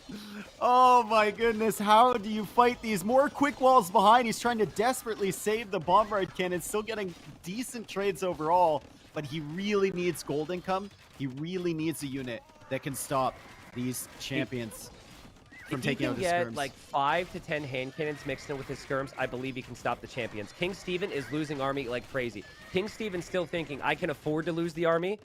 I can take these fights. This is fine. I've got to rush in now to keep my opponent off of gold. But the population right now for Khosrow seems decent. Having said that, Dave, there's 40 champions apparently on the field for King Steven. If they're all here right now, he loses everything else. Maybe How many pure kills those Bomber champion Cannons have? Maybe do it. It could be. I mean, if he's spamming enough, potentially could be 4,000 gold. Now we look at the kills on those Bomber Cannons. That's crazy. 4,000 gold collected by the relics already. Yeah, It's been yeah. a huge deal in this game. You need a combo of champion and skirm. You just do. Now that's a good move. That castle's now gone for Khosrow. Khosrow has been distracted, and now King Steven's going to try and drop a castle. So he seems to be taking his foot off the gas for a second, just realizing that he has to deny the gold, and if he locks that down, maybe then we see him close this out. But I think pure champion, even though you ignore armor, I think it will struggle if there's enough hand cannons for Khosrow. But Khosrow only has 15. So maybe King Steven still has his moments. And he's just going to dive in. This is like the classic King Steven play. You just patrol in with more army. You don't micro it. Make more army, patrol more army, don't micro it. And it's working. And eventually your opponent's going to make a mistake. At least that's what Steven's hoping for. Those Yeah. castles in the north are absolutely beautiful, denying res long term. Still has the relics generating all of that income. Still locking down those stables in the north. And Khosrow is just looking for his opportunity to get another pushback like he did earlier. But eventually, he's going to be out of position. Eventually. Yeah, I mean, in theory, yeah, I agree with you, but Khosrow will not break, dude. The champions are getting attack grounded. Hand cannon is way too strong. Okay, this is what you do, right? If you're King Steven, the hand cannons are here, right? You got to get like 30 champs to the main eco of Khosrow, and then this area here needs skirmishers. Skirmishers with a mix of new champions could do it, or your own cannons or something. But, like, Khosrow's ability to control this army of bombard cannons, which is 53 kills, has been insane. He's out of gold. We He's may out of have gold. jinxed He's him. out of gold to repair. He loses one. He actually had to sell off food to repair bombard cannons. He loses 3 of the 4, Dave. And there are champions in his eco. Is this the moment for King Steven? I mean, Steven is also losing villagers in his own eco, but I mean, at this point, it doesn't really matter, does it? He's killed the bombard cannons from Khosrow, and we saw how much value Khosrow was getting for those and how valuable he thought they were because he was protecting them the whole time. 2-2, 2 wins in a row for King Steven. Let's go. We got ourselves a series. We have an amazing series on our hands. The strategy and the preferences and the styles are clashing. They are so different. Clearly, Khosrow is like better with the unit control, but King Steven, with the 4 TC boom, we got to see Dravidian champions with Wood Steel for the first time in my mind at a critical moment in competitive Age of Empires 2. And I really felt like when Khosrow had that farming eco untouched, when he started to raid, when he saw this castle and this castle almost went down or was almost denied, yeah, this was going to be Khosrow's game. But, you know, we question it. We meme about it. We question our Lord. But if this is doubt, this is why doubt does it, right? The forward castles ended up being the important area of the map. It just took him quite a bit of time to be able to grind Khosrow down. That was an weird series of events. Now that I rewatched that first castle that Steven placed, I think it could have been denied. If the skirms come forward to attack the crossbows right away and the light cav are attacking the villagers, I think that could have been denied, and then the game completely changes at that point. But maybe think it's Khosrow one was of paying those- attention somewhere else. You ever see, you know, those situations where we're casting and we see someone completing a castle or gaining a position, but then we're kind of like, okay, but what does he do with it? Yeah. You ever, like, that is kind of what that felt like initially almost. And I think Khosrow was like, okay, I've killed civils. I killed a lot of his army. If I can just build up some siege in combination with my army, I'm producing right next to my base. Like, these castles should go Yeah. down, but it didn't go down because King Steven just had so much production there. So I think that was probably part of it. Do want to say again, everyone who's here, salutes to you. Thanks for showing up, as it's now 2-2 here in this quarterfinal. To everyone who thought this was going to be a 4-0, you could not have been more wrong. I honestly thought that it could have been a 4-0 or a 4-1 for Khosrow after seeing the first 2 games, though, so I can't blame you. Couple reminders here again, guys. We've got today and then 2 more days of Hidden Cup, so I hope you're ready for the weekend. These 2 players are fighting to get into a semifinal. We have both semifinals tomorrow. We then have the 3rd place match in the final on Sunday. People asking who is who. It's all speculation right now. Nobody knows. We find out who all these players are after the final on Sunday. 50% of all the donos go towards the prize pool. And if you've got a Twitch Prime, if you're sitting on one right now and want to toss it on in to support the stream, I'm not going to complain about that. Hidden Cup was a lot of work to get here. We are very close to the finals. Thank you, everyone, for the support. And all right, Dave. So let's get to Khosrow here. So we thought that maybe he should go for a more open or messy map. He went for a closed map, and it didn't work. Now, I felt like he had the type of game he wanted, but do you now avoid a map like Bypass and maybe rush to Mudflow or High Tides to just try and get aggression in against King Steven early? I think if Khosrow is who I think he is, he's going to pick Bypass and Mudflow, even if he loses the first one. I think he'll save his home map for the Okay. final. Got it. All right. Well, Chinese is probably on Mudflow for both. Lithuanians is what Khazra did on High Tides before. What about, would we see Portuguese from Khazra on Bypass? It almost feels like the only option when I look at it. You could go Portuguese on Mudflow too. I mean, we could see a situation where it's Armenians against Portuguese, and both players are not using their first pick of Chinese. Ooh. Yeah, fair point. It could All have right. been that they were just picking that to bait the opponent, or maybe deny Chinese from the opponent as well in the draft because it's hidden, right? Sick. Yeah, that's true. Yeah, I mean, Chinese are really strong if you can get the Vils rushing right away. I think they could be good on High Tides, in theory. So we'll see. Let's go. Let's see what happens. Game number 5. This would be Khazra's choice. He's lost 2 straight after winning 2 straight. And I felt like after King Stephen lost on evac, that his spirit would be broken. Here we are. It is game 5. My And theory's we wrong. thought that Khazra... Yeah, it's all right, Dave. I wasn't going to bring up your theory was wrong.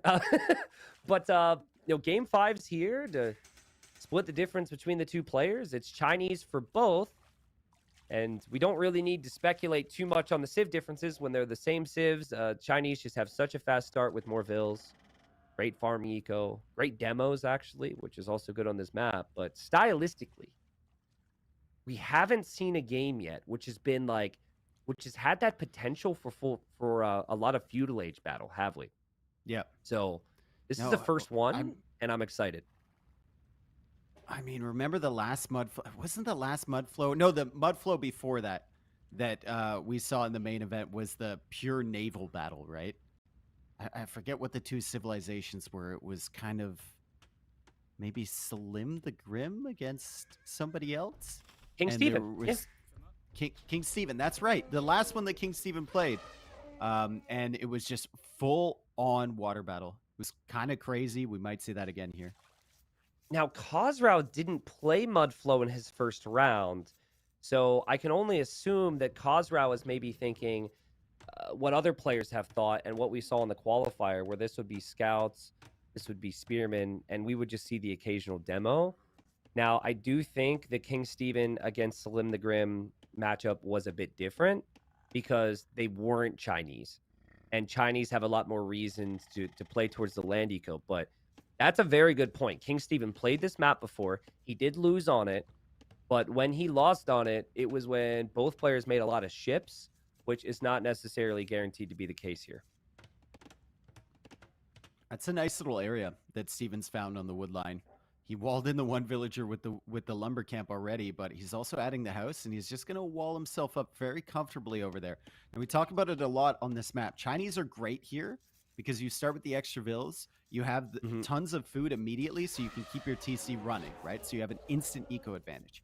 But starting with minus food at the beginning, or not as much food as other civilizations, means that you will have to go out to those exposed areas for food earlier.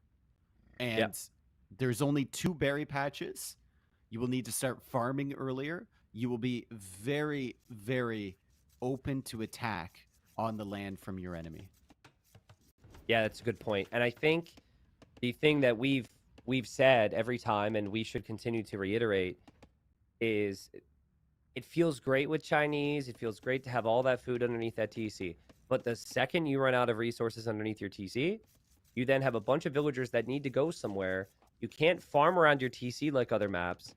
And then you're farming on the hills and on the outer areas where the berries are. So I think, you can't be that greedy here. You can't wall much. Your vills are going to be exposed. So the way that you play this is usually through strong army. And I think, it's so funny to me, guys. To take a step back, I think it's so funny. People were screaming Viper at the top of their lungs when the score was 2-0, saying this is going to be 4-0.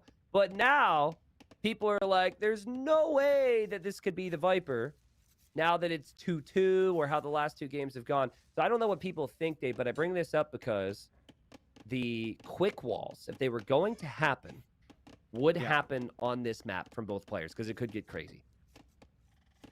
It could indeed. I love the way that Khosrow has locked down that middle area. I'm surprised that the lumber camp is going on that side of the woodline and not in the middle.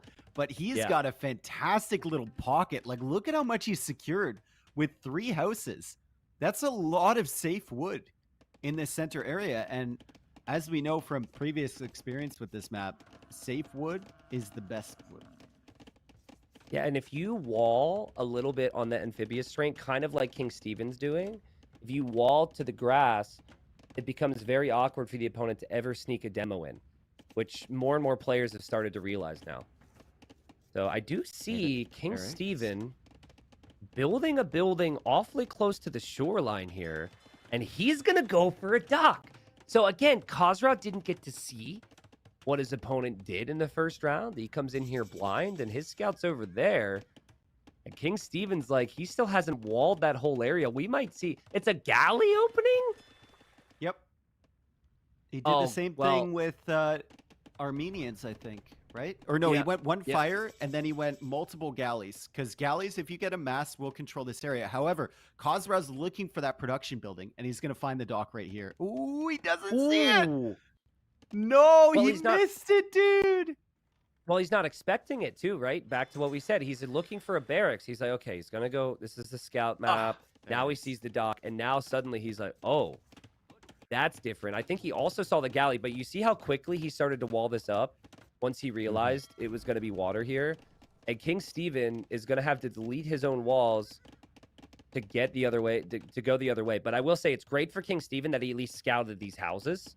So he knows that he has to loop this way. Otherwise, it would be a bit of wasted time for him. Yeah, even horse color coming in now from Khosrow. So Khosrow is getting a little bit greedy with that one. He's going to wall up on this other side. The galleys are good for ranging the woodline. But like I said before, with those houses he built earlier, he kind of locked down a bunch of safe wood away Yep. from this galley. And he's going to be faster to the land army. So Steven has to make sure he locks down his area at home with spearmen. And he also has to make sure that he doesn't get pushed on the water by this later dock from Khosrow. Yeah, so Khosrow delays the dock, which I think feels very nice considering he hasn't taken any losses. I think if the dock is late and you're, really in trouble, then obviously the dock paid off for the opponent and lack of one didn't really pay off for you. We are going to see scouts, remember, from Khosrow, and King Steven's got to prep for that. There's a lot of multitasking involved right now. There are some spears out there for King Steven, though. He just has to make sure he has the spears everywhere, because there's we've seen upwards of 10 spearmen on this map, and still players are losing villagers to scouts because there's just so many exposed areas. Yeah, great job from Steven, though, to keep those spearmen around. He's got the fire, tracking the scouts, and doing a little bit of extra chip damage. And still has the galley forward, kind of attacking the walls. But this map gets crazy, right? You have to make sure at all times you have spearmen around all of your villagers. Otherwise, suddenly you look over there, and there's 4 scouts killing vills, and they're so far away from anything.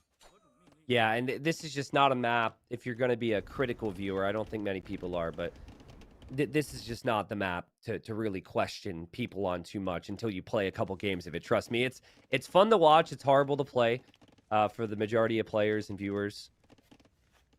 And right here, we're seeing spearmen's on the woodline, but there's not a spearman on the berries, right? The spearmen are over here to our left, and this is kind of what we meant.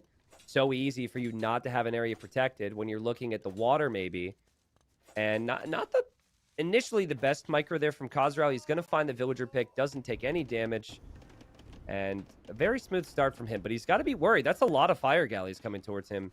So maybe he didn't expect the first one, the second one. Now I don't think he was expecting the continuous water follow-up from his opponent. I think it's pretty easy for him to deal with this, though. If he just goes for like another house or even maybe stone walls behind that, Yeah, he yeah. can force all the fires into his walls, which should be really, really nice for him as the scouts are still roaming around.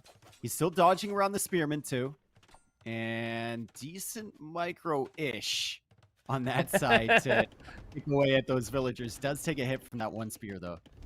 Yeah, he's got to have to place another house here. It's getting awkward because of the galley. I'm laughing because there was a moment there with Khosrow's scouts where it felt like he recognized, like, I'm a little faster than you. And his scout kind of went back in and backed away, backed in. He was just double checking to see if King Steven was going to pay attention. I gotta say, the water seems to be adding up. We had King Steven sell all of his stone, and he wants to be in Castle Age soon. And Dave, like, this is a lot of pressure, and the villagers are being ranged on the houses, and the houses are melting. And this is a great position for King Steven right now. I mean, you have to keep in mind that there are 8 villagers in the queue for Khosrow. Yeah. So he has true. more food than you think, right? But great pressure from King Steven, like you said. He's really trying to break that house. Now he realizes with 2 galleys behind, fire galley there, can't really break this position. Trying to get that second building up so he can go up to the Castle Age. Not sure if he's even working on a second building right now. He's too busy with the scouts. Yeah, he Timing didn't might have the be wood. off here for Steven. Didn't have the wood for a second. I think he forgot he didn't have the wood, and now he needs some help here because there's some skirms. He is going to have the stable. He does kill 2 scouts there. That's actually really nice. But we'll see, man. I'm noticing Khosrow, like, queuing up lots of vills. Yeah, 500 food in the queue. Yeah, queuing up tons of vills with consistency, which, again, to me, as a player who can sometimes be very nervous in tournaments, I do that a lot when I'm more nervous. At the very least, I think when you are not... it's not a bad thing if you cancel them, right? But it is sometimes just a sign that you're not quite able to track things as you would normally in a game. Archers here, but there's no spearmen forward from Khosrow, so the scouts might be able to clear this. Still, Yeah. Whoa, she moonwalked right into those archers. Interesting. Taunting them even. And she survives. Oh my god, dude! That's why she's she did it. flexing on them.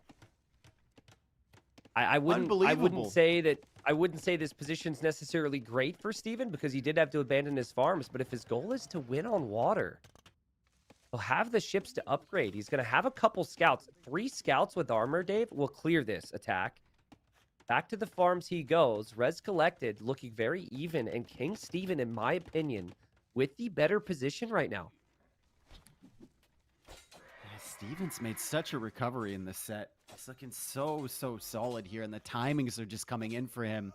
Could have even been faster to Castle Age if he had the building. But, I mean, he's still going to be 2.5, 3 minutes ahead of his opponent. As we just see the click up now from Khosrow. And Khosrow is going to have to make sure his walls are up. He's going to have to try and mass a little bit of military. Maybe even keep these archers moving forward so that Steven can't send those scouts over to his main base. He needs time right now. Remember what we said. The strategies that happened in the first round, not something that players could watch, see, and adapt to. Khosrow here was never expecting his opponent to go for this much Navy. As we see, again, another villager survive. This army is going to get cleared up. As long as the weak villager isn't sent out they're there, so weak, there's going to be They're no so losses weak. here. Oh, those vills are so weak. It's incredible. All right, stone wall, I believe, in the center from Khosrow. I think he's trying. Yeah, he's just trying to stop this pressure. I mean, fire ship, war galley, really difficult. That wood line we once thought was secure, not so secure anymore. This is a problem. Like, stone walls go down quickly as well. Still a minute away from Castle Age for Khosrow. There could be knights in Khosrow's eco. Khosrow's going to have to hold from this. Great defense thus far, but with one mistake, Khosrow loses this game right now. Oh man, and knights and scouts coming across. Demo they're in never the gonna be queue, found. but yeah, Steven doesn't see that. He's not expecting him to be all the way out there. I just wonder, like, what's the wood situation going to look like for Khosrow? With the Navy numbers here from Steven, it's so well done to control the wood in the middle and then start picking away at everything behind with the knights. Okay, here come the knights and the scouts. Now, there is a sizable archer and spearman army for Khosrow. He does also have the navy. He has a demo there, too. There's a lot happening at Khosrow's base. It is too much for us to really be able to look at. But he's trying to squeeze through, but there's a reed there. There's a reed. He's like trying to click through. He's like, why can't I sail over that? But Dave, the knights are still there from King Steven. King Steven able to lure some of these crossbows, able to lure some of the units into his navy. He's got a pretty big navy. The house is going to go down. The villagers have to leave. And these villagers are going to have to chop wood somewhere other than this amphibious terrain because King Steven is coming. And sure, there's going to be a demo, but the demo's not enough. And if you don't have that wood, things can get very awkward for you on Mudflow. I mean, there is wood on the outside, like you mentioned, but it's long term, not really the ones you want to go for. Not super valuable. He's forced into it now because of the naval investment. Monks can be good, converting the fires, and those archers that were coming forward could also be good, but I think they've been found now on the right side, that army from Khosrau that was pushing forward. And that was like his kind of counterattack. Yeah, they're still going to advance forward. This is King Stephen is going for a panic TC because that knight died.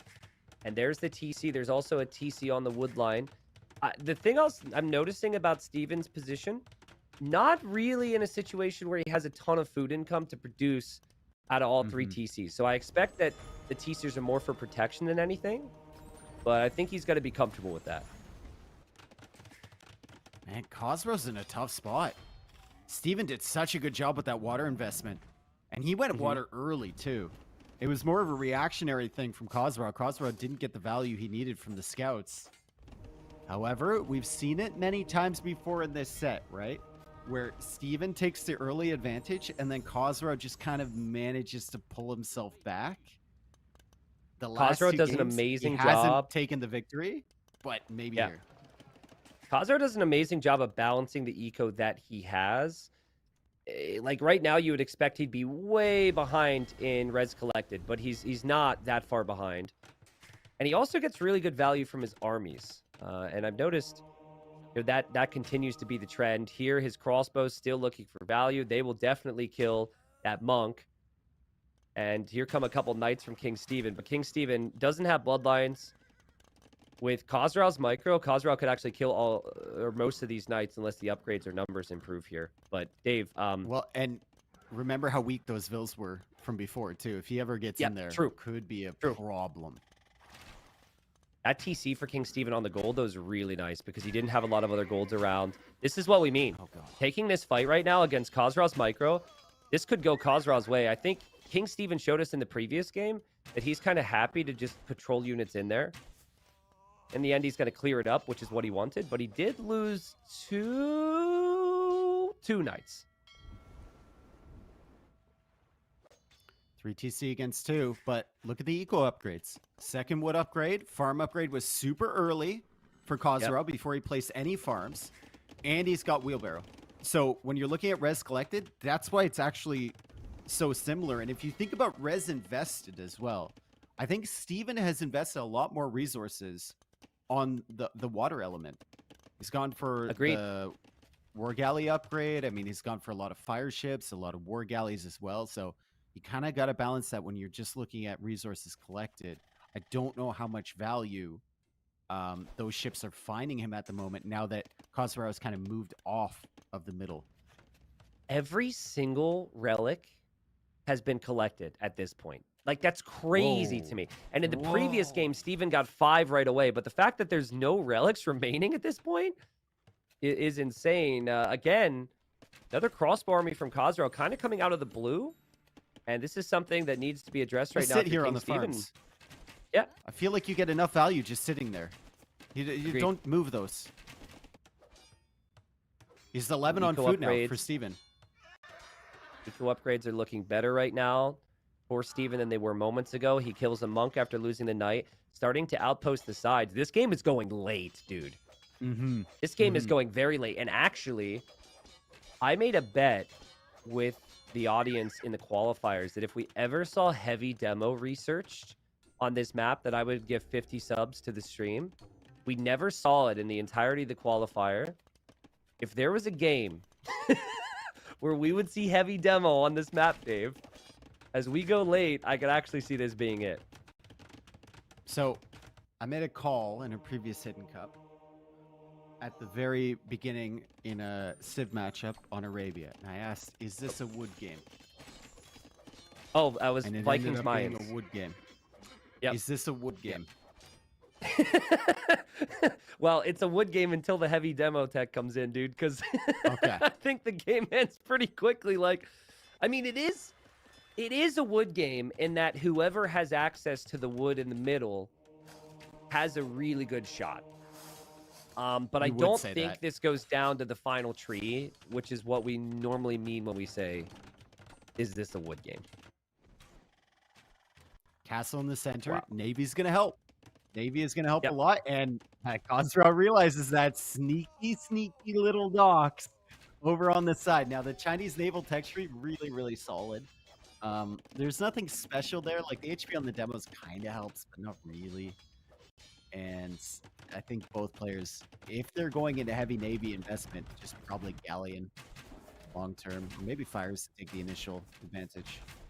Yeah, I mean, Galleon would make the most sense. I mean, because you can range all the wood easier with Galleon, and then you can also range the areas like to the side of like the grassy terrain to the side of the amphibious terrain. So it would make the most sense, but it also takes the most investment. Like you need to mass them. It takes longer for there to be payoff, whereas a demo and maybe a couple fires can have more of an effect in these types of situations. But it's I'm going to be seeing a bunch of Chuko new for texts. King Steven. Like I'm consistently seeing a bunch of texts in from Steven that should have probably been researched a long time ago. Right? Like Yeah. like Fletching was pretty late considering the Navy that he had. Yep. Wheelbarrow is probably pretty late here. Horse Collar was a little too late. The second wood upgrade was a little too late. It's like he's kind of just catching up on all of these things that Khosrow invested into really early. And now Khosrow has that opportunity to catch up on the overall villager count, which he's actually surpassed King Steven in now because Steven was busy getting those technologies. And Khosrow is chopping wood on the outside areas, right? He's not taking any of the middle wood, and he's kind of been fine. Now, Scorpions are tracking him in different areas. I mean, he did lose quite a few crossbows there. That's worth it for Steven. And here, Steven is going to take out this dock, and he's kind of stopping Khosrow from being able to push out. But we're going to have Fires be the play from Khosrow, and he's going to surprise his opponent with that. And another area of farming eco for King Steven that he has to leave because of the consistent raids here from Khosrow. Yeah, the food has just been constantly under pressure, and Steven hasn't been able to pressure the food eco from Khosrow as of yet, but Steven has the Chukanu here. However, the crossbows are in, and the crossbows are taking out all of these Chukanu numbers early, and Steven is just consistently reacting to all of the land aggression, while Khosrow has completely ignored the water area, so he doesn't need to react to anything there. He's just calmly taking the wood on the outside. He will come back to that middle area once he's in Imperial Age. You know, the vibe I'm getting here that I didn't think I was going to get this series, I thought I had Khosrow picked out. I could definitely see Khosrow being leery, Dave. Insistence upon crossbow play. Great crossbow control all the time, right? Struggling a little bit in late game, right? In situations where we felt maybe, the cup game, maybe the Byzantines bring it back. I'm wavering in my pick of the Viper, as many people might be, or I'm literally just saying this to confuse all of you, so I hope you understand there's a chance of that, but what a game. We're going to Imp. Yeah, I don't know, man. Letting Islands slide on your draft? And then the Yeah, maps Islands, that he- Vikings. Picking Bay, Yeah. picking Cup. I don't know, man. I don't know. I'm willing to entertain the thought. I'm just saying, my hot take with Margugu, there is a non-zero chance that Viper was Gregory the 7th and got 4-0'd in the first round. There's a non-zero chance. Okay. So heavy demo tech could easily come in at this point with how things are shaping up. We're going to have castles, though, from Khosrow on the right side. And he clearly doesn't want to focus on water as much. He's making Chukunu, he's making Lightcap, and then King Steven's making Chukunu, and King Steven is making War Galleys. But I really like how Khosrow is always finding some type of a threat to kill his opponent, but he must have forgotten that his opponent could run right through the middle into his own eco. And that's not going to be fun if King Steven can get back into the farming eco. It's still an awkward position for Steven to push from. Now, The wood in the center isn't the only resource there. There's also stone in the center, which could really, really help. And Khosrau has built 2 castles over on that right side to supplement his push, but he has 0 on stone currently because the Navy is controlling everything here from Steven. And we've seen Steven punished for focusing on the Navy alone. He's lost a lot of potential food income at home from the raids. But now he's getting rewarded for it. Also, a very important resource, which Steven has just run out of, is gold. You need gold on the outer edges, and that's where he's headed. And those fire ships have found him. So there's also gold in the south of his base available, but I don't know if he knows that both players are actually taking losses because of the raids right now. We also going to have a Treb war. Like, this is absolutely insane what we're witnessing here, because both players are seemingly out of position in some areas. Yeah, one player focusing primarily on the land, the other player focusing primarily on the water. And the Chukanu now getting some good damage from Steven, but it looks like these Chukanu in the back are going to get cleared. More farming space available, and Steven was forced to go for the other castle defensively in the farms because he was being harassed there so much. Are a problem. And there's so much that's a problem. But the Trebs right now are a problem. The castle is down. There's no Trebs for King Steven. Khosrau's going to run right through, and so he might not have the stone, but like have raids, which he tried to undo King Steven with in the previous game, can undo King Steven here if King Steven doesn't have defense. Castle's not going to do anything, dude. Like, that castle will just be Treb down right away, even if he does succeed in getting it up. I mean, it's just faster for Khosrau to go into the light cab here. As we see the text fly in from King Steven, he's trying to catch up. At all times, he's trying to catch up on land. He's focused on the water. Great job. Khosrau just ignored all of the stuff in the middle. Agreed. And this is not like we're just seeing castles go down. We're seeing TCs go down. We're seeing crucial economic areas go down. Speaking of, I mean, still no good wood control for Khosrau.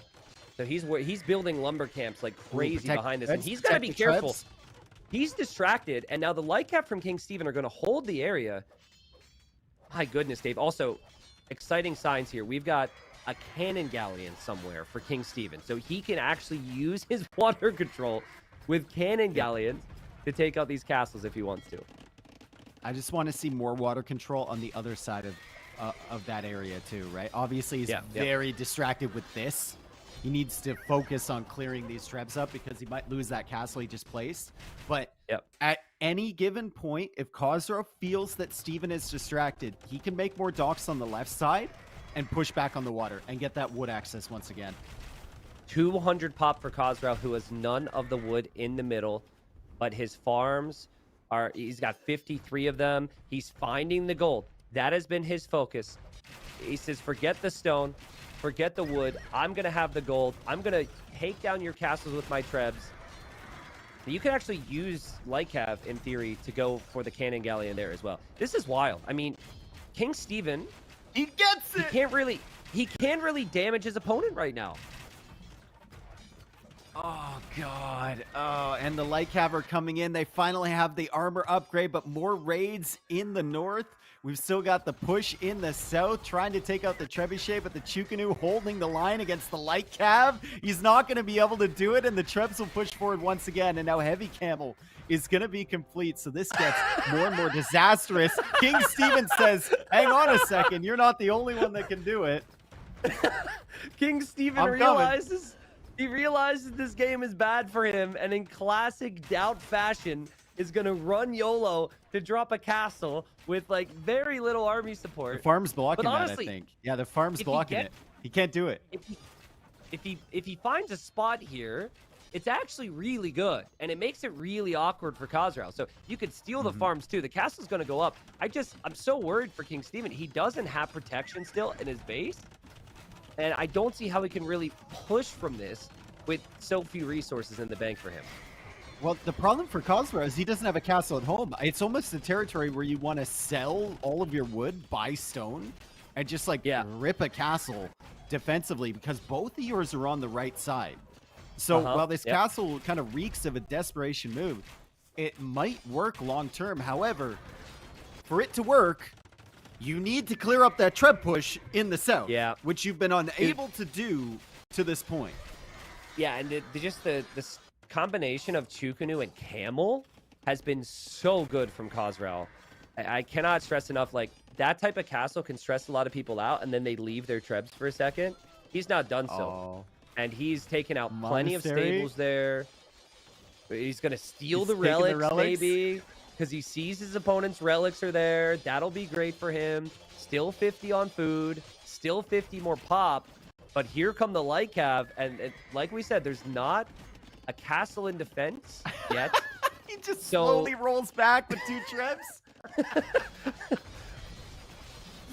Camels countering ships. They understand the camels. The camels used to be a ship, or the ship used to be classified as camels, rather.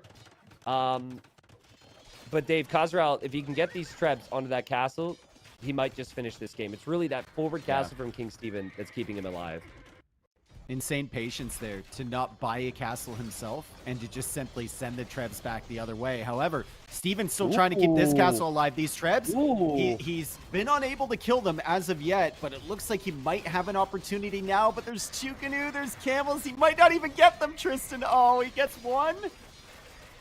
You got to YOLO everything for the trebs, honestly. You're going to lose the Chukunu anyways. You just got to hope you kill that last treb.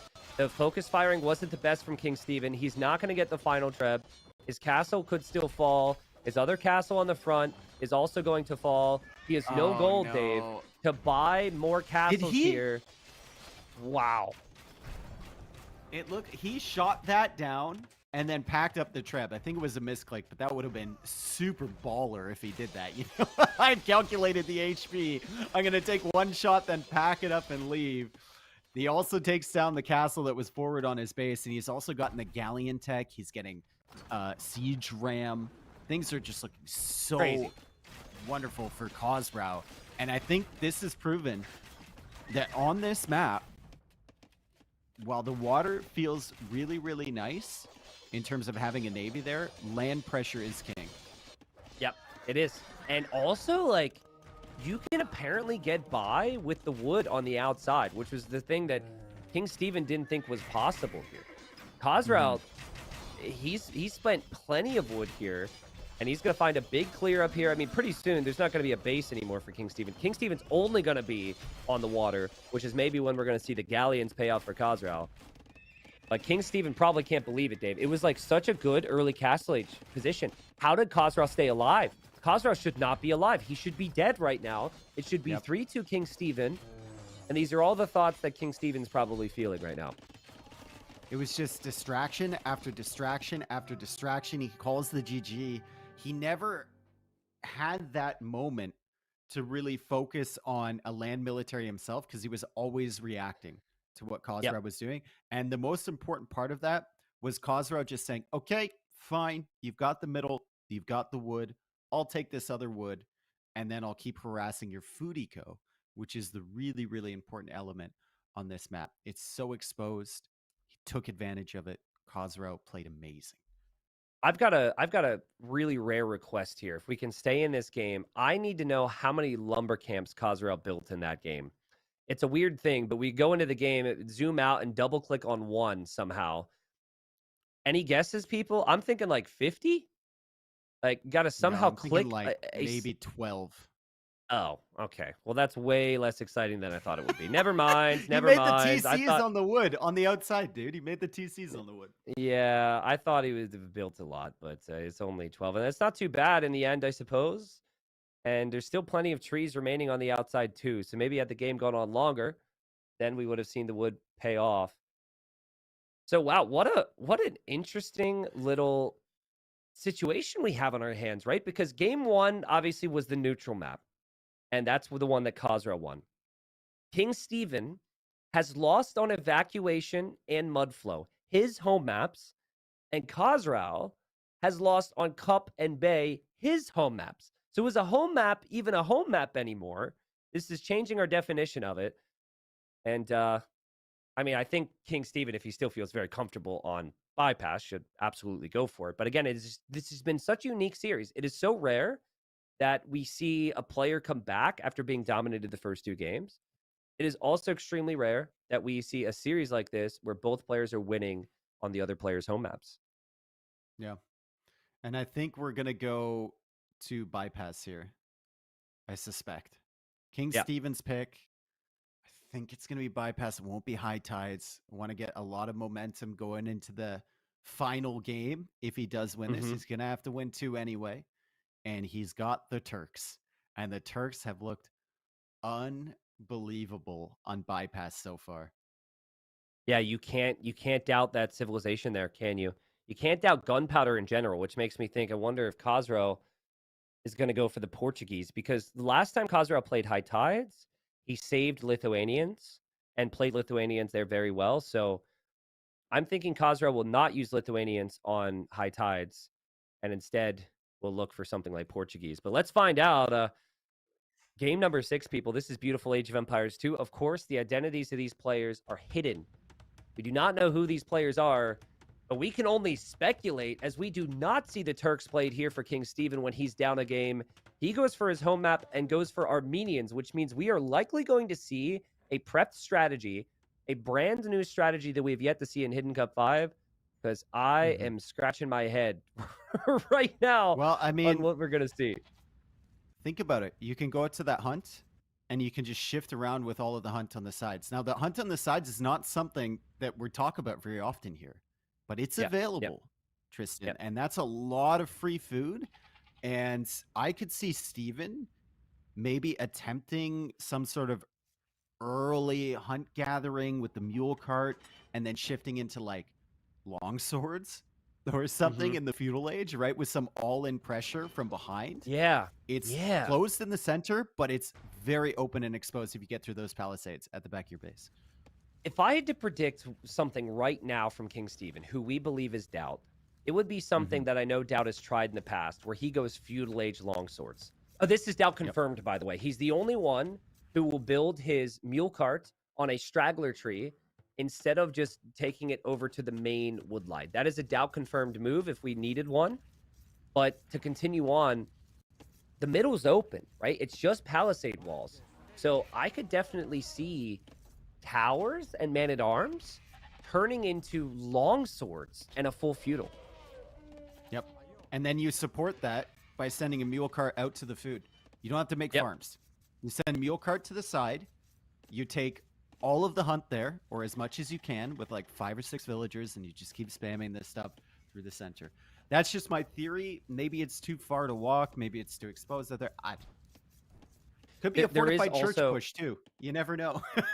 Like, No, that's a great point. That was going to be my next statement. Is I think that the other thing that Armenians can do really well is with their monks. The thing is, King Stephen has not shown me to be a player who would be great with many monks in control. That's just the reality of the situation. So, considering King Stephen's history, I would say that this would more likely be some infantry play. And what's kind of wild is everyone and their mother. That's right. People have got their moms watching too. Like, they expected Turks here from King Stephen because Turks are amazing on bypass. And I'm pretty sure Khosrow expected that as well. So as we are asking these questions, Khosrow is also asking these questions. And Khosrow was probably thinking this was going to be a gunpowder war. So will Khosrow come to the conclusion that he needs stone walls in the middle and thus a fast feudal?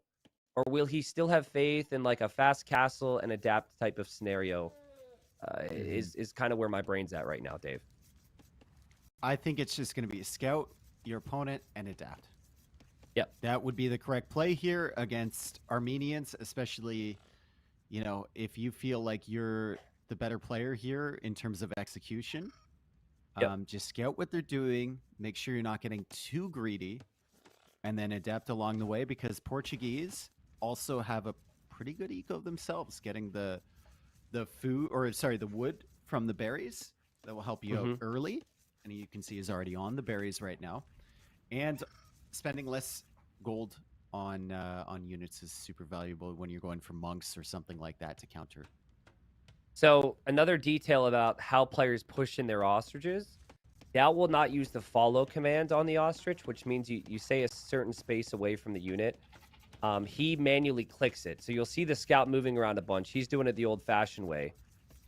This feels again very much like many people's favorite player, Doubts, who, if it is him, is 38 years old, has played this game for 20 years, and is still at the top, which is just amazing. But you know, King Steven is got to be very careful here with this wall. He's not going Tower Rush, Dave. He's going Fast Castle, and Khosrau is going Fast Feudal. I believe that Khosrau, because of the threat of Man-at-Arm Towers, wants to go Fast Feudal into walling that front area because he's worried about it, or at least Fast Feudal to be able to make defensive towers. Yeah.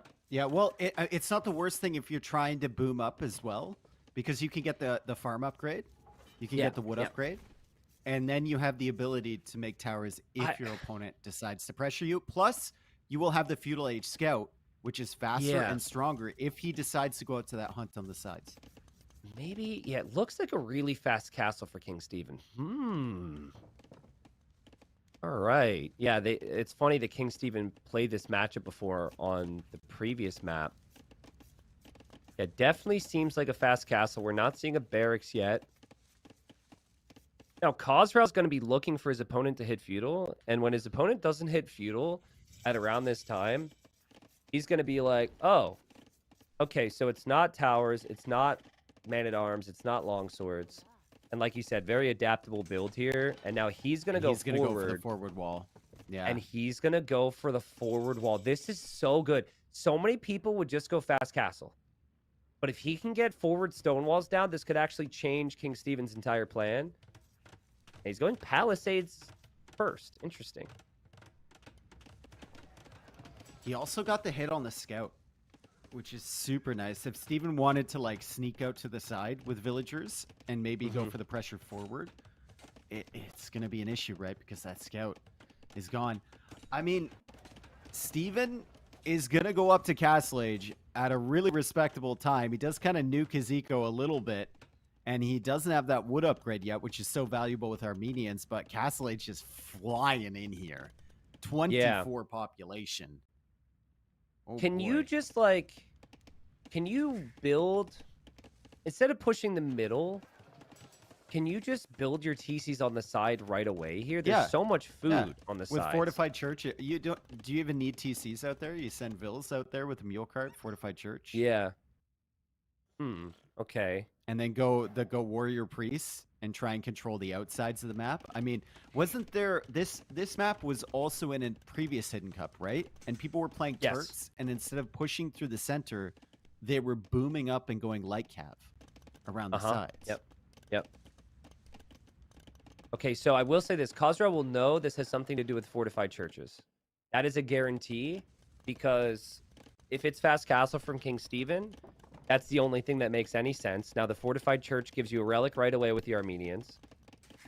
And then you can make monks, but also warrior priests. And warrior priests cost gold and food, but it's actually cheaper on gold, which is kind of what you want. And they can fight back and still pick up the relic. So I'm guessing King Steven is going to like wait with that scout, get it healed up. Once it's full HP, move out with his scout, and then aim to get a couple relics, and then I guess adapt from there. Is that a TC or is that a church? Church. There we go. And then what? Siege Ooh, Workshop. He's pushing through the center. Okay, warrior priests, monks, siege. All right. I was wondering why he had so much on gold. I mean, he does have the market to balance a little bit, but only kept 100 stone to potentially place a second town center. And there's the second fortified church. It's going to be aggression here. This is why I would have liked a stone wall on the front from Khosrau, because now when the siege starts to batter down your walls basically don't do anything. Like, I don't even know if it's going to be worth the time it took you to walk those two vills, build the wall, and go back, not to mention the wood cost. Now, what it does do is it's an alert. So it lets him know what's happening, and then he can prepare for it, and then he can be ready. But that is not a long distance to travel right now for King Steven. So if he gets, a build-up here, this could be really awkward for Khosrau. Do you wait until you have 2 mangonels? Apparently not. Okay, that's immediately no. As he starts working away on the palisade wall there.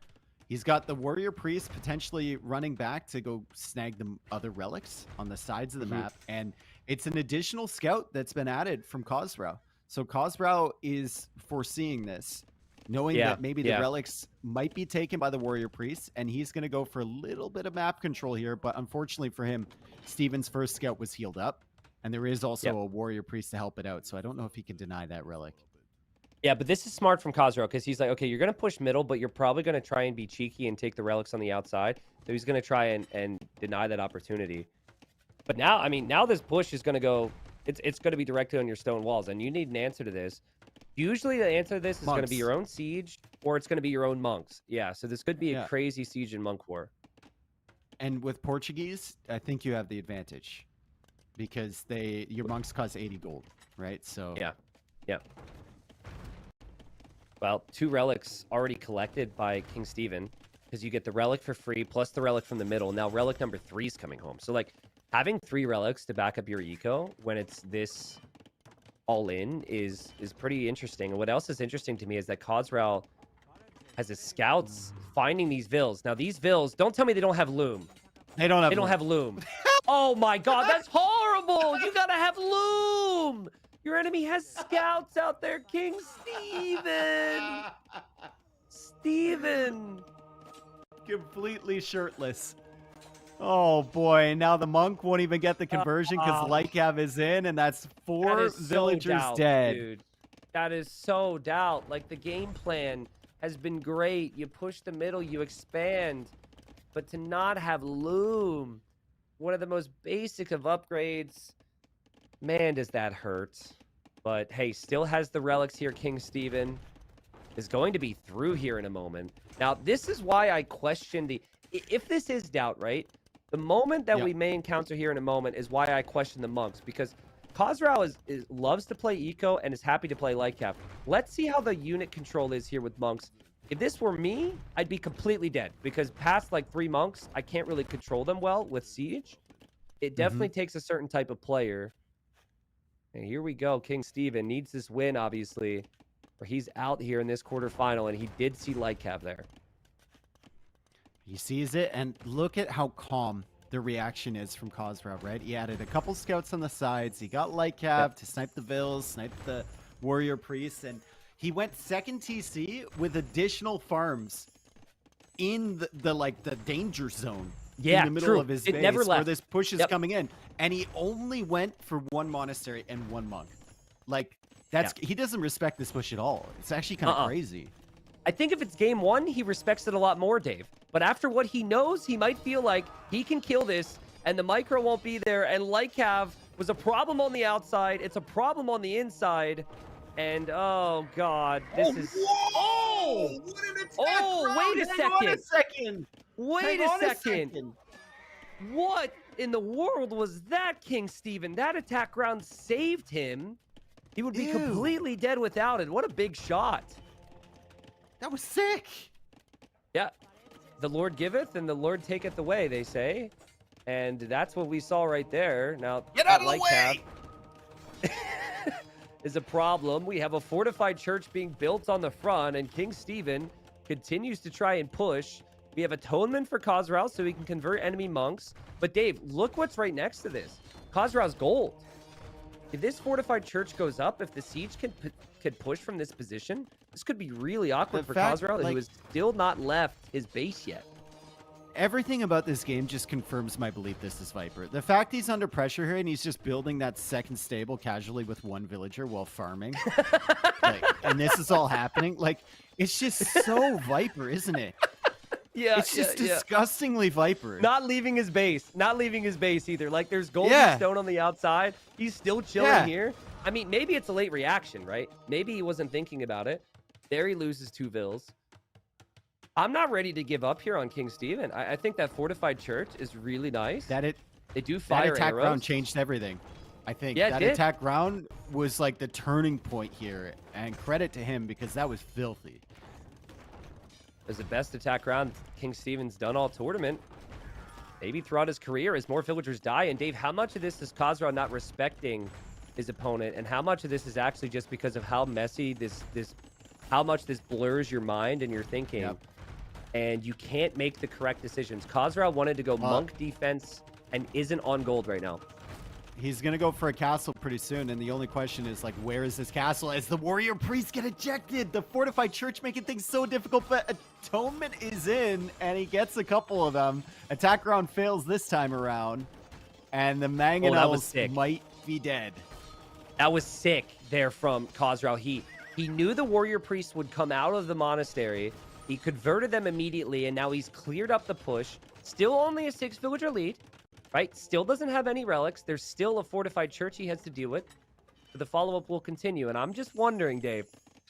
I said it before. If this is a certain player, as we see a castle from Khazra, I wonder if King Stephen's going to be considering a rather risky castle at some stage. It feels like he's planning on a fast imp. He's got 600 stone, and here they no, come. dude, King Stephen, no. There's only one tile here you can move through, right? And he hasn't killed enough walls, I don't think, to place a castle there.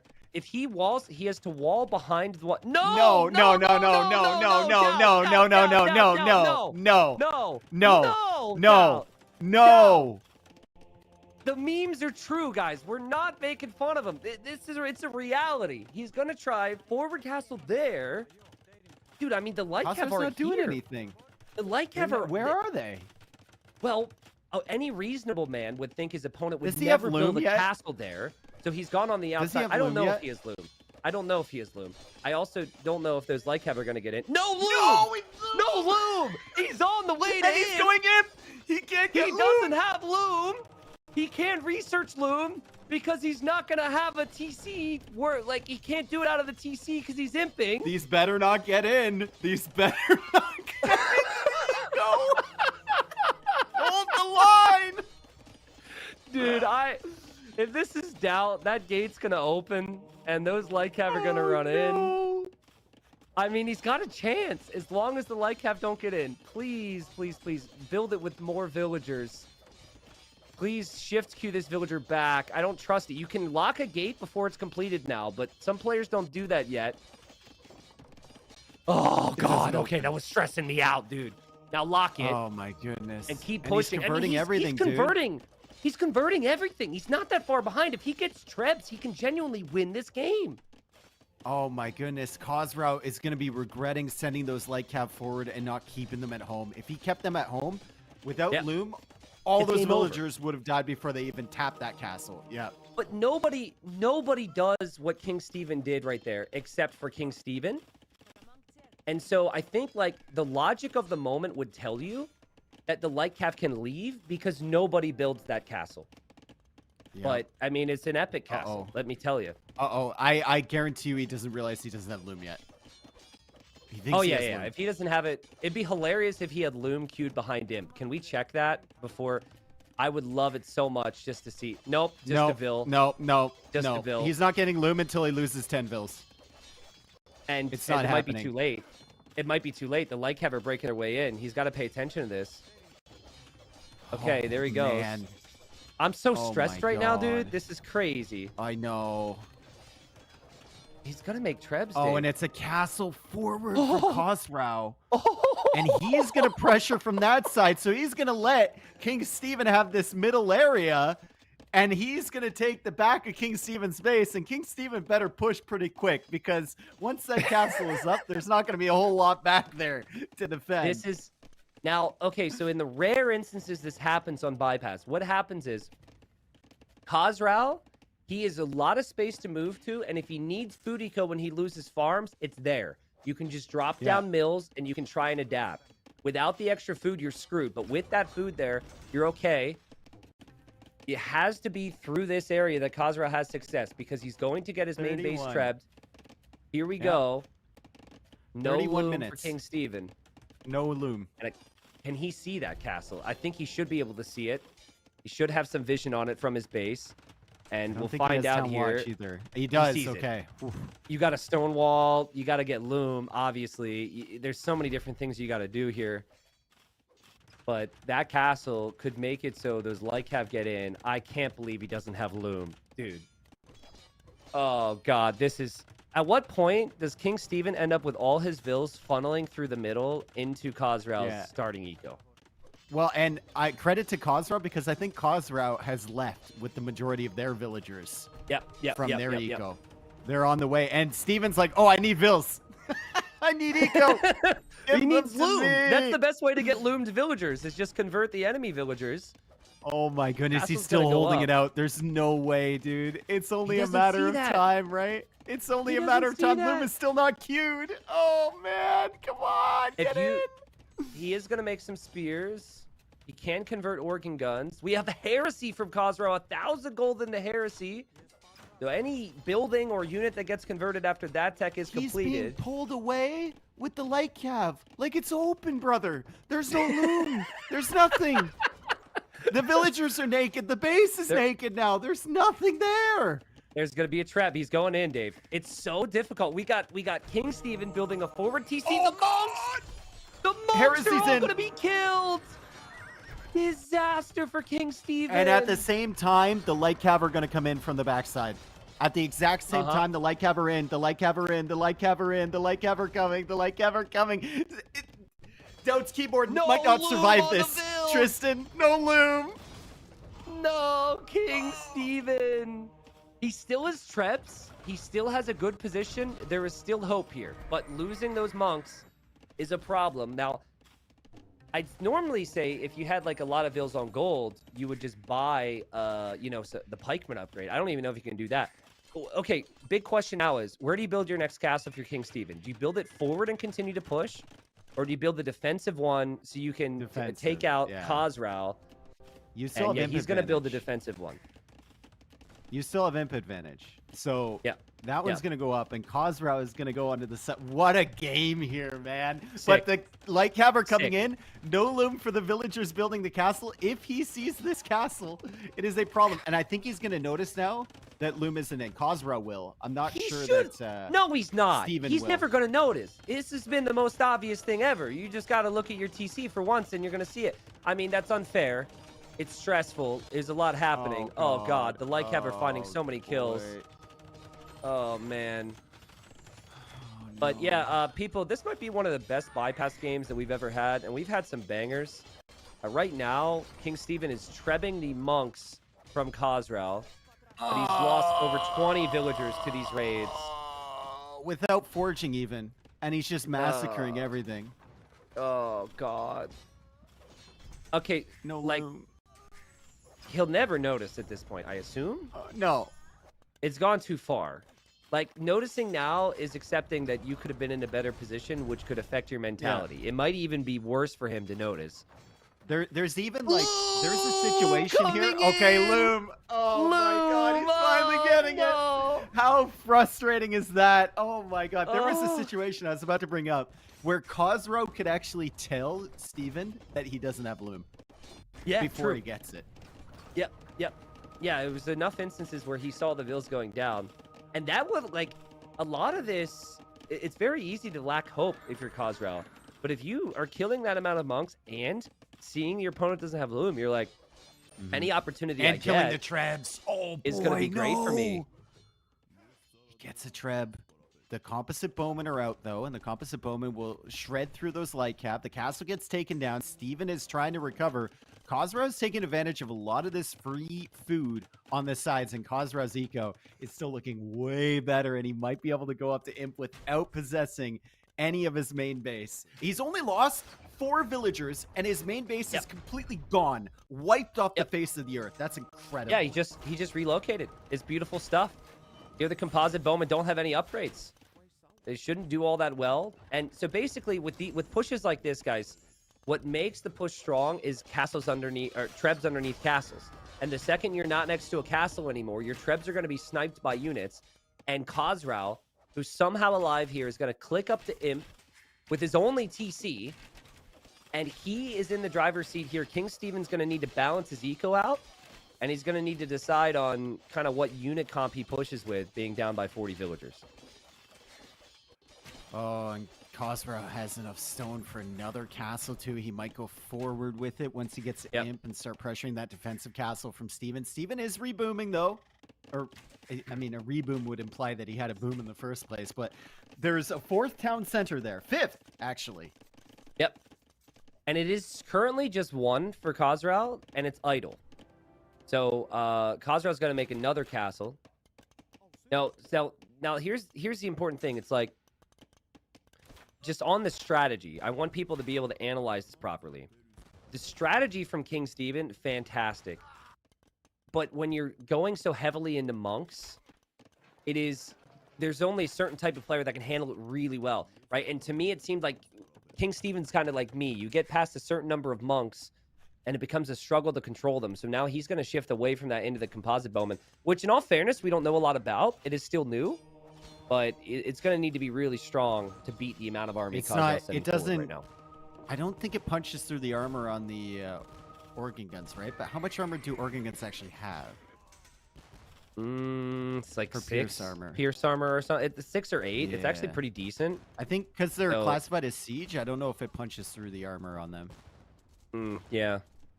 I mean, I also wonder if the damage output is good enough with the composite bowman. That's always my concern with the unit Yeah. like that. There's still a hole there for King Stephen. He hasn't been able to push. This has given Khazral time, and Khazral's going to have 3 castles on his opponent's side of the map right now. Can we let that sink in? 3 castles, opponent's side of the map, all on the outside. He doesn't have his starting base at all, and it somehow makes sense. Yeah, I give you. What is that organ doing, man? That thing was dancing. It couldn't decide whether it wanted to shoot or shimmy. Man, jeez, I don't. It's kind of weird there. Anyway, Khazral just kind of traded his base for the rest of the map to Stephen.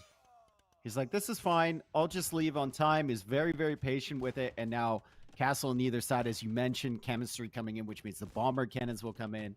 Organ guns still producing, and organs, as they've proven, are really good against composite bowmen, apparently. If King Stephen wants to go to the outside, the best path for him to go to the outside is now through what was Khazral's base before. We got Trebs on crossbows. Yeah. Here we get to see these bowmen. The Vil count Not is good looking against really other nice for King archers. Stephen all of a sudden, but Arbalest is just seems like the better unit here.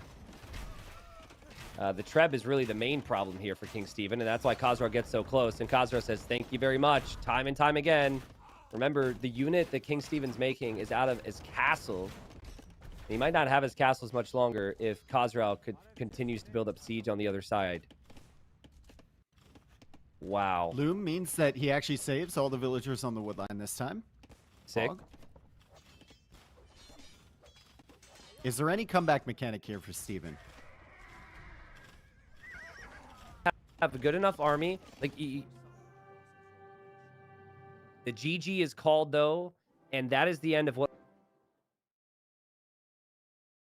alludes to King Stephen, whose strategy was honestly some of the best strategy we have seen so far in Hidden Cup 5. Unfortunately for him, the consistency with execution wasn't necessarily there compared to Khazral. And, I mean, the salutes extend right over to Khazral as well, because this guy, like, how did he survive that? How was he so calm? Like, Yeah. I know that King Stephen didn't have Loom, but the calmness as his entire base was getting pushed was unbelievable. Look at the eco advantage there, too. He escaped with everything.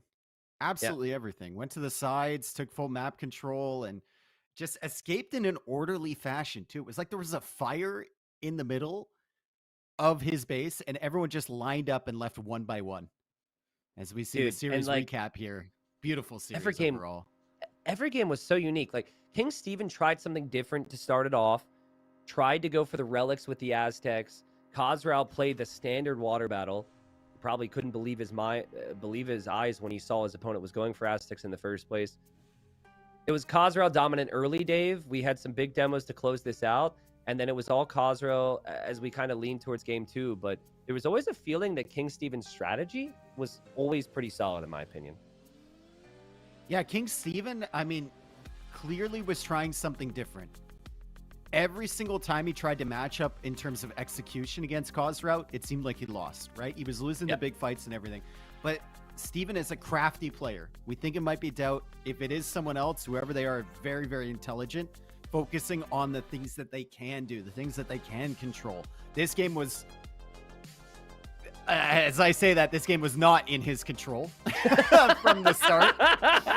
Nothing really went well here for Steven, and we see a prime example of that with the archers roaming around and the faster castle age time from Khosrau. But overall, if the eco was ahead, if the macro was on point, Steven was winning those games.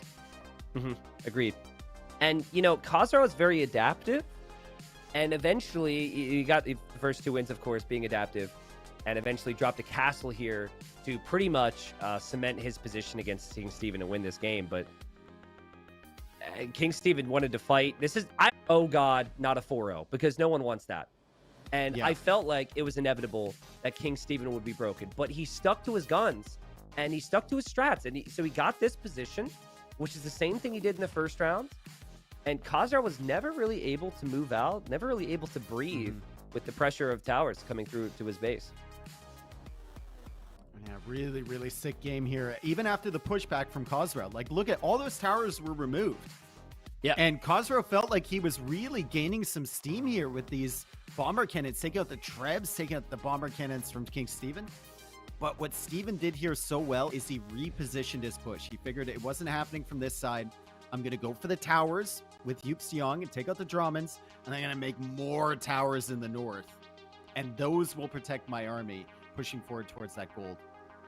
Yeah, those towers honestly did so much more damage against those ships than I was ever expecting. This game, I mean, it's kind of funny to see this castle now, knowing what happened in the game. But at the time, I was again screaming doubt. You can see the highlight chat. Everyone screaming doubt, doubt, doubt. Oh no, it's a doubt castle. But once the castle was up, it was a fight. But that position was never lost for King Steven. And it was this position that constricted Khosrau over time. And Khosrau really struggled for gold. Yeah, I mean, he won, it seemed like every fight at Khosrau for the last 10 minutes of this game. And he still lost the game because that's how Steven does it. That's how Steven does it. We're not confirmed on who he is, but he's not big on winning individual fights. You got to win the war. Yeah, and it's such good presence of mind. Like, he got all 5 relics. He controlled the entire belt. And then eventually, I mean, this was an amazing play from Khosrau. Just what we said, like, that right there without the gates, that's game ending. But instead, he kills all these units somehow. The gates keep him protected with some beautiful damage control. And it actually had me thinking that there was a chance, but there wasn't. It was 2-2. And that brought us to this one. I mean, I don't know if I could pick my favorite game from this series because they were all so good. This might have been the most competitive. Oh, 100%. This one was back and forth the entire time, right? It felt like Steven really got the advantage. But then Khosrau just ignoring that middle area, going on to land, and Steven trying to recover. Man, I wonder how much Fletching and Bodkin would have given him here. He was just late to that. He had the war galleys. He had some galleys earlier that couldn't kill the Vills repairing. I just wonder, man, it's relatively cheap upgrades. Maybe you invest a little bit more into war galleys and helps you get in. But at the end of the day, it was Khosrau just all over the farm eco from Steven. And food is so valuable on this map. You need constant food income, especially with 4 town centers. No, 5 at this stage. Yeah, it felt like in Castle Age that Steven thought he could boom freely, and maybe that's what he experienced before, but Khosrau just kept finding areas to damage. In this game, I mean, one of many maybe King Steven will look back on wondering if he could have made a slight tweak. Of course, we forgot about this. Like, the no Lumen Imp was rough. Oh, yeah. But he moves out there with 4 Vills without Loom. So this is just a gift of a situation. He's going to lose all of these Vills. And then this is also horrible. This actually should have ended the game. This should have ended the game. This should have been this it. Attack round brings him back. King Steven's like, you know what? I need a big moment. And boom, gets the big moment somehow, which kept him alive, Dave. But, I mean, again, to Khosrau's side, just so calm as he continued to be pressured. Yeah, it's just slowly evacuating villagers one by one. And there's like that castle never goes up, right? Except in this specific instance. There's no loom. The light cap just randomly left. And it's a credit to Steven doing a fantastic job holding those light cap out for as long as he did. But once Heresy comes in, the monks can't get any value with the conversions.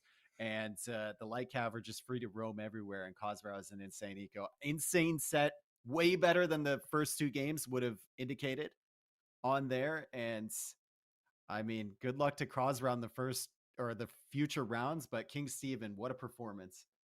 Yeah, I mean, I think like what you want is you want to show your preparation, you want to show your game plans in Hidden Cup, and you want people to be excited to watch you. Let's be honest. I think everyone wants to be that guy.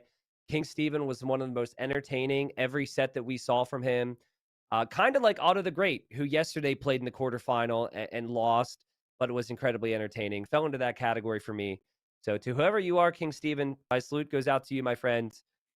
Great performance. I could tell that the preparation was very, very it played a big role in how the games went. But Yeah. this is now the time where we see who viewers think these players are. Before we do that, nope, just do it now. It's fine. No, it's fine. Production, it's fine. Folks, vote for who you think King Steven is by typing a number in the chat. This would also work on YouTube at this point. We got it working on YouTube, so YouTube chat, feel free to vote. And I have a feeling, Dave, that this is going to be very close because I'm This is very more lopsided uncertain. than MBL. Oh my goodness. Where's our Steven picture, by the way? Do we have a picture of Doubt we can just throw up there instead of the Yeah, the hero true. icon? We do have Production a must have Doubt that loaded. hero image. Yeah. Yeah, I'm not sure. Apparently, King Steven it was bugged last time. They did kind of fix it.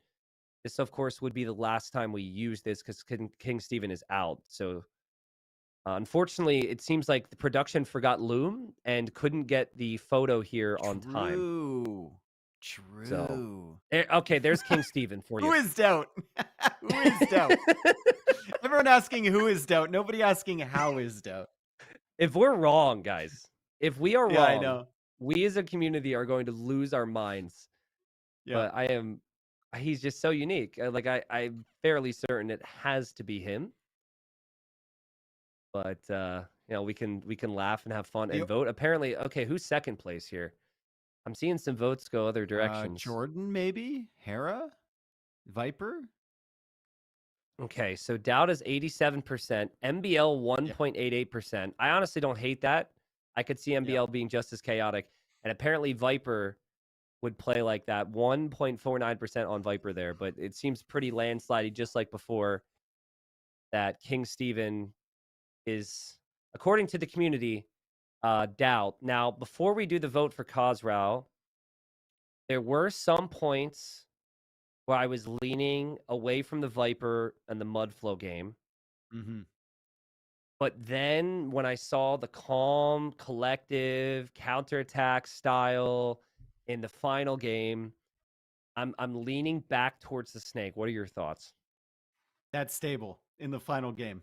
One villager building it. He's like, oh, I need a second stable. Everyone throws 4 on there. He's building with 1, and he's still mining the gold forward. It's just like, no, dude. It's either Hera or it's Viper, and I didn't see anything else to indicate Hera, so I'm gonna go Viper there. 100%. Yeah, I mean Vasco da Gama was voted as Hera by the community. Mm-hmm. With Vasco da Gama, I was thinking Viper or Hera. I'm with you. I'm leaning a little bit more towards Viper here because Viper more recently has had those losses in him, some sloppiness in him on occasion. I also think a player like Sato is super underrated. Could maybe be him. A lot of people said that could be Jan Žižka, but a lot of people were saying Viper could be Jan Žižka. So maybe I don't think Sato plays that Malians versus Goss game that same way. I think Sato opens with 2 militia as Malians there. What about and then follows up with archers. What about Yo? Like Yo has been so hard to find. And like Khazra has been fairly dominant. He's gone for unique units from time to time. He hasn't like completely dominated everybody. He's also calm under pressure, good on closed maps. Yeah, but he wasn't like raiding enough for Yo. He was sitting back. Think about that cup game, right? He's just kind of sitting back, very calm. Then the pressure on that bypass game, very calm, not trying to get those counter raids in super early. We didn't see a single like forward siege position. Vinchester, Jordan, some names I think could be possible actually. Well, let's see what the people think. We'll have the poll up here and see now. In the past, it was like 50% on Viper after the first round. Vote away, people, and who you think these players are. Now, I'm not seeing the results come in right away. I'm hoping we don't have a bug with the poll. But Viper it could was growing a beard until a little while ago. Could it be an homage to Khosrow? True. Also, I think Viper on his stream, when he looks, with the way his face cam is set up, he is looking from the right to the left. This is bugged, people. This is bugged. We're going to fix this in a moment. Just bear with us. But yeah, it's true. Let's talk about Khosrow as a whole. He obviously moves on to the semi. We're going to have another quarterfinal, which could be even more competitive coming up next. Jan Žižka versus Alexios Komnenos.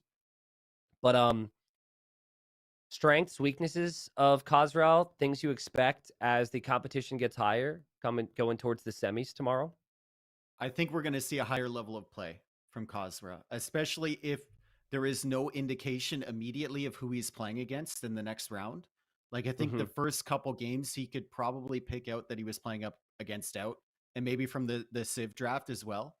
Like, if he doesn't know, if it's kind of ambiguous who he's matched up against, I think we're going to see a much higher level from Khosrow come out in terms of the micro, less greed maybe, and more aggression.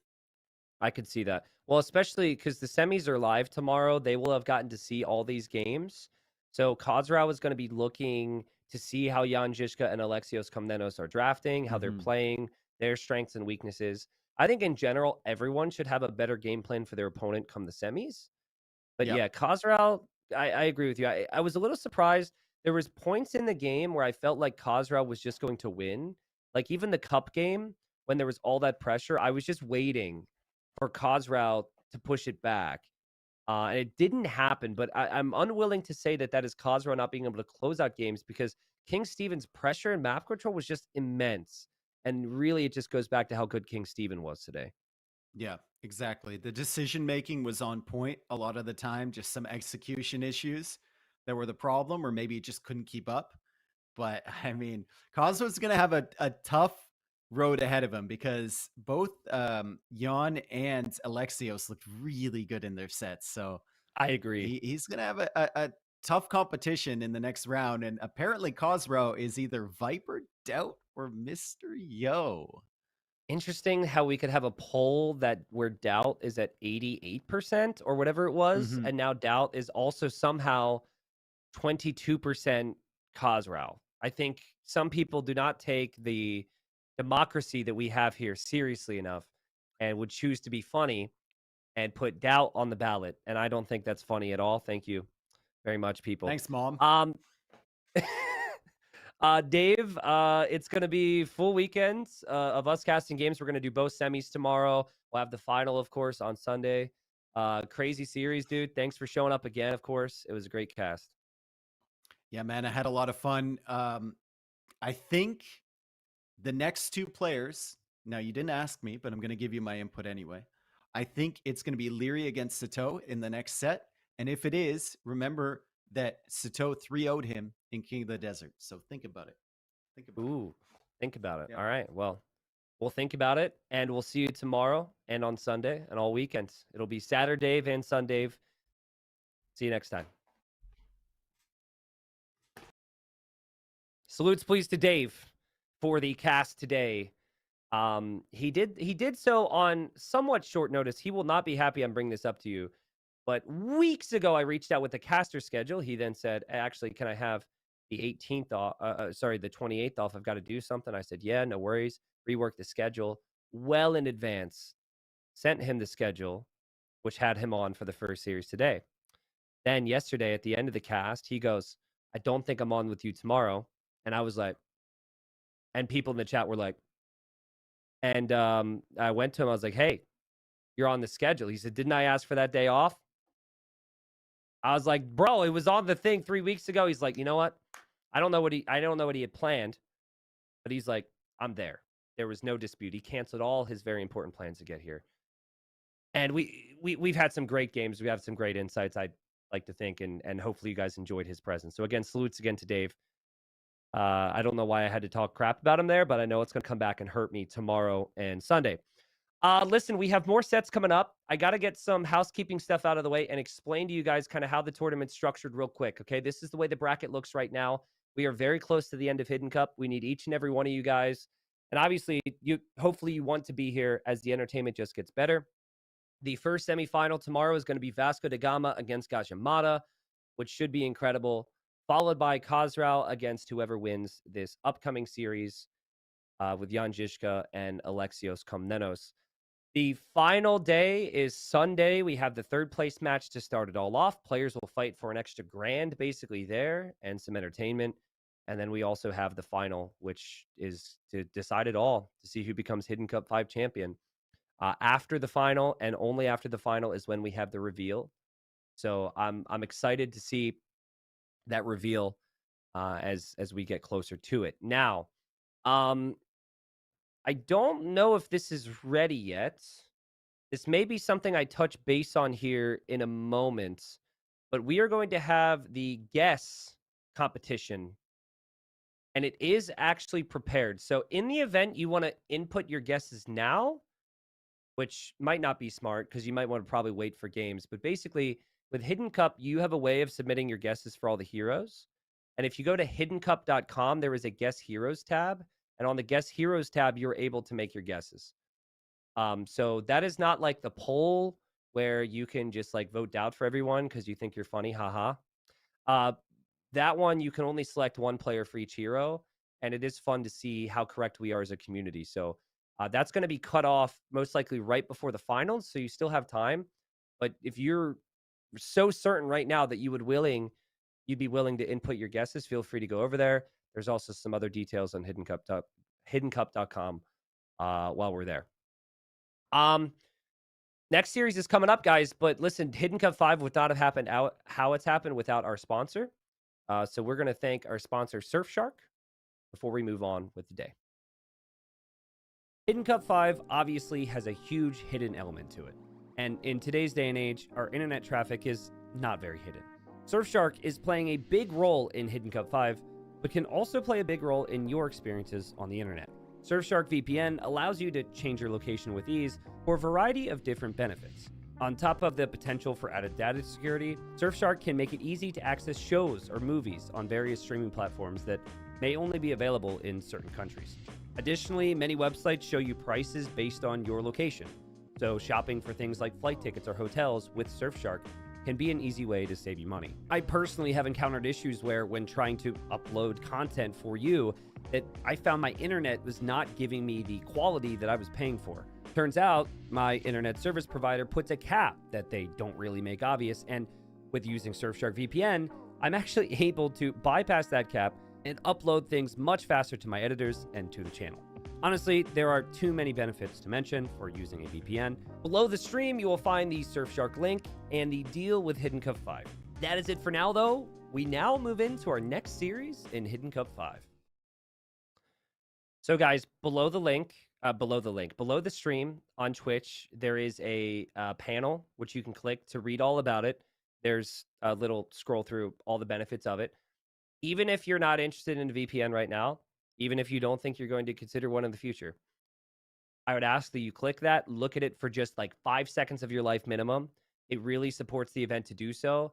And it tells the sponsor like, hey, we were excited about Age of Empires 2 before. We were willing to get in on Hidden Cup 5 because of all the good things we've heard about it. Let's maybe do it again next time, and let's maybe continue to support Age of Empires 2. All right? Again, that's below the stream. There's also a command, but again, good luck reading that. Also on the YouTube side, we might have someone spamming the link for you if you'd like to take a look. We did have some people take up the offer already, which has been great. Like I said, I use a VPN myself from time to time, but thank you guys in advance for doing all that. All right.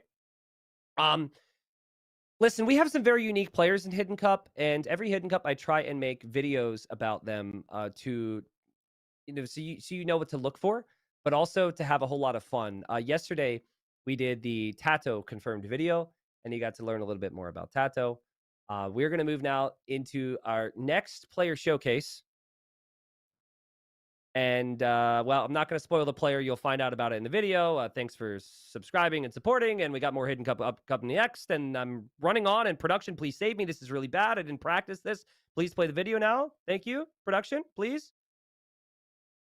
Welcome to a Hidden Cup 5 showcase, where we dive into pro players and their reputations in the complex world of AoE2. Hidden Cup 5 features the world's best players, but they're on hidden identities, which makes it crucial to recognize their styles to guess who they are. This player showcase is all about...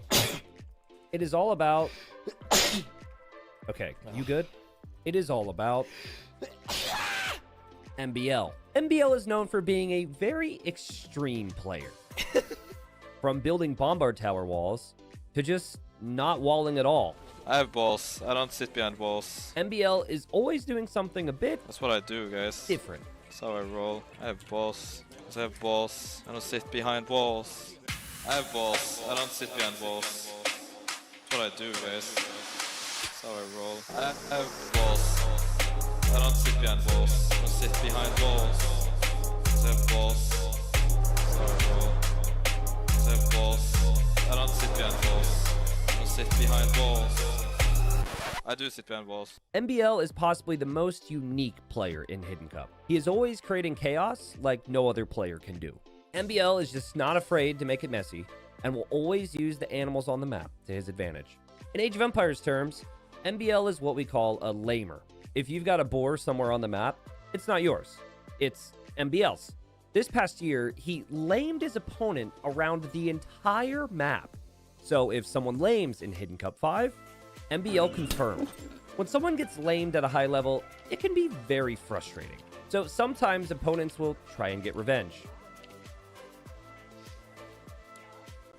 Usually, it doesn't work out too well for them. You know, you don't get my pigs. That's rule number 1. MBL takes this game very seriously. But not only this game, but life. There are two personalities in this life. There's the people that wants to have fun, and there's the people who want to Friend. people over with their own misery. And that's Arena, Baltic, Bog Island, and Nomad. Crud, dirt, And more. filth. It's like the worst maps ever. Like, I just have to ban this. How do I unban? Ban, ban, ban. And why can't I get another ban?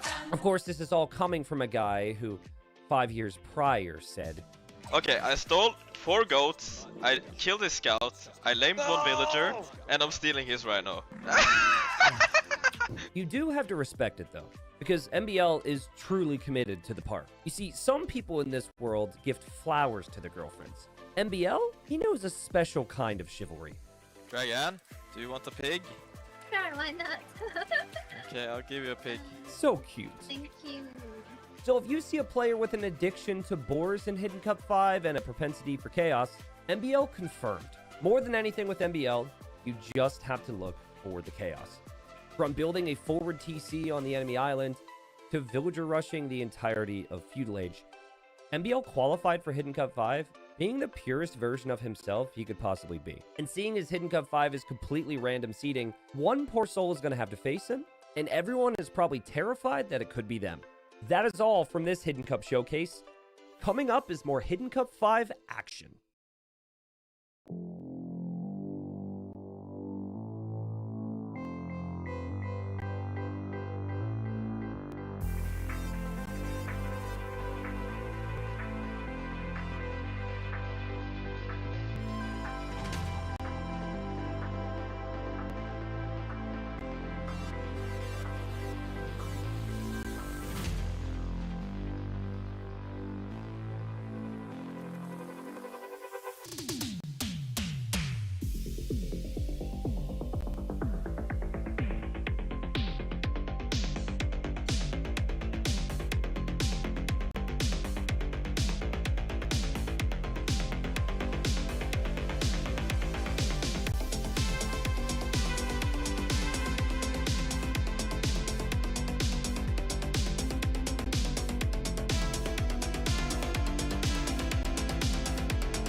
All right, I'm back. Welcome, everybody. Sorry, just needed to refuel, get some food in me, get some blue coffee, you know, and we're going to be just passing into the next set here in just a second.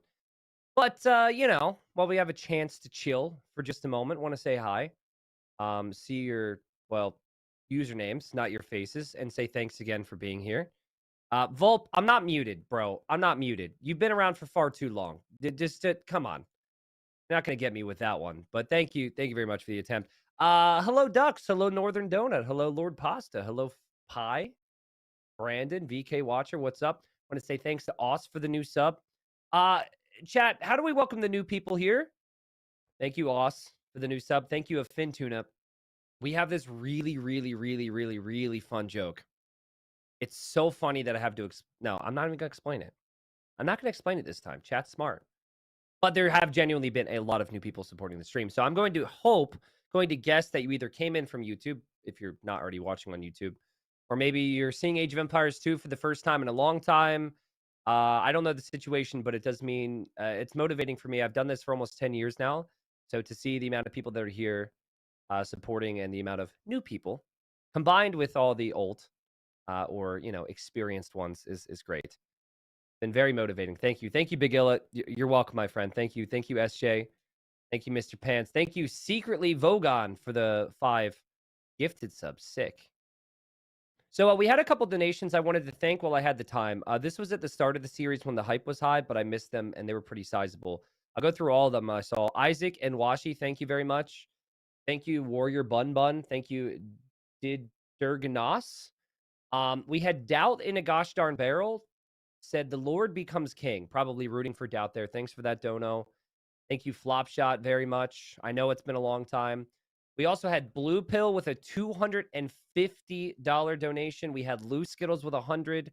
We had Tanufi. We had Crashbon. We had Benezto, thank you guys. Again, 50% of all donos go directly towards the prize pool, which has been growing. We've grown the prize pool by 3K because of that. So thank you very much. Now, this is kind of exciting and also kind of sad at the same time, all right? We are about to see the last 2 sightings of Riley, who helped me as a good friend of mine who worked on the hero videos. Because we have more prep planned for talking about the semis and the finals. We are unfortunately not going to play the hero videos come this weekend. But the exciting thing is we got some really cool stories coming up. We've got Jan Žižka against Alexios Komnenos. And, Red Bull gifted 50 subs. I missed that. Hold on. Itch. I'm not even sure if I should say itch. Also, hold on. Is my stream up on my phone? I could hear me screaming from my pocket.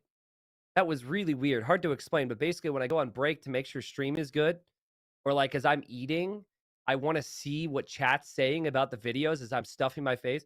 So I had my stream on still. Thank you very much for the donations, guys. Thank you, Desert Arms, for the gifted subs. Red Bull also gifted subs. Gave 50 people wings with the emotes. I don't know. I tried. They don't require me to say that. They're probably going to ask me not to say that next time because it's embarrassing. Thank you, everybody. Seriously, support's been unreal. All right? Support's been unreal. This is a lot. This is hard for me to take in. Desert Arms, thank you. There should be at least 50 people. Thank you, Desert Arms, right now. But let's keep the show on the road. I appreciate the support. I'll find time to thank people if I can. Desert Arms, stop it. But we have the hero video about Jan Žižka. What's going on, mate? This is Riley Knight from the podcast Half-Assed History, here to have a bit of a chat with you about the heroes featured in Hidden Cup 5. All the heroes the players are using to hide their true identities are real-life people from history featured as units in various Age of Empires campaigns. And while T90 is an avid history lover, his knowledge and memory of history would pretty firmly make him a historical low elo legend, I think it's fair to say. So he invited me along to tell you a thing or two about these heroes we're watching square off against one another. Let's get to know one of them a little bit better. Jan Žižka was a Bohemian warlord, famous for his leadership in the Hussite Wars, during which he never lost a single battle due to his innovative and revolutionary tactics using armoured wagons and field artillery to beat hordes of mounted knights. We don't know too much about his earlier years. He rose to prominence as a minor military leader in the early 15th century, but his career really took off when the Hussite Wars erupted in 1419. Jan Hus, a different Jan, was a Bohemian religious leader who had been burnt at the stake as a heretic due to his opposition to the Catholic Church. He had a great many followers, known as Hussites, and as you probably know, these Hussites demanded reform, and one of these Hussite reforms was apparently that monks should cost food instead of gold. Anyway, Hus and his teachings helped to spur on a proto-reformation, and after his execution, his followers took up arms in his memory. And Žižka was one such follower. In 1420, he came to lead the Hussites, who often referred to their commander as One-Eyed Žižka, because he had lost an eye at some point before this, and also because, his last name was Žižka. Probably could have figured that one out for yourself. But Žižka was a very, very effective military leader. Pope Martin V declared a crusade on the heretical Hussites and their one-eyed commander, but Žižka, he was up to the challenge. Žižka realised his forces, which in many cases were little more than hastily armed peasants, wouldn't have a chance against the highly trained Catholic crusaders who were bearing down on them, especially against the fearsome heavy cavalry. And so he took on a different, an unusual, and an extremely effective approach against the oncoming medieval armies, with a free demonstration of the power of what would usher in the next era of warfare, gunpowder. Žižka got his hands on guns, lots of guns. He loaded up wagons with riflemen and arquebusiers and plonked these wagons down in marshy fields, then just waited for the cavalry to approach. And when they did, bogged down in the mud in their heavy armour, they were easy targets for the Bohemian rifles, and even without much in the way of military training or experience, his forces won battle after battle like this, obliterating oncoming heavy cavalry. Unsurprising to Age of Empires fans, of course, who, thanks to White Phosphorus, have been watching Hussite wagons shred through more or less anything thrown at them. The difference here is that Žižka didn't roll his wagons out of castles to rush down opposing town centres. He instead just set them up as small portable fortresses and waited for the enemy to come to him. I don't know how that would work in Age of Empires, but probably not worth finding out. So effective was Zhishka's approach in real life, however, that he didn't lose a single one of the battles that he fought. Like, for instance, the Battle of Vitkov Hill, which you can relive in-game in the Jan Zhishka campaign, where he defeated 7,000 or 8,000 crusaders under the command of Sigismund of Luxembourg with only 120 troops of his own. He didn't even get pop-capped, mate. And the key to all of these incredible victories that Zhishka pulled off was his use of these wagon fortresses, these Hussite wagons, supported, interestingly, by another unique Bohemian unit, an iconic example of long-range artillery, the Hofnitsche, which he spread out between the wagon fortresses. The Hofnitsche. Hofnitsche. An iconic example of long-range artillery, the Hofnitsche. which he spread out between the wagon fortresses. If the enemy charged, then the guns in the wagon fortresses would shoot them down. If they didn't, the Hofnitsche would bombard them at range. So Zhishka just couldn't lose. Even as the Hussites took to infighting, Zhishka's side still kept winning and winning. In fact, while campaigning, Zhishka ended up losing his other eye, rendering him completely blind. But even this didn't stop him from piling victory on top of victory. In the end, however, Zhishka's death did come prematurely. While marching into Hungary on behalf of the recently reunified Hussites, he fell ill and he died in 1424. And so beloved was he by his troops that they started calling themselves Sirochi, the orphans. And Jan Zhishka remains to this very day one of the most successful and important military leaders in history, and one of the first people in Europe to give the continent a taste of the warfare of the future by demonstrating the overwhelming power of gunpowder weaponry. Will his mastery of the battlefield continue as he seeks further victories in Hidden Cup 5? Can One-Eyed Zhishka live up to his historical reputation in the 21st century? Only time will tell. Okay, so second time I've seen that now. Well, more like the fourth or fifth time. Second time live I've seen that. I was just trying to think about it, you know, like, I guess at that point it wasn't that common for enemy forces to have guns, but as you were riding towards these wagons in the mud and all your friends or, you know, comrades were getting destroyed by gunfire, I would just ride away. I guess they had rules against that. I guess that would be, you know, they'd probably find one way to kill me that was a lot more painful than getting shot. But why did they keep just going, right? Like, why did they not realize, like, yeah, that's not a good idea. Calling me a coward? No, that's called being smart. That's called being smart. Especially with how Jan Zhishka looks, man. He looks terrifying. I mean, I guess I'm looking through this with the, you know, present day lens. But dude, I'd get away. Someone said can't run away, bad pathing. Ah, that's it. I'm not gonna I can't make too many pathing jokes. We must remind you that this event is sponsored by Microsoft. So I would definitely not make any pathing jokes, Microsoft. But that was a good one. I like that. Okay, cool. Business decisions, good. Maybe, you know, the people who betrayed never get written about. That's what it is. Maybe that's it. I don't know. Anyways, folks, we're going to move on next to our final hero. This is our final quarterfinal, and Jan Zhishka has a crazy story, of course, but Alexios Komnenos does as well. And so we'll hear about Alexios Komnenos from Riley one last time. Coming to power as the Byzantine emperor in 1081, Alexios I Komnenos inherited a realm in the midst of collapse. 10 years previous, the Byzantines had suffered a disastrous loss at the Battle of Manzikert, crippling their power and their influence in the east of the realm and allowing the Turks to continue their westward expansion into Anatolia, or essentially modern-day Turkey. In addition, Norman expansion into the Balkans was threatening the Byzantine Empire to the west, and with 4 different emperors ruling between 1067 and 1081, the Byzantines were not in good shape. So, it's lucky for them that Alexios came along, usurped the throne from Nicephorus III Botaniates, and steadied the ship, beginning a period of Byzantine history known as the Komnenian Restoration. His first job was to fight off those making incursions into Byzantine lands, such as Robert Guiscard, another Hidden Cup 5 competitor, But he also had internal threats to deal with, opportunistic rebels and political malcontents. But as any good Byzantine would, he defended himself from all of these threats, internal and external, building up his forces behind extra HP walls, just like we all did when playing the game for the first time as kids. And he also put the formidable Byzantine navy to use, raiding Turkish settlements along the coasts of the Black Sea. How you like all those faster firing fast fires, huh?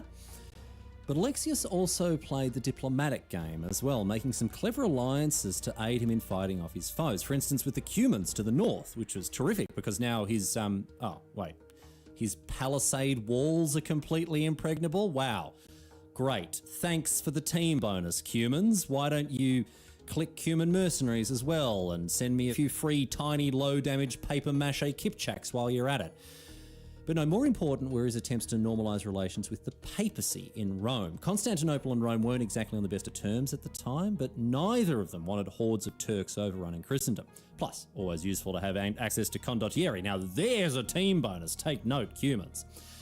In 1091, Alexios sent ambassadors to Pope Urban II to request direct support in his campaigns against the Turks to the east, and the Pope obliged. This was the beginning of the First Crusade, and the Pope made it about more than just Anatolia and the Turks. Pope Urban wanted to capture the holy city of Jerusalem for Christendom as well. Waves and waves of crusading warriors made their way east, and while a lot of them were, pretty much completely destroyed by the Turks, later Crusaders were able to drive the Turks back and reclaim much of Anatolia for the Byzantines. And from there, realizing the time had come to quit while he was ahead, Alexios thanked the Crusaders, refused to help them any further as they continued on into the Holy Land, and instead focused on the one thing the Byzantines are best at. No, not rushing imp for a huge power spike. No, he focused on defense. Alexios didn't overextend into the Holy Land. Instead, he consolidated the gains he made against the Turks with the help of the Crusaders, and this is representative of his determination to pull the Byzantines back from the crisis and collapse they faced at the beginning of his realm, and I'll tell you this, it worked.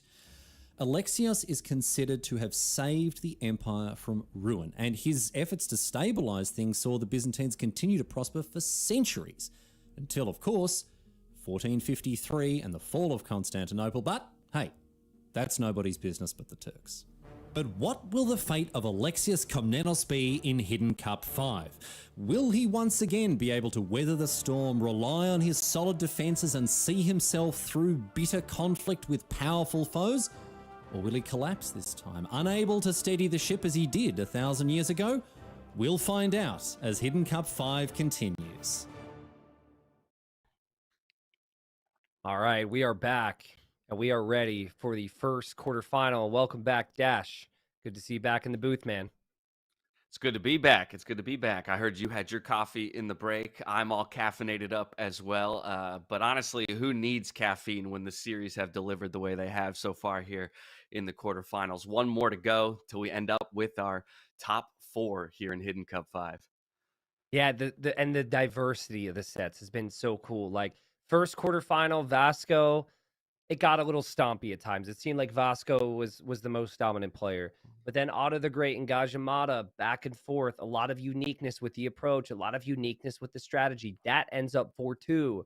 Could have easily, if some things would have gone differently, ended up 4-3. And the same for King Stephen and Khosrau, which we just witnessed. That, to me, I thought Khosrau was going to 4-0 it. I saw the first 2 wins and said King Stephen's not going to have it today. And then he won 2 straight. And maybe if Loom would have been researched, we could have seen that be a 4-3. So, I expect it to be close here. Jan Žižka, Alexios Komnenos.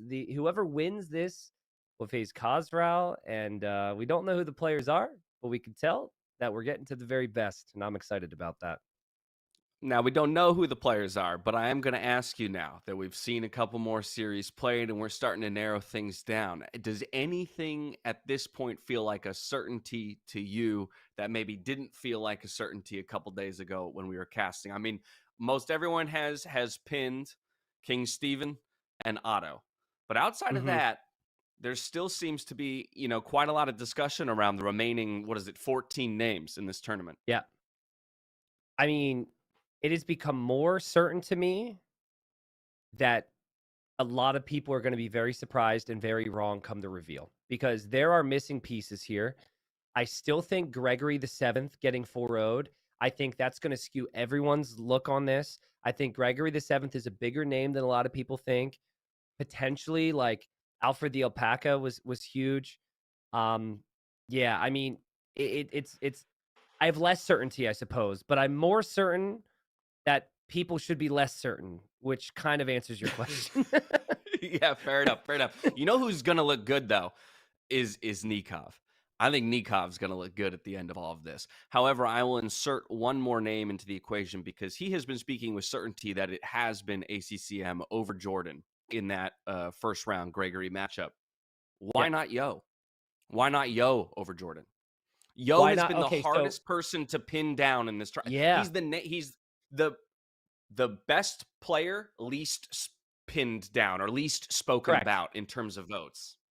Well, let's go to that. Let's go to the favorites overlay then. That's perfect because I had selected 4 players that I felt were the favorites for Hidden Cup 5. And Viper, now multiple players have been voted in as Viper, including Anjiska, who we're about to see. So, maybe there's still some confusion there. But Viper was just voted for the second time in a row as Khosrau, right?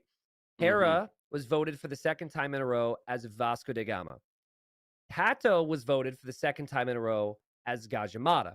So logic would tell you that if people think, they were somehow separated from each other in the bracket, of course it's a random bracket, so you can't do that, that maybe Yo, if he's still to be alive, is Jan Žižka or Alexios Komnenos. But I'll be honest, Right.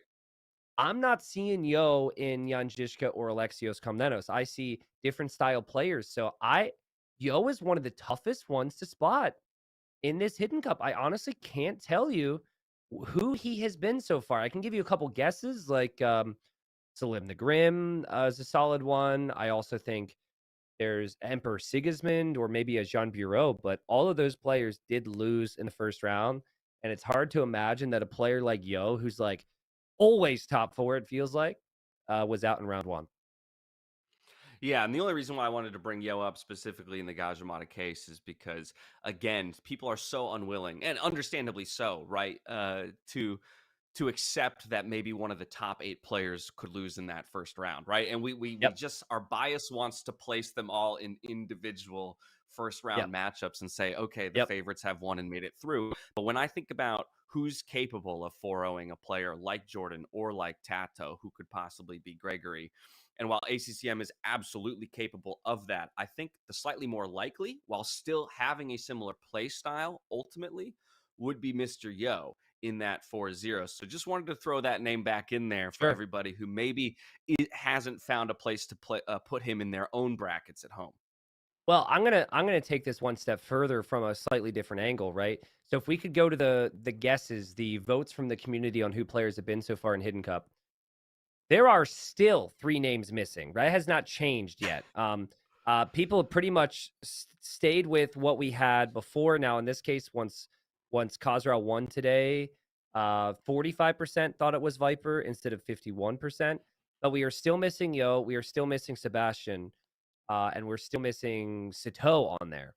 And so if we could go to our Rising Stars overlay, I want to talk a little bit about Sebastian, and I want to talk about eventually Sito, who's after this. Like, these guys are aggressive players. They are players who you might look to and guess leery, for example, because of the ability to play aggressive.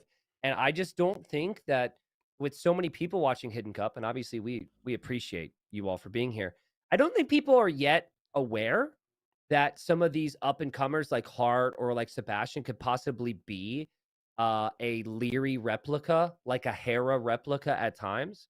So that's the way I see it. I mean, we move on to where Sito is. I put him higher up on the rankings.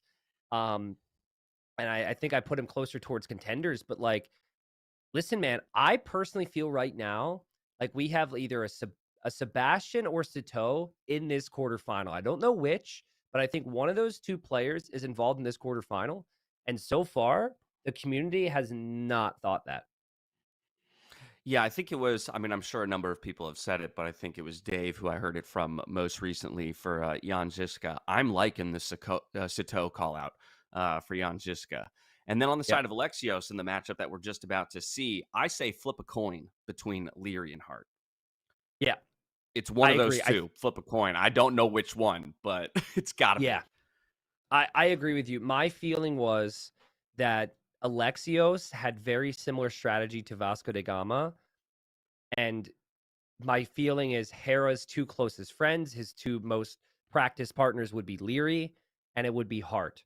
So I agree that I think it is very likely that Alexios is Hart or Leary, but I don't know which.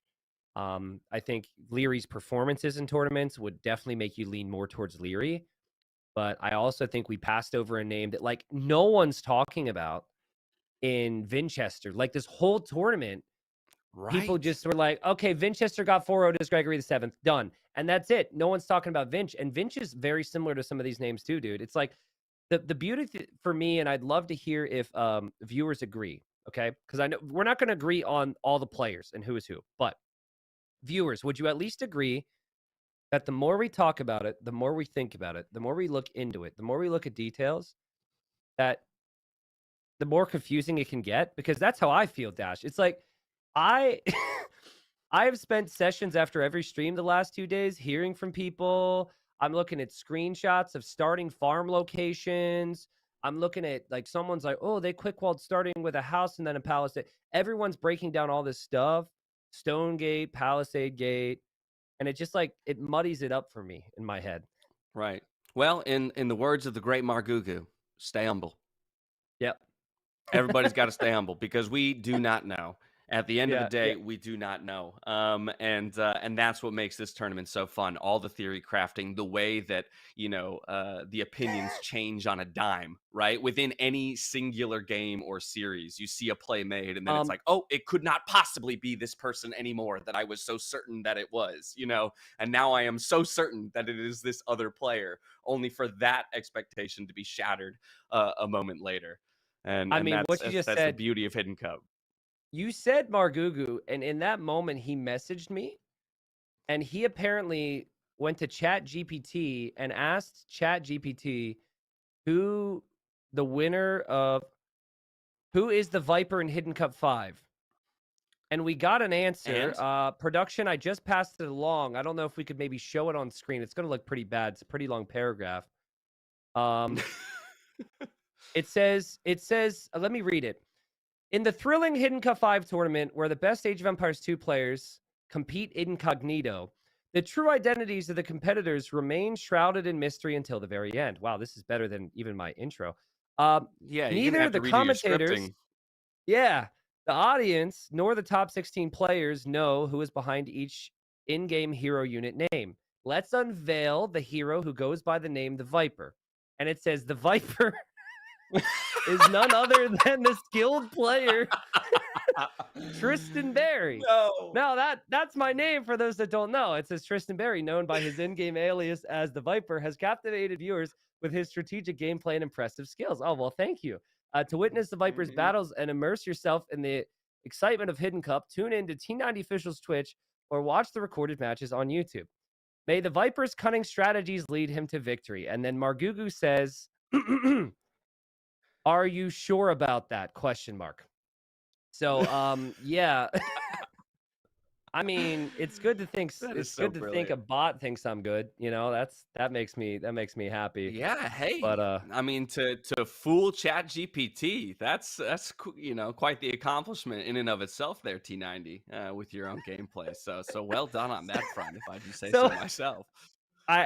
We do have to move on to the draft. There's things to talk about, but the next thing that Margugu asked was, is Nikov right about Gajamada? Yes or no?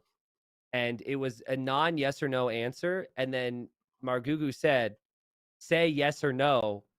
And the response was yes. And Margugu said, man, our predictions are screwed. So, wow. Well, anyway, sorry for that little side ramble there, folks. But here's the draft. And I wanted to point this out. I have a lot to say clearly that these guys had a very, very similar first round in the maps they won on. Alexios won on Evacuation. So did Jan Žižka. Alexios won on Islands. So did Jan Žižka. and Alexios won on cross, so did Jan Žižka. So keep that in mind as we look at the draft here, Dash.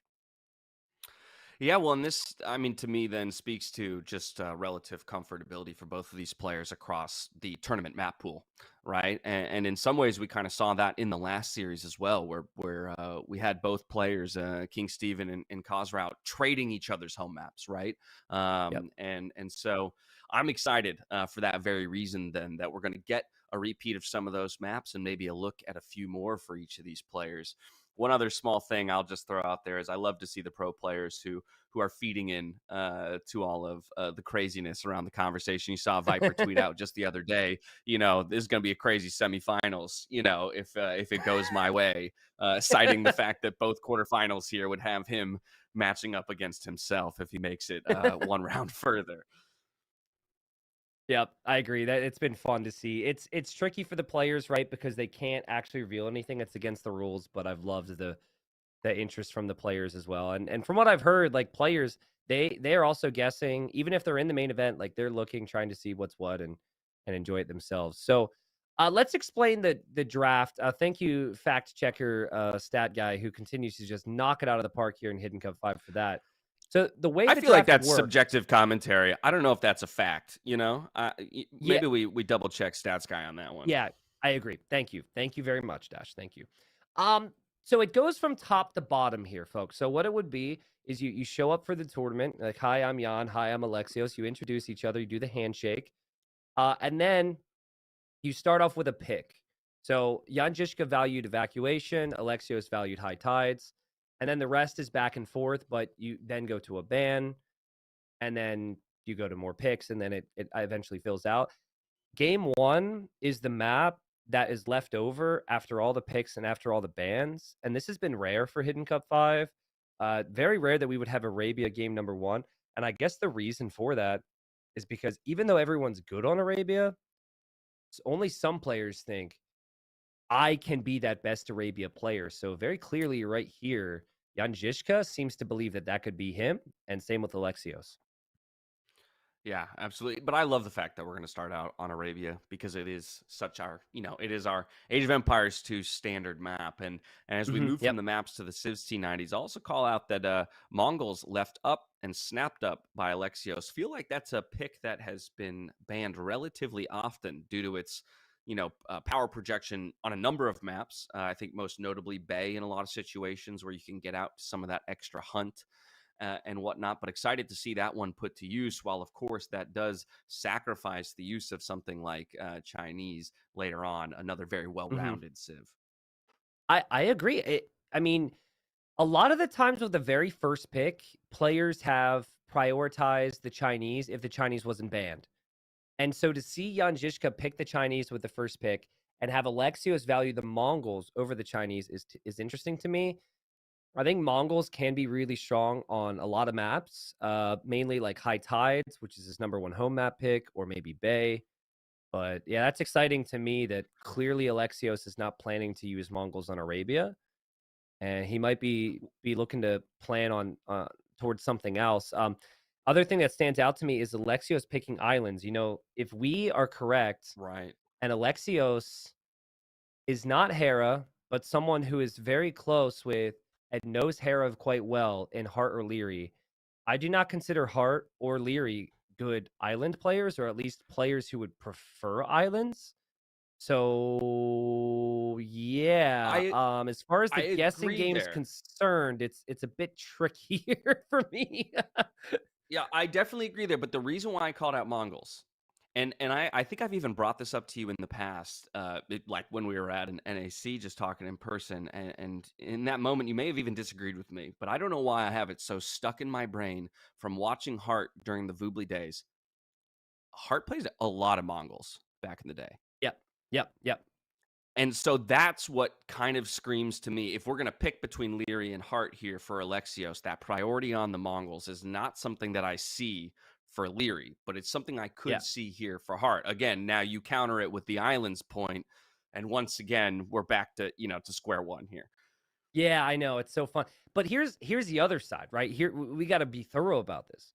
We covered the Alexios, Komnenos, and Robert Guiscard series. And Bobby Alexios G. dominated. He dominated on islands. So he might feel that he is insanely strong on islands and then picked it here based on his experiences. And here we go, people. The viewer guess from the round of 16. Apparently, we've got the Viper against Hart here. That's all the units that they've created. That's their results so far as we're about to dive into game number 1. I see the 14s in chat, which means start the game already. Thank you again, everyone, for the donations. Again, 50% goes directly towards the prize pool, which has been climbing. And the amount of subs coming in has been insane as well. And ladies and gents, we start off our final quarterfinal, and Alexios Komnenos shows up in the yellow color. Now, actually, in this case, Mapu, I think we're going to keep Alexios in yellow. Let's roll with it. For the rest of the series, we're going to do Alexios in yellow and Jan Žižka in blue. I'm happy with this. But I remember Alexios changing his color from game to game. So he's stuck in yellow now. Yeah. Now, a lot of people might initially think that picking yellow is a pro player, feeding into the ideas of the tournament, looking to have some fun with it and confuse the audience. But we have to consider a second strategic element, which is that you can immediately play the mind game against your opponent. Now, if I'm not the Viper, I'm picking yellow for game 1 in every single series I play because I want, as we load in, my opponent to think, oh my goodness, did I draw the Viper? Am I playing against Viper? Yes. Thank you. That's what I'm at. That's where I'm at. And I'm surprised we haven't seen it more. And, these players don't have a lot of intel. They didn't get to see the earlier rounds before playing the quarterfinal. What they will know now, right off the bat here, Alexios knows that the Chinese can be insanely strong if they have all their resources. So Alexios came forward to try and steal something.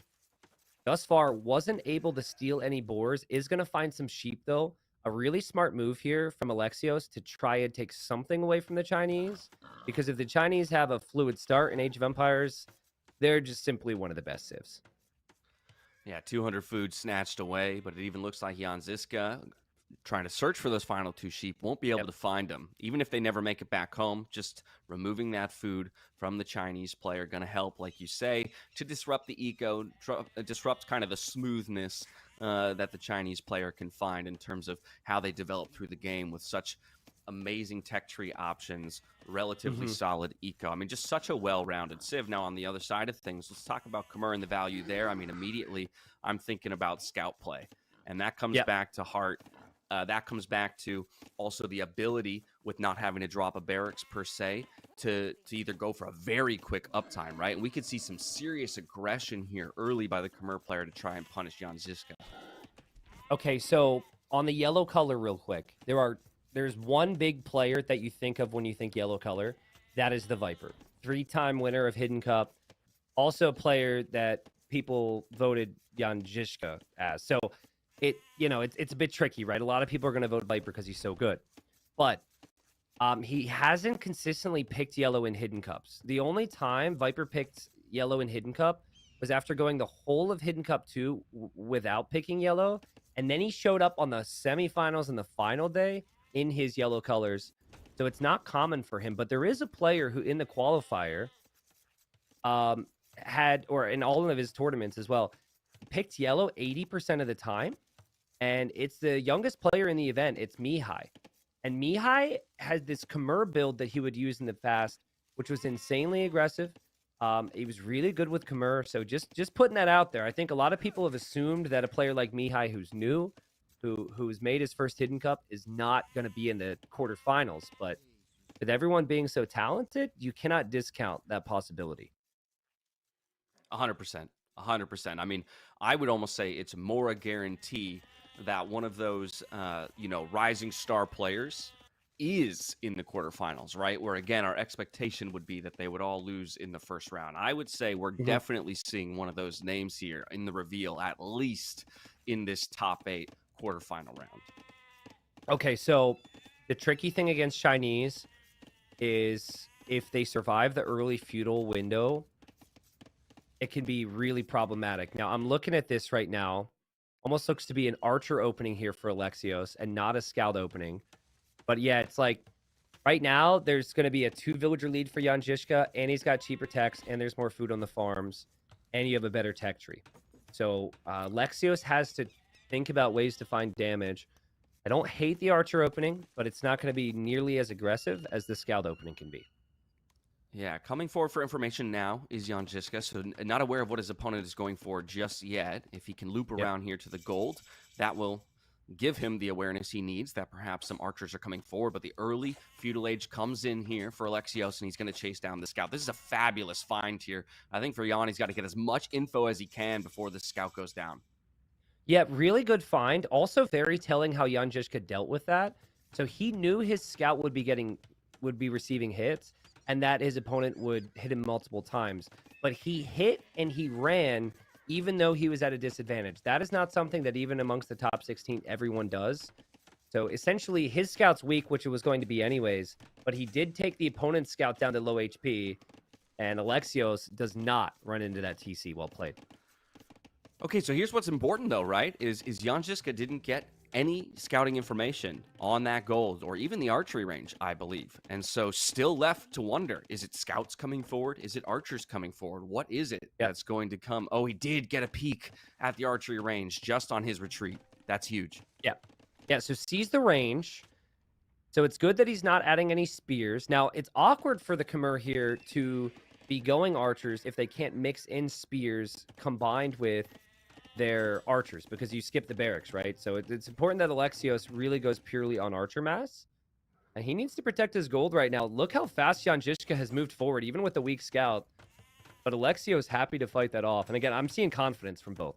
Jan Žižka's scout fighting away the stronger scout in that one period, and then right there, Alexios not worried, just batting that away with his villagers. We've got some high-level players here. I mean, 16 villager uptime into archers is just a ludicrously tight build order. That's so impressive. Yeah, it's definitely something prepped. Definitely something that Alexios felt is good against the Chinese as well. Remember, Khmer can hop inside houses with their villagers, and a great job to do so from Alexios. And Jan Žižka loses a scout, and that wasn't even the one that was already weak. So maybe an opportunity for Alexios to move forward now. But Fletching's on the way for him, and at home, he's scouting. God, I get so excited about good scouting. The fact that he knows his opponent has skirms now is such a big deal. Yeah, we've got scouts in box formation. Another thing to take note of, only a couple players in the tournament wouldn't be doing that at this day and age here in Age of Empires. Another great usage, though, of the villagers to fight those scouts away, now finding 2 picks overall at home. Wow. And keeping those villagers safe. That was sick there. Again, Alexios saves the weak Vill into the house and then moves it elsewhere. Now, he's going to be adding scouts with his archers. The idea here is because he knows his opponent has skirms. The Vill count right now is great for Jan Žižka. The real problem area is going to be that gold. Look at this micro from Alexios. Like, he is on top of it right now. 2 kills, 0 deaths, 7 seconds of TC idle time. Pretty good eco upgrades here, too. And to circle it back to what we said, very rare that we see Arabia available for game 1. And I'm seeing how comfortable both players are and why we have this for game 1 with these two. Yeah, scouts dive in again here. Archers are ejected from the archery range. The rest of the archers come back to the base just in time, and he'll be able to force these scouts away. Still very little damage taken here on the side of Alexios, so fantastic defensive play out of him. I think my only concern, not my only concern, one of my concerns long-term, T90, is ultimately how he's going to wall and configure his base, because he's opted for, obviously, those conservative and safe walls around each of his important resources, but at some point he's going to need to expand. Yeah, it's really tough to get that. Like, some players are just going to stay open with the Khmer, but it feels like at this level, people are going to punish you. Alexios is micro. His unit control is looking so good. Still hasn't lost a villager to those scouts. Unfortunately, I'd say it's like kind of a positive, kind of a negative. You want to be killing Vills here, Dash. You don't really just want to be denying a resource, but I guess you do also take what you can get in these instances, and denying that gold does mean that Jan Žižka can't go Castle Age as fast as you, so it's definitely some type of positive. Ooh, how about this? Archers looping around the back right now. There's an overchop. Oh, but it's spotted by Jan Žižka in that moment. Great job on the palisade wall. Archers won't be able to get in. Villagers are relocated. Both players, I feel like, are playing at the top of their game right now. That right there could have been game over. Like, with how aggressive this is, with how much army we're seeing, we've got 5 scouts, we've got 11 archers right now for Alexios. The skirm number also, it's rather low for Jan Žižka, but he's showing confidence that he can get by with lesser numbers, which people will associate with certain players. But, like, I still feel like advancing forward here is a little risky if you're Jan Žižka. He has added in some spearmen. They could be picked off by the archers like that. And the micro from Alexios Dash. I mean, these are clearly two of the best Arabia players in the world right now.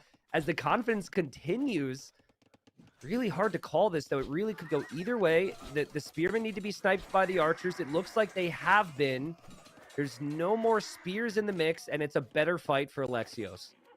Yeah, let the dance battle begin, but Forging comes in just at the right moment there for those scouts to do big work in the battle there on the hill, and so Alexios will continue to control the front of Jan Žižka's base, keep him off of that all-important main gold, and so while the rest of the ecos look pretty well balanced for both players, right? 16 on food for Jan, 20 on food for Alexios. It's that inability to get to the gold, I think, which is going to hurt the Chinese player overall in trying to match the Castle Age timing of the Khmer player. Just look at like the value of the fights, right? The engagements have been sick. We don't really reference it that much because it's on the second page, but the resources destroyed is probably really nice for Alexios right now. And we'll have that reflected on the bottom left side. He's destroyed 1,000 resources simply because of taking better engagements. And if you then don't need to invest into more army, you can go Castle Age faster. And my eyes would be like, I would be staring directly at that gold right now and thinking, with that type of a fight, I go to Castle Age and I just win the game by denying that gold from Jan Žižka. Yeah, Skirmisher is chasing a little far here. Still a few scouts that can make quick work of them. And the spear got targeted down. Another spear arrives, though, just in time to help push these yellow forces away. But the micro is just so on point right now for Alexios. And behind that, he's only 1 Vil behind while he does sacrifice Wheelbarrow in order to have that just 1 Vil deficit at the time being, but boom, Castle Age is quick. Khmer player is on the way. I'm really impressed as well with Jan Žižka, how he is not letting these archers escape. He knows there's not enough scout support to protect this forever. At least he feels that way. I mean, Alexios continues to get insane value. Alexios is playing out of his mind, but still, the skirms are here.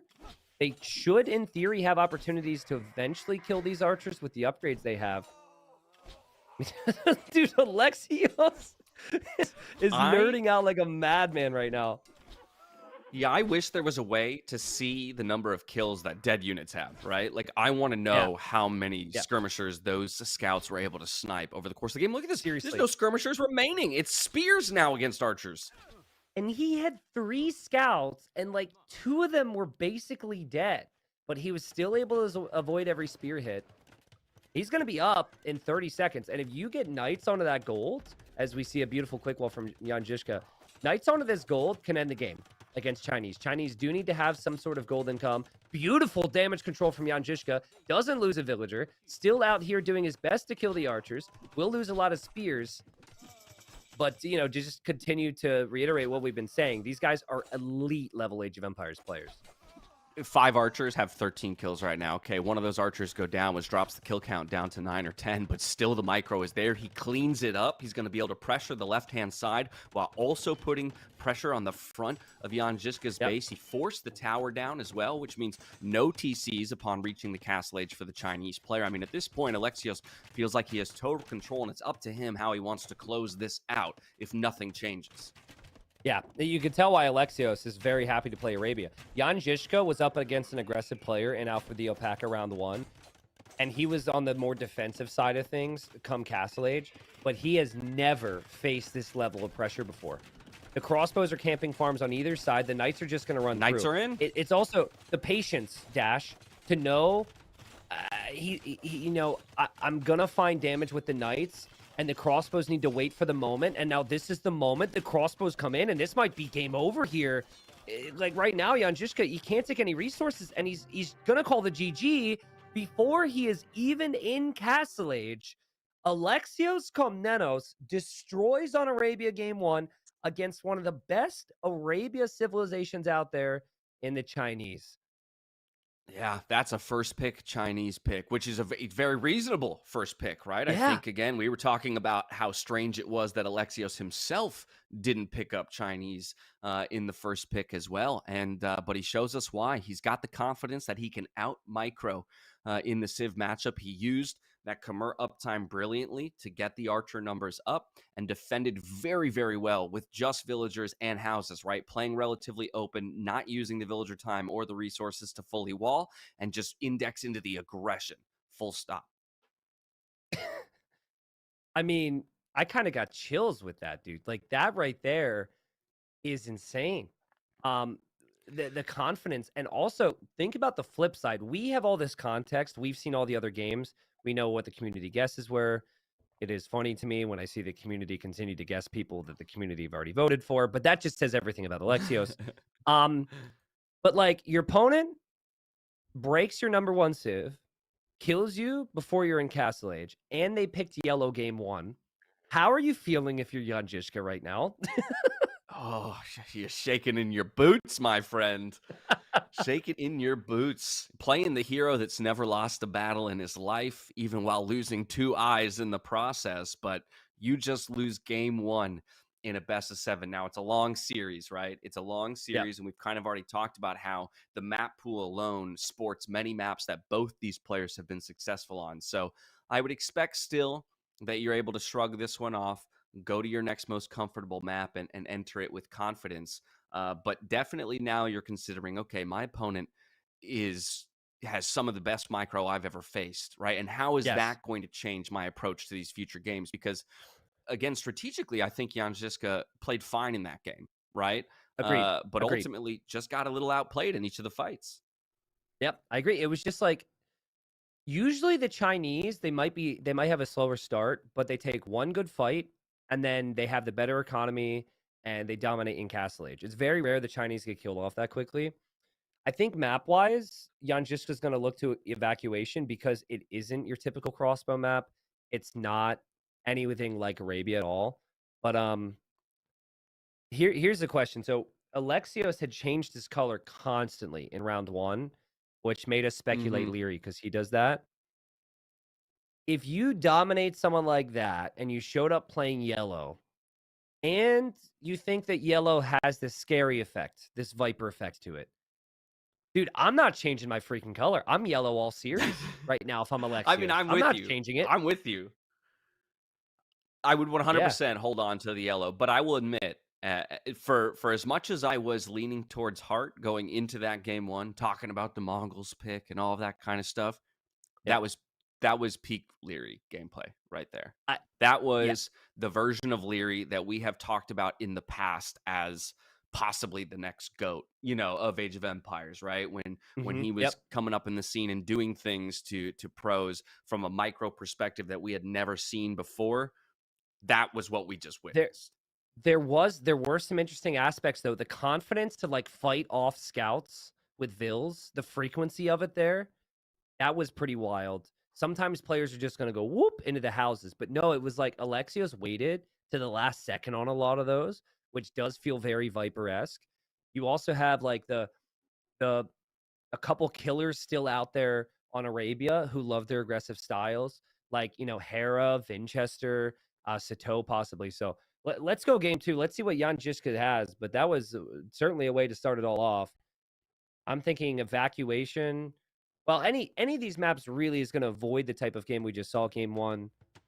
And it's going to be cross. Now, we're going to change Alexios back to yellow. But listen, people, I made the video on colors before any of these games were played. And in that video, I did say that Leary is known for changing his color from game to game. In the first quarter, the first round of 16 matchup, Alexios did that. And now we have a change to green, which is Leary's most picked color. Does make you think who this player might be, but it's Hindustanis for Alexios, and Jan Žižka is just sticking with the blue here. I'm certain. Japanese for Jan Žižka. I am certain that this is Leary. 1,000%. What? Because you don't look. yeah, as you mentioned, you're changing colors like this. That is such a Leary thing to do. But to go from yellow straight to green, following that micro, also Hindustanis. It's another like crossbow camel civ, right? We've talked so much about how while the meta has moved a little bit away, from crossbows and camels, he's one of the players who's still trying to make it work in a lot of cases. And so I don't know if I need any more information to lock my vote in here. This is Leary.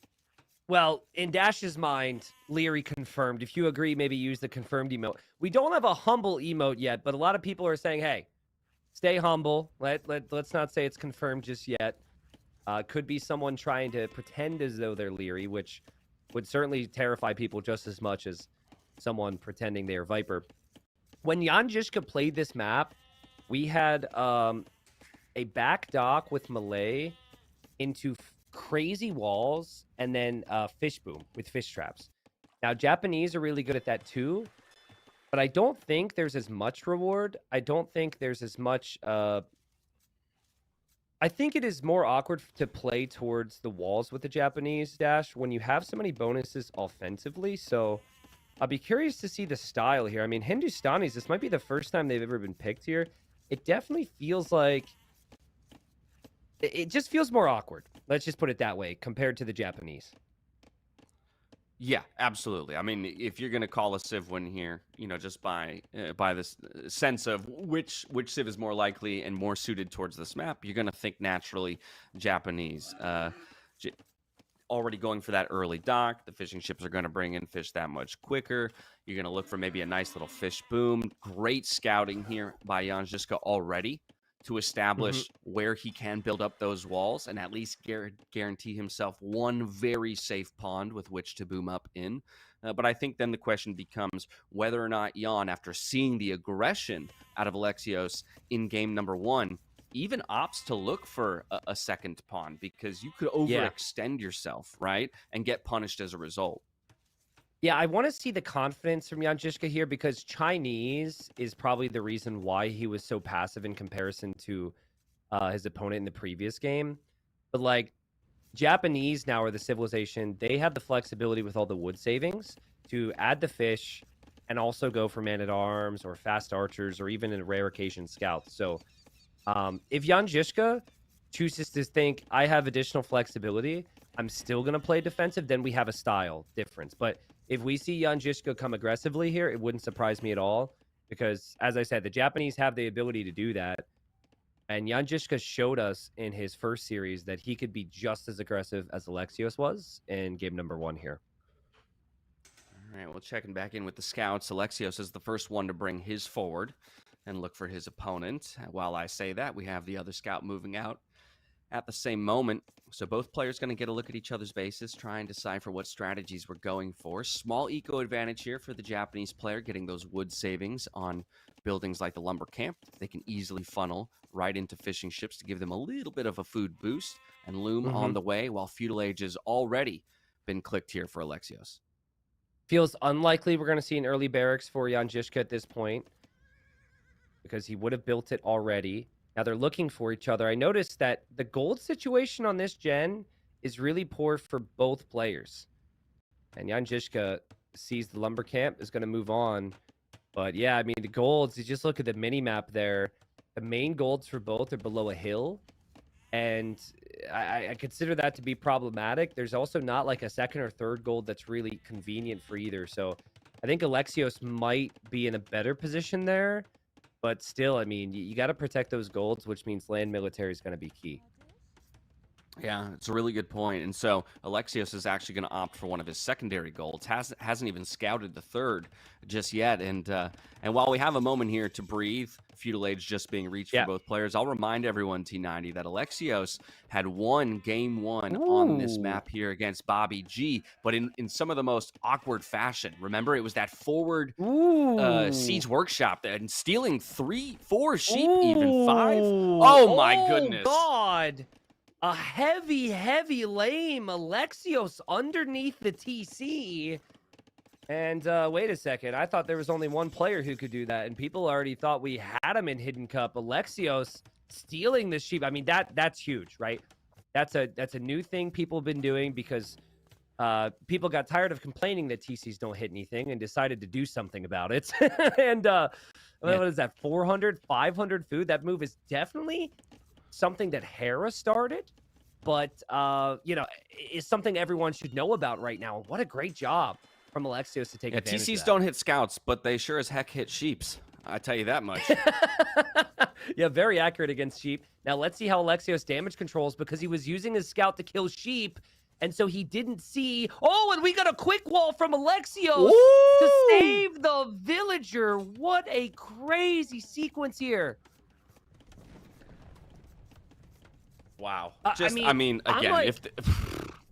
Again, I'm seeing the chat right now, and I'm seeing like a lot of people right now really looking at their bracket all confused because people seem to think they've got it figured it out.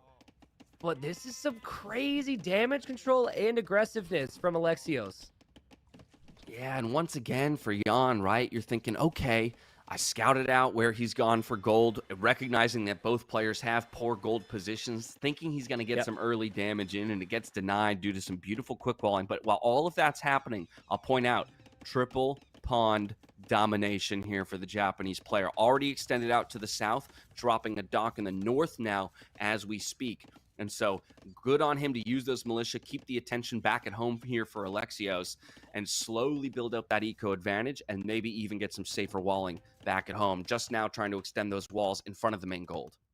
Yeah, I mean, Alexios, fancy quick walls, great job on the whole sheep there, my friend. But you kind of forgot this is a pond map, right? And you're right, the TPD for Jan Žižka. I feel like every time we cast together at this point, there's always a TPD. I don't know if you just bring the cross games with you or what, Dash. But I define the that's what meta this map on is about. cross. All right, Dash is the go-to on the cross meta. Oh lordy. Okay. So here's the thing, right? It's like, are you even thinking about this right now as Alexios, those other pawns? Because trying to panic up some walls here at the back of the base, not even full walling your own pond, it seems like already a tough spot and great aggression here out of Jan Žižka. Yep. And Jan Žižka, after having the triple pawn domination, is going to move forward now. There's a whole lot of sitting. There's a whole lot of waiting. There's a whole lot of walling for Alexios. Jan Žižka docking the west, docking the north, docking the south now. Also has a ship on both of those external pawns to make sure his opponent can't contest it. This is what you want on cross. Whereas Alexios, we clearly saw how good he was on Arabia. He is more the thinking, I can deal, as long as I don't take damage, I'm going to deal with my opponent in the Castle Age, which I get because of how good he is. But it is a risk to not expand your fishing eco, in my opinion. Yeah, it was a point I was making earlier when we saw those sheeps get lamed, right? It is just how the first game in the last series for Alexios played out, actually taking a lot of damage to raids, right? Had that hole in his wall here on cross, but got the sneak siege workshop forward into 5 mangonels, utter destruction. Yeah, true. Of Robert. So, again, like you say, Castle Age, I think, is where we're going to see Alexios most often try and get it done. And as we speak, Castle Age is on the way. Yeah, so what happened in that? So I think for us, it's going to be easier to draw parallels to that series for viewers. Maybe some of these games are running together, but yeah, the same situation happened for Alexios where he didn't have the fishing eco, like you said. And then it was an all-in that brought him back into the game. He certainly has that opportunity here. He's got a nice mass of archers. He's got a nice mass of skirms. I will say, though, Jan Žižka, he won on cross himself in his first series. And he also seems to be a little bit more capable at defense when needed in the really intense situations, just based on what I've seen from him. So if he can defend here, he has so many fishing ships bringing in food. He's Japanese, so the fish traps could be a good option for him too. And his micro right now is good enough to push Alexios away. Yeah, micro's good. And down in the south, we have, I think, a villager coming forward looking to dock there for Alexios, but it was spotted and even pushed away. So great recognition by Jan Žižka to get those fire galleys out early, and even here in the north is going to get the spot on the Vil. Yeah, should be able to. Yeah, he notices it. That's sick from Jan Žižka. To have both of those pawns secured, to also have your skirms there on the front getting some of the kills. it's so easy when you have the fish boom lead to just kind of sit behind your walls and not do some of these other things and feel like, oh, I'm okay. But really being attentive here. And Elite Skirm's the first thing Alexios is going to do here. Not really the type of unit you want to pressure and kill your opponent quickly on land. Yeah, but now I'm waiting. There it is, the villager. I was about to say, I'm waiting for a villager to come walking onto our screen here, because when you see those 3 pawns have already been taken and you have the inability to get on and contest those, you got to come forward and be aggressive on land. Agreed. Yeah, and we mentioned it before. It was Siege in the past. It would make sense for Alexios to feel very comfortable to go Siege here. Now, no Elite Skirm upgrade yet for Jan Žižka, but he continues to take pretty decent trades. He's been fighting with Feudal Age against Castle Age tech. And he's got the food eco now to be able to make knights. Now, that's not normally something you want to make long-term with the Japanese, but against skirmishers and against Siege, it would feel very valuable to me. And there's a knight there. The Siege Workshop might even be denied, and Alexios is falling apart. Yeah, I mean, Japanese knights in the Castle Age as strong as anyone else's, right? So happy to make them for the time being, and maybe even looking to end this game in the Castle Age, but the other direction, as he denies that Siege Workshop for the time being. 1 knight making quick work of all of those elite skirmishers. What an investment of resources that was for Alexios, only to lose these units, and he's still sitting on Feudal Age archers. He will eventually get rid of that knight and maybe buy himself the time to get that Siege Workshop up. But an amazing defense here for Jan Žižka, as he's already extended to a 2nd TC as well behind all of this. The eco advantage will continue to climb. There is a dock in the south for Alexios, so he might be able to kill some of the fishing ships. Obviously, both players are microing like crazy here, but Alexios is like, you're not going to be able to defend that because you're never going to expect that I'm docking next to your dock. So he might try the same thing here, honestly. Oh my God, goodness. It's kind of brilliant though, right? When everything is so focused on the center of the map, and your opponent who has shown you, okay, I'm gonna have my fire galleys patrol in these areas of the shoreline where quite obviously it would be natural for you to go, he's never gonna suspect. Ooh, also we have some chat, T90. A little sorry go. Yeah, little sorry go. Maybe a little pause action. Everyone does pause on occasion, depending on the circumstance. This is nothing to freak out on, but of course, this is Hidden Cup 5, so we are immediately going to assume that that can only be 1 player. You gotta love it. Jan Žižka noticed that pond. He has 2 TCs producing vills. He is slowly climbing and gaining a lead. I just noticed he was incredibly late on some eco upgrades, though, so that's good that he's doing that now. Okay, 4 knights, Cav archers coming forward now. Feels like he's done enough at least at the front. Gonna allow himself to absorb some of this pressure with this house walling and dive right through underneath the TC. Oh, this could be super dangerous here for Alexios. Let's see if those quick walls are on point. Yeah, Alexios has got to do the same then, right? Like if your opponent's army is going into your base, you got to do the same to him. And now best of luck to these villagers to survive. You got to defend what you can. Those villagers are going to go down. The other villagers are going to run. But Alexios could, in theory, continue through here. Really nice defense from Jan Žižka so far. He's actually missing the wood for his own mangonel. Very impressive on the damage control. I know he's lost vills, but it could have been worse for him. He needs siege. And this has gotten very messy. And in a messy game, it's hard to just look at the eco stats and say that 1 player is ahead. And it's easy to have holes in your wood lines. Alexios, no!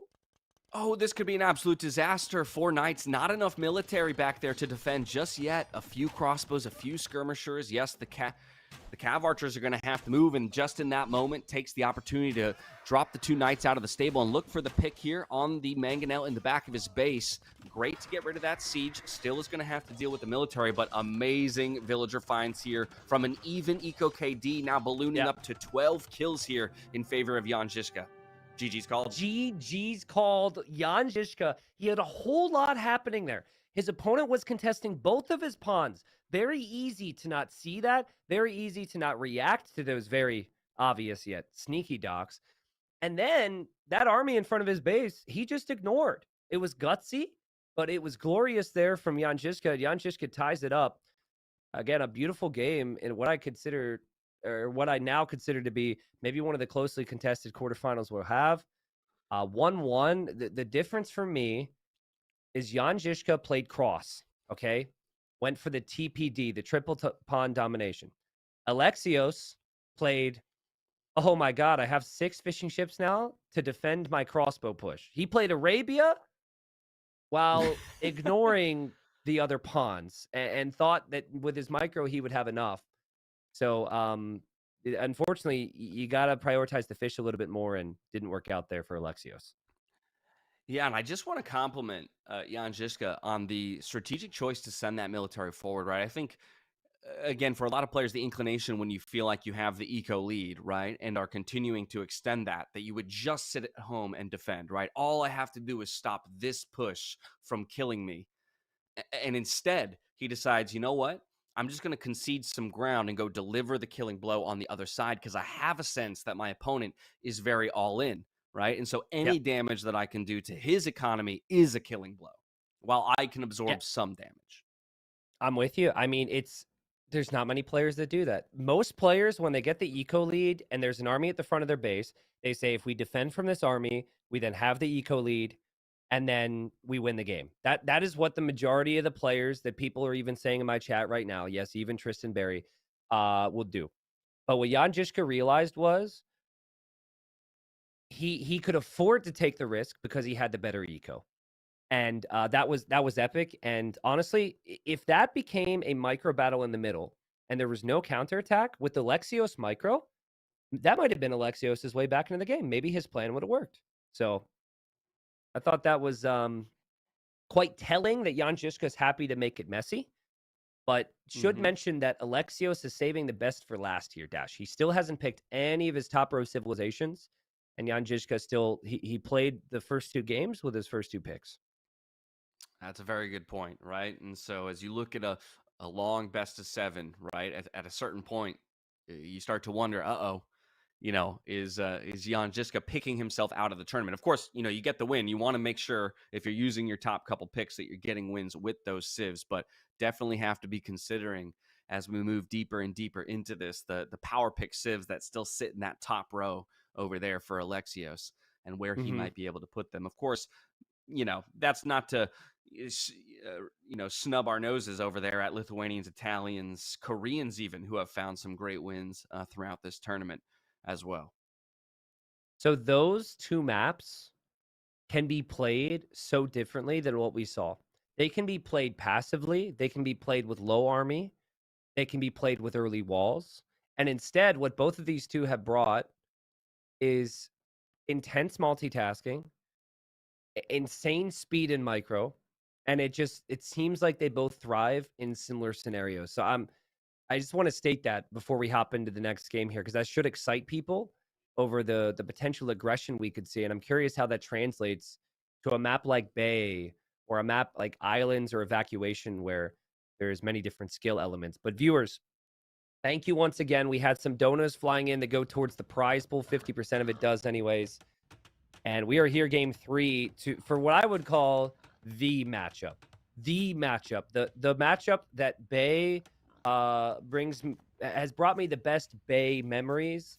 We have Alexios, who changed his color again. Leary confirmed. We're going to put him back in the yellow. Alexios has gone for his number 1 pick, the Mongols.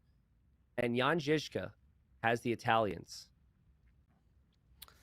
Mongols, I mean, and as you mentioned, such great matchups between these 2 civs on this map in the past. And I think in particular because, of course, people will recognize Italians as one of the strongest water civs, cheap attacks, good control over that bay itself. But Mongols having the ability to take a very different approach to this map, at times fully ignoring the water, extending out to those deer on the outskirts of the map, and then maybe contesting later back on water if you so please. But either way, just utilizing that food bonus in a different way here for the Mongols.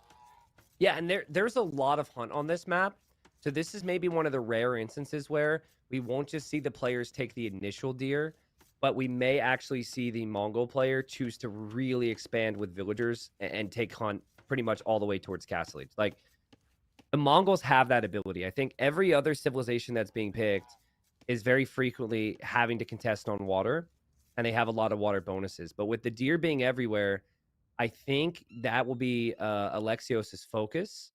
But then it's a question of, like, what do you do against the Italians on water? Because the Italians are going to want the fish. So usually you're seeing like you still have to respect the water, and you don't want to give the Italians the water too easily here, while also still playing towards your ability to focus on land and taking the hunt. And we see the Italians player Jan Žižka moving out, dropping the house first. Doc will follow soon enough. Boar coming in as well. Both players, great back golds. Haven't yet seen, is this a very lengthy deer pushing going on here for Alexios. So again, utilizing that Mongols hunt bonus in a different way by going for the long range deer pushes. Okay, so Dash, I'm going to ask you a question. Feel Hit free me. to be very honest with me, okay? Our friendship does not get affected by this answer, nor does your Okay. invitations to future casts. What's the name of this map? I like to refer to it as Pantalones. But, that's just because Okay. I've been spending a lot of time on Duolingo studying my Spanish recently. I see. Okay. Yeah. Good to know. I was just curious on that. Like I said, nothing's affected whatsoever. I was just curious what you're thinking. So good to know. Yeah, Good to know. naturally. Yeah. Glad I could square that circle for you there on how it's supposed to be pronounced. It's really frustrating that I don't have a way to describe that upper mountainous line beyond calling it the belt, which then just reinforces people's feeling that this is called Right. pants. I'd need something to, like, is that the Acropolis? Is that what I should be saying? Like, belt just feels so natural. The plateau, you could kind of call it a plateau. I mean, it does slope up, which I guess is not quite plateau-ish, but if you're really trying Yeah. to get away from it, perhaps that's where you go. The ridge. Yeah. I'm seeing some suggestions from chat and calling it a ridge. The So, dunes. I think people will find this funny. So with some of the Hidden Cup maps, we've made tweaks every time. This came into Hidden Cup 2, so it's been around a while. And my idea to make it a little bit less water focused was to add some level of incentive towards the middle. And I wanted to add some elevation there to, if you control the hill, you control that area of the map. I thought we could have some elevation in the middle area extending from the water towards the belt. And I had some very good ideas. I was like, this is going to be really competitive, and this is going to change the map. It's going to change the meta. But because people call it pants, I realized I absolutely cannot add elevation right there because, well, you guys could put 2 and 2 together. So I decided against changing the map solely because of the meme. Hope you guys are happy. Right. Here we have Jan Žižka now making a second dock. Yeah, we all like a good battle of the bulge, just maybe not on this map, you know? Yeah. Not in Age of Empires. So Alexios up, going for 2 fires. And this is a very fast uptime here. So he's used the Mongol hunt solely to just take the Italians off of water. Yeah, already 2 docks dropped. A second one coming down, though, here for Jan Žižka as well as he reaches the feudal age. So he's going to try and mount that defense and keep control of the water as best he can. Scouts doing some dancing in the back of the base, but the first fire ship comes forward now. And Jan Žižka's going to have to run with those fishing ships, at least for now. I'm wondering if Alexios will ever send villagers over to an area of hunt, because you have to walk a long way. You might already think, I'm going to kill these fish. I don't want to build a mill all the way towards the pants pocket region, and maybe you want to stay at home. But I think there is incentive for the Mongols to be out there over time. Just something to think about here, as right now, I mean, Jan Žižka still doesn't have his first fire ship because of all this aggression right now.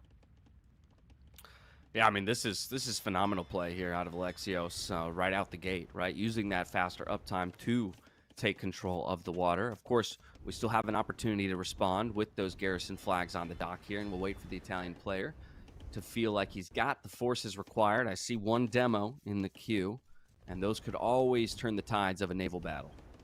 So I think this will become more meta over time. You see how Jan Žižka has placed his docks so closely together? This is because your docks block damage from fires. So you can sit your fires in there and do damage at multi-directions to the enemy fires, but they can't do damage to you from all angles. Like right there, this is the perfect example. You wedge your ships in there. They can only attack you head on, and no one wants to attack you head on when you could do that. Demo? And the demo didn't land, and now it will land. But look, right back into the little cubby. And now how are you supposed to go in there? No! Oh, no! That is not the meta. I'm wrong, or maybe I'm right. I thought it was a good idea for a second, and Alexio said, you just trapped yourself, bud. Yeah, look, T90, you got to be a risk taker if you want to challenge the meta, right? If you want to change the face of the meta in Age of Empires. That time the risk didn't pay off for him as the demo finds a fantastic hit, and it looks like Jan Žižka still going to produce fire galleys, though. Wants to continue contesting on the water, or at least force Alexios to continue producing himself. But what a tough position to find yourself in, and now being forced into some very conservative walls back at home. Yeah, really scared. You got to be scared of the threat that the Mongol player has with all that food income and all that potential hunt. But I know it was a bad example about this little strat here, but this here is still a good idea to surprise your opponent. And I think Jan Žižka still has a chance to come back on water solely because of this little cubby area. And I'm thinking there's a player who did this a lot, and I can't quite put a finger on it. I want to say Sito does this a lot, but I'd have to think on it more. Here he comes, and he's suddenly surprising his opponent with a lot more Navy than Alexios was expecting. Yeah, but still the numbers, right, in favor of Alexios, and another demo coming forward. And how about this, the real-time adjustments by Alexios as well. His opponent is tucking fire galleys back behind the docks, produces a singular galley of his own to micro-nerd and force your opponent to come out and fight. That is really smart, because the trick I'm mentioning here, nice demo there from Jan Žižka, it doesn't apply to arrows. It only applies to the fire. I think at this point, Jan Žižka, he's got one more wave in him to try and damage his opponent there on water, but it does feel like the Mongol player has overall succeeded in not giving the Italians free reign over the sea, or the pond, or the bay. Yeah, and we see back at home the market going up, the resources looking phenomenal here for Alexios. Only 130 food needed before he can click up to the Castle Age, and still has full control over the water. One dock removed from the map. Villager coming forward to repair and continue to try and keep things active in the defense, but at the very least, it's looking good for Alexios. Soon to make it to the Castle Age, full control over the game. I feel like every time, like, even though Alexios is going to be in Castle Age faster and all that, I do feel like every time he has an advantage, he's too, for lack of a better word, too lazy to pull back a ship and repair it. And then Jan Žižka gets a hit with a fire or a demo, and then Jan Žižka's still kind of in the game on water. Now, Res Collect, there's not a big difference. Obviously, that can change for Alexios if he gets to Castle Age and adds TCs. But with it being cheaper for the Italians to get up to the next stage, I do think Jan Žižka is going to be able to still extend this one, but definitely it feels awkward for him. Neither player has their scout, by the way. Both their scouts died, so they're just kind of in the dark and dancing on water right now. Yeah, near equivalent resources collected between the two players. Small lead for our Mongols player while he is on the way to the Castle Age. The big difference comes in the resources destroyed. Once again, similar to game one of the day here on Arabia, it's Alexios who's just running away with the resource destruction and really forcing Jan to invest, overly invest, just to stay competitive here on water. There's a theme here for Alexios where his ability to be aggressive is unmatched. His micro is superior, and his eco balance behind the fights is insane. The thing that I noticed in the previous games with Alexios is sometimes he doesn't do a lot of like long-term objective-based stuff. Like in Cross, he didn't add TCs that early. He didn't take the other pawns, for example. So I'm now, what's going to tell me a lot about the type of player Alexios is how does he deal with a boom scenario? because it's what he's going to do. He's going to drop the TCs. Now, how does he play with, like, basically no army in Castle Age? That could give us a lot of intel. Yeah, and on the flip side, right, how does Jan Žižka fight back from this position, right? Because you see Castle Age come in that much quicker for your opponent. You've already lost control of the water, and that dock looks to go down soon. I do see the barracks being dropped, so there has to be some kind of military response, right? You can't just try and catch up, you know, 3 TCs to 3 TCs while you're behind. Some damage has to be dealt. Yeah, so that interesting decision. Alexios goes 3 TC right away. Keep in mind, has had fishing ships. His opponent does not. And one of those TCs is immediately on the stone, which is always very far forward on this map. So he's going to go for a monastery to get relics, which again is very long-term objective-based stuff. But he goes 3 TCs right away. So he doesn't add a barracks. He doesn't add a stable. On the other side, Jan Žižka, he did at least add a barracks, which tells me he might eventually add some scouts. And he's going to drop a TC on the stone and on the wood. And he's going to drop a monastery. So this is going late. And I love the play from both players, Dash, because the stone is actually the most important thing here. The stone is always in that position. It's always exposed. And both players are basically like, yup, I know how important my unique unit is. And I'm going to start mining stone right now. Yeah, my concern, though, once again, just comes back to the already 12 eco difference between the players, right? Yeah. And if you're both essentially, you know, opting into a similar strategy or the same strategy and approach to the game, the person who's ahead will stay ahead. You know, and then when I think about late game, Mongols, very happy to say, okay, you want to sit there and go late with me? Let's do it. Look at that Spearman scouting. That's great. Spearman scouts the TC and also sees there's a monk. Who knows his opponent is going to be going for relics. Now scouts this TC. Wow, this Spearman is the GOAT, dude. This Spearman right there. Yeah. He's really seen a lot. I also like the vision and outposting from Alexios through the middle.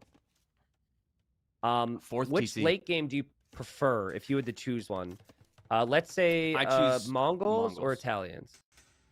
I go Mongols. I'm glad you chose the 2 civs that are in the game, as opposed to giving me 2 other civ options. Well, okay, so what I was sorry, what I was gonna say initially, I was gonna say pretend Mongols don't get siege onager. Pretend it's just onager. okay, yeah. Pretend it's just onager. For a 'cause moment siege when you onager's started tough to listing the get to. civs out, I was like, what kind of curveball is T90 about to throw at me?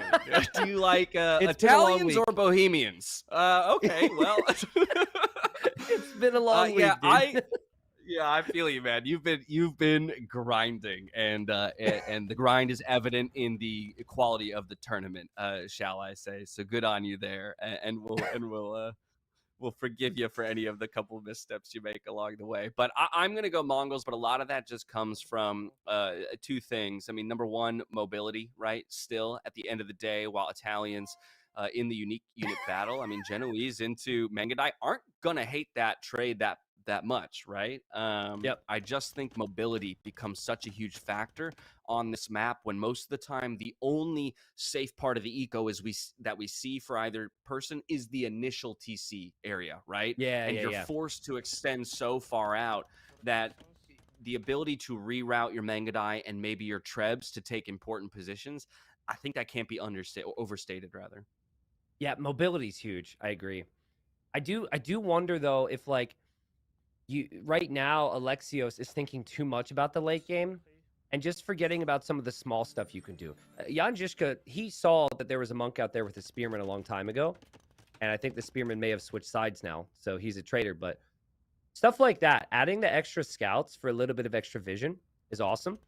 There also may be a villager from Alexios who has been outposting all around Jan Žižka's base, which is an underrated move. I just see yellow dots everywhere, so we'll have to look at that. But I see ranges being dropped from Alexios, which is interesting. Normally, if you have enough stone for a castle, you want to think Mangudai. Double range makes me think we're going to see something else. Yeah, and we have got archers in the queue. So there you have it. It's going to be at least crossbows for the time being. Okay. Into Arbalest. Why are we going to try and go into Arbalest with the Mongols? We have faster firing cav archers, or we have Mangudai. Leary confirmed. He's obsessed with Arbalest. Leary confirmed, dude. Here's why you do it, T90. Because you're going forward for a castle, and you want to be able to produce trebs out of your castle and kill your opponent. Yeah. Right? I mean- And so I do think that it's just a play for an initial Imperial Age spike. Yep. And I think Alexios is very concerned as we see Janjiska try and do something on water here. I think he's concerned that Mangudai would get countered by Genoese Crossbow because Genoese Crossbow have a bonus against cavalry, which would still apply to the Mangudai. So it's actually rather interesting to turn this into like a Treb push with Arbalest instead of the super powerhouse late game of the Mongols. I don't hate it because he's going to be an imp faster, and that's a very forward castle from Janjiska that could easily be trebbed down. Yeah, this is, I mean, it's a scary position here for Janjiska, and I'm going to question the 4th TC edition because Italians having a cheaper imp cost, right? If you had stayed on 3 TCs, we could have seen these imp times be matched, and then all of a sudden I might be answering your previous question where I favor the Italians for exactly the point you're making, which is Genoese are going to have a happy matchup into the Mangudai, and then even still, if I can match you in your Imperial Age timing, perhaps in a Treb War I ultimately win out. But I think maybe over-investment in trying to catch up in the eco could bite him in the end. But we see some of the techs coming in now, fetching for both players already. We've got, another castle position forward, not yet scouted here by Janjiska. This is very unlike Mongols, but it is very fitting, possibly, for the situation. I mean, the forward castles. You're always thinking defensive castles. Now, of course, if he loses this game, the first thing we're going to say is he should have made his castles defensively and make Mangudai. But I mean, that Mangudai slides How did that into Mangudai get there? Just like waltzed right through a hole in a wall. Janjiska didn't notice. This Mangudai is about to have Bracer. It has ballistics, and there's no answer right now. This is all you need. Who goes full Mangudai when you can just make one? And the villagers are angry. And the villagers are going to win. I mean, they'll get the kill. Yeah. 3 vills down, though. Okay, so Mongols don't get bombard cannon. Italians do. Italians have the cheaper university techs. Man, I love as well how Alexios made outposts in his opponent's eco. I was able to get away with it. That vision from him is so valuable to know all the different areas he can hit. But this has been spotted. Janjiska knows about it. He won't be surprised. There's a little attack from Alexios too. Again, it's Trebs. In a minute, Jishka can make bombard cannons. But all the momentum is here for Alexios. Yeah, 2 Trebs already on the field. 3, actually, and another one in the queue. He's now got crossbows finding his way to the wood line. This is so reminiscent of the first series that Alexios played. He's a boa constrictor, right? Yep. And I realize I say that, and I don't think that this is the Viper. I don't think it's the Snake, but he's playing like a snake, and he just suffocates his opponents. Yeah. And this is also something I wouldn't have expected from Alexios. I would have said that players like Alexios would very commonly do the typical thing better than you, right? Obviously with with more of a feeling, more of a love for archers from what we've seen. But this strategy is never something the Italians are expecting here. They're just expecting to have to deal with Mangudai and the Hussars. They expect to have time to mass their Genoese. And Alexios is not giving his opponent time. He's not going to allow his opponent to have any castles.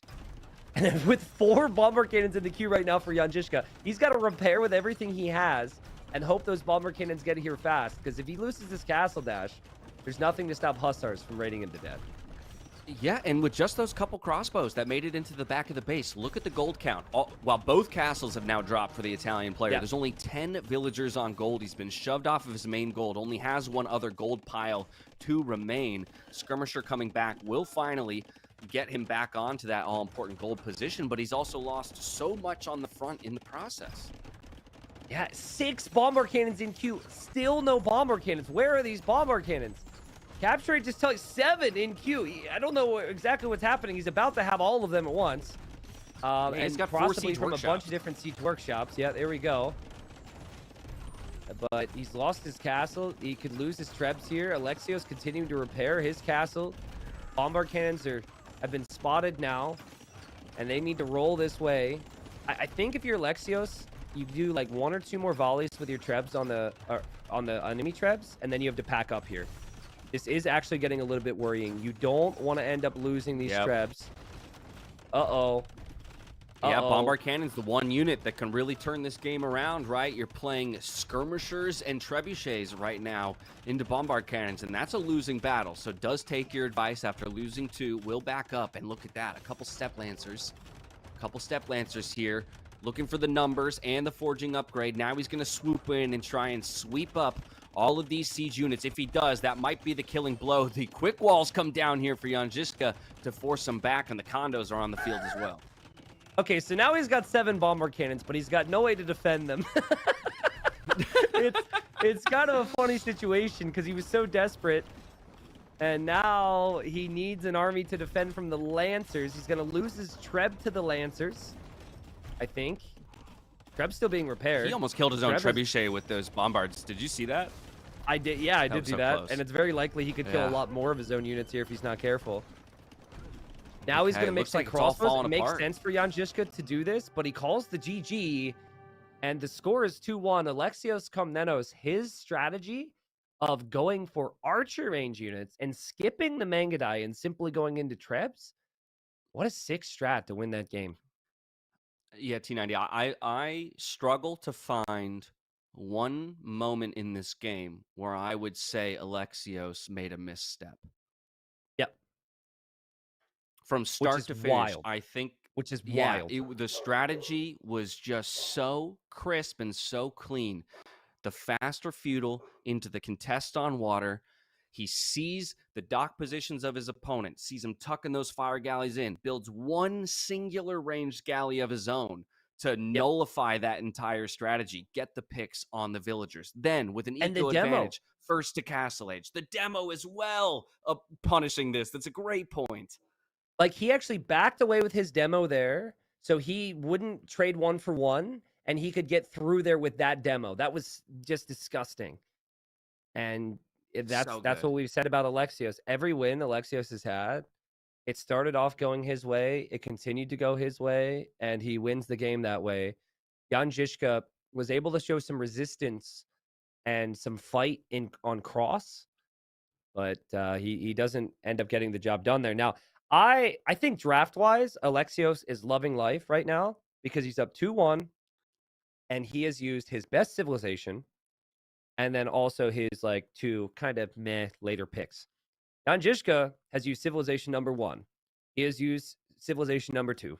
And he has used civilization number 3 here. So for Jan Žižka, in theory, while I do think some of his other civs are very strong, he is going to struggle a bit more with having his later picks. Now, another thing, we're speculating on colors. If we could just please see Age of Colors for a second, because Alexios has changed his color each and every time. If you're trying to guess these players based on what colors they've gone for, there you have it. That's their preferred color choice. And the frequency in which they play those colors, these players did not know I would have a graphic for it prior to Hidden Cup. I can tell you that much. And Leary, we should have added another thing for him. Leary at the bottom right picks green more than anyone, but is known for changing his color from game to game, which Alexios has done all throughout Hidden Cup 5 so far. Actually, we should go to the GG tracker as well, folks. Yeah. The GG tracker is a telling one because that was a capital GG there from Jan Žižka, and some players are known for calling capital GG pretty consistently. Yeah, Sito, and then following it up with the Viper. And I've seen a couple people in chat now theory crafting, is this actually a Leary Viper matchup that we're getting in the quarterfinals? Yep. I'm still partial to the Sito call out, but and then hey, there maybe the surprise pick, one that no one's considering, T90, was your call out from earlier. Sebastian at 35% on the capital GGs. So it is confirmed that Jan Žižka is not Barles. Correct. It is unlikely to be Yo. It is unlikely to be Jordan. Unlikely to be Leary, Tato, Ganji.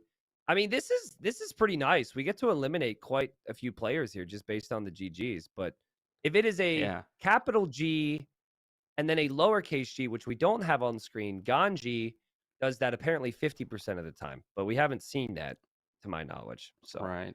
You know what's impressive for me just about this graphic, separate from the guessing element, is what it says to me is that all of these players who are under 10% capital GG, they are masterful at not accidentally hitting their caps lock, or they have like unkeybound it from caps lock. Because I don't know about you, but for me, I feel like 50% of the time, when I'm playing Age of Empires, caps lock just gets turned on accidentally because I'm misclicking somewhere. yeah, I mean, I don't have caps lock on a hotkey, but occasionally I do bump it. I think some players, I'm going to ask after Hidden Cup, it wouldn't surprise me if some of these players actually have caps lock as a hotkey.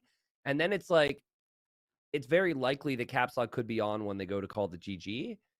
Honestly, there's a couple things I don't have hotkeys for that I probably should. And like caps is like very convenient, So It's a good point. I think yeah, I should think it's probably actually consider very that as well. smart to have a caps lock hotkey if there's something you need. I think Viper and Satodu. I'm not sure about any of the pros there on the screen. So, I just listen. We're having fun, people, with the speculating. I felt like it was fun to bring that stuff in here. I hope you appreciate the time and the data it took to get that. Because for the colors, by the way, that is just the tournament stats. That is not ranked games. I have all these other stats that were brought to me about the ranked games. But yeah, thank you, production. I think we can move back to the draft now. I think we've colored people out of their minds, and Alexios now has all 3 of his home maps remaining, and Janjishka will have to decide if he wants to use his final home map. For me, I thought Janjishka played amazing on islands.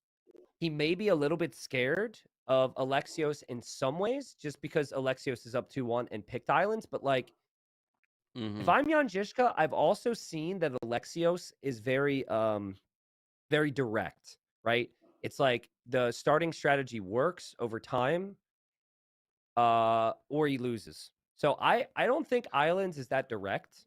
And I personally think if of all these maps, I would love to see Janjishka go for islands. I'm just speculating. We'll see what he goes for, but Okay, so now if he does, let's make the assumption that he does opt for his opponent's home map in islands. When you see those remaining Civ picks, is Koreans really your only option there for islands at this point? Ooh. Romans, okay, so maybe? actually, very interesting point. I think High Tides is Lithuanians for Janjishka. I'm certain of it. Okay. Actually, Lithuanians could be great on evacuation as well. So I take back the certain. I'm not certain. Vietnamese on slopes makes a lot of sense for Janjishka.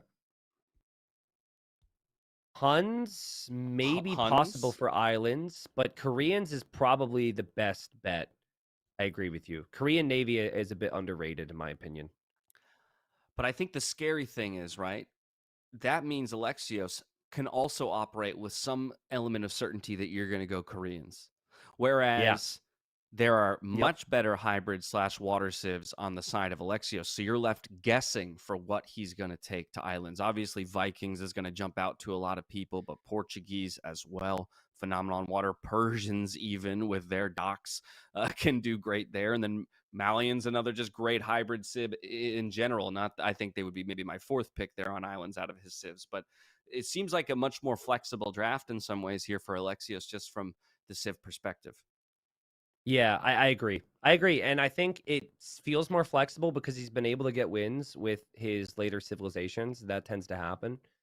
We're not going to see this in Hidden Cup 5, so don't get too excited, viewers. But we are running a Hidden Cup 5 setting community tournament, which anyone at any rank can play. If you want more info on that, I'll talk more about it on the final day of Hidden Cup. But you could also just join my Discord and ask about it if you have interest. But here's the deal. At this level, it's not possible, but hear me out. Cracked terrain on evacuation. Your buildings go down way faster against damage. Couldn't you go Persian TC drop on evac and like melt their TC? And then if only Ruben Stock was in this tournament. Yeah, I'm just thinking like, and the reason I brought up the community tourney is because I'm trying to excite all the like 1500s, the 1100s, the 800s, the Lowy, the legends about this. I actually think a Persian TC drop on evacuation could be kind of good, dude. That would be sick. That would be sick. Yeah. But like you I don't said, know if probably it not going to works. happen. But we'll wait for that community tournament. And now you've put that Yeah. idea in so many people's heads, and we're going to see it all the time.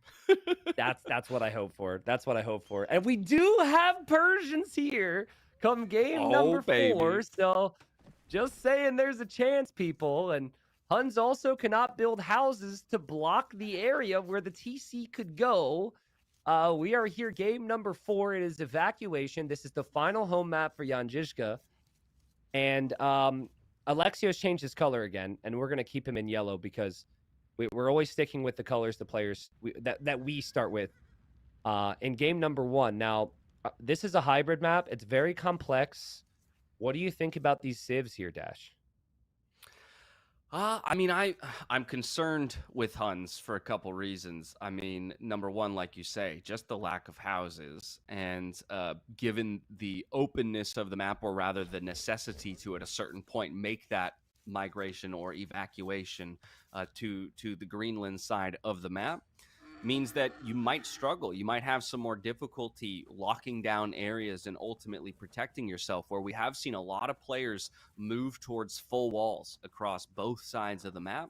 And that's just going to take a lot of palisade walling out of the Huns player here. And then for Persians, I mean, that feels like I'm set up very well to win water. And typically on this map, if one player is winning out on water, they're winning out overall. And the players that have or ignored the water entirely, they fall quickly.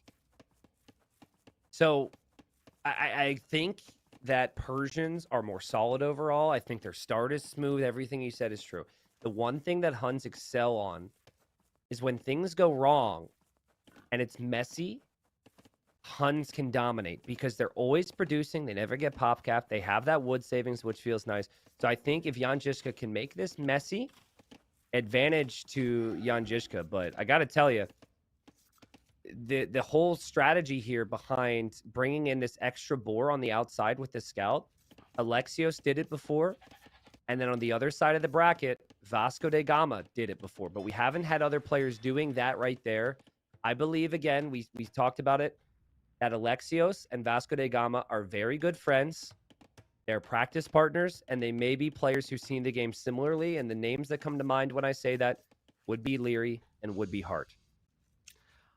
Also, T90, I just want to point out on that boar lure how ridiculous it was from Alexios this time around. Not only did he lure the boar, he went and picked up sheep in the middle of the lure, running past his own TC and then looping back around. If ever there was evidence that I will not be a pro player in the game of Age of Empires, it's witnessing something like that done without a single extra point of damage being taken or idle time anywhere else in the economy. Just disgusting. I mean, in all fairness, we've seen a lot of players win without taking it, so you don't have to do that to win on evacuation dash. I think you could probably take him. Okay. Well, yeah, if I go with the Persian TC forward strategy, I just might stand a chance. But we'll see. We'll see if Alexios agrees with me and goes for it himself. Either way, I think I have big questions about what the approaches will be here in the feudal age. You know, again, it's really difficult to get walls up across all of your economy on this map because of how spread out you're kind of forced into having your villagers be. And so both civs very happy to play into scouts, very happy to play that mobility. We could see a lot of action early on as Loom comes in here for Alexios, and pretty soon to follow will be the feudal age. Okay, so that barracks right there, that tells Jan Žižka, and he did spot it, that his opponent's coming with militia of some kind. And that is good knowledge to have, because if things get awkward for you here on this map, with the Huns, you can't house wall. So, you know, it's a bonus to not have to make houses, but it actually hurts you when you're trying to play defensive. We're going to see Jan Žižka make a run for it here. And he did find a lot of extra cows, as Stats Guy points out. But we'll see what happens with the wood lines here. He's got a lot of vills making the run for it. Normally, in all the games I saw prior to Hidden Cup, and the way I think this map is going to be played out these days, I think it's just going to be a mix of archers and ships. So I would predict like fire ships and also like, yeah, fire ships and archers would make sense here. Just because it's so easy, you have very little on food, and you send everything else to wood and everything else to gold, which is what those two things I mentioned cost. Yeah, and I'll be honest, I'm worried for Jan at this point because if we can kind of zoom out and look at the map from a more macro perspective, the wood lines in the south there for Jan around his lumber camp, his first wood line is very far from that river crossing, where normally we'll see people go with a very quick, short palisade wall to at least funnel their opponent into one specific area. He doesn't have that option, where on the flip side, Alexios has a much easier wall, at least to know where the pressure is going to be coming from if it comes from the southern side. It definitely feels like that wood line is far away here for Jan Žižka. But this is where the focus is going to be. I mean, he's got, what, 2 trees left there. He's going to move over to the straggler trees. Okay, Alexios is doing the same exact build that we saw from Vasco da Gama. We are seeing archers, and we are seeing galleys. Everybody else has gone for fires on water. There haven't been many players that have had the confidence to go for galleys. So again, there's a lot of parallels. Alexios also went for the Turks on bypass play in the first round. Really annoying play here from Alexios. I cannot stress to you guys how easy it is to look away for a second and make a mistake right now if you're Jan Žižka and lose a villager. Yeah, at the very least, the micro for both players has been good so far. And we have both players contesting water, right? So we're going to be in a situation, unlike some of the matchups we've seen, where one player completely forgoes it. And we have the archery range coming up second here for Jan Žižka. Might go directly into skirms just to counter the archers that I assume he suspects are coming his way. And the skirms are in the queue. Really, you got to keep that scout alive on this map in most cases. There's a really nice job there from Jan Žižka to not really have to deal with this Drush all that much. The cows have actually helped. He's got a lot of food underneath the TC, and he does have fires headed over towards the fish from Alexios. Now, what he'll need to do is he needs to track where Alexios is going, and I hate to keep bringing this back to how Vasco played it, but Vasco, I mean, though so far has been a really good example of a player who is really complete so far in Hidden Cup. And what he would do with these archers is he would go towards the evacuated villagers. And I think Jan Žižka spotted this. I think he knows. Let's see. Wow, he actually sees this with his scout. We'll lose the scout, but at least those archers are not going to be able to make it over to those villagers there, which is what we were concerned about. Yeah, very aware of where his opponent's movements are and looking to take the hill as well. But those 2 Dark Age militia doing a phenomenal job of pushing the skirms away, and now he's bought himself the space to make the run for it. Yep, you got a tower now. You got a tower. I mean, that or wall it up somehow. Those archers have fletching. That's no joke. He is going to bring the skirms over. There we have a fire on the fish. The galleys are making a move elsewhere for Alexios. So he has to micro galleys. He has to micro archers. He has to macro with his eco. Nice job from Jan Žižka, though. Killing the fish. Also not losing the villagers here. He will lose some cows and some deer. But I'm very impressed with how he's tracked this so far. And we still got to pay attention to his fish, though. I mean, this map is really, really difficult.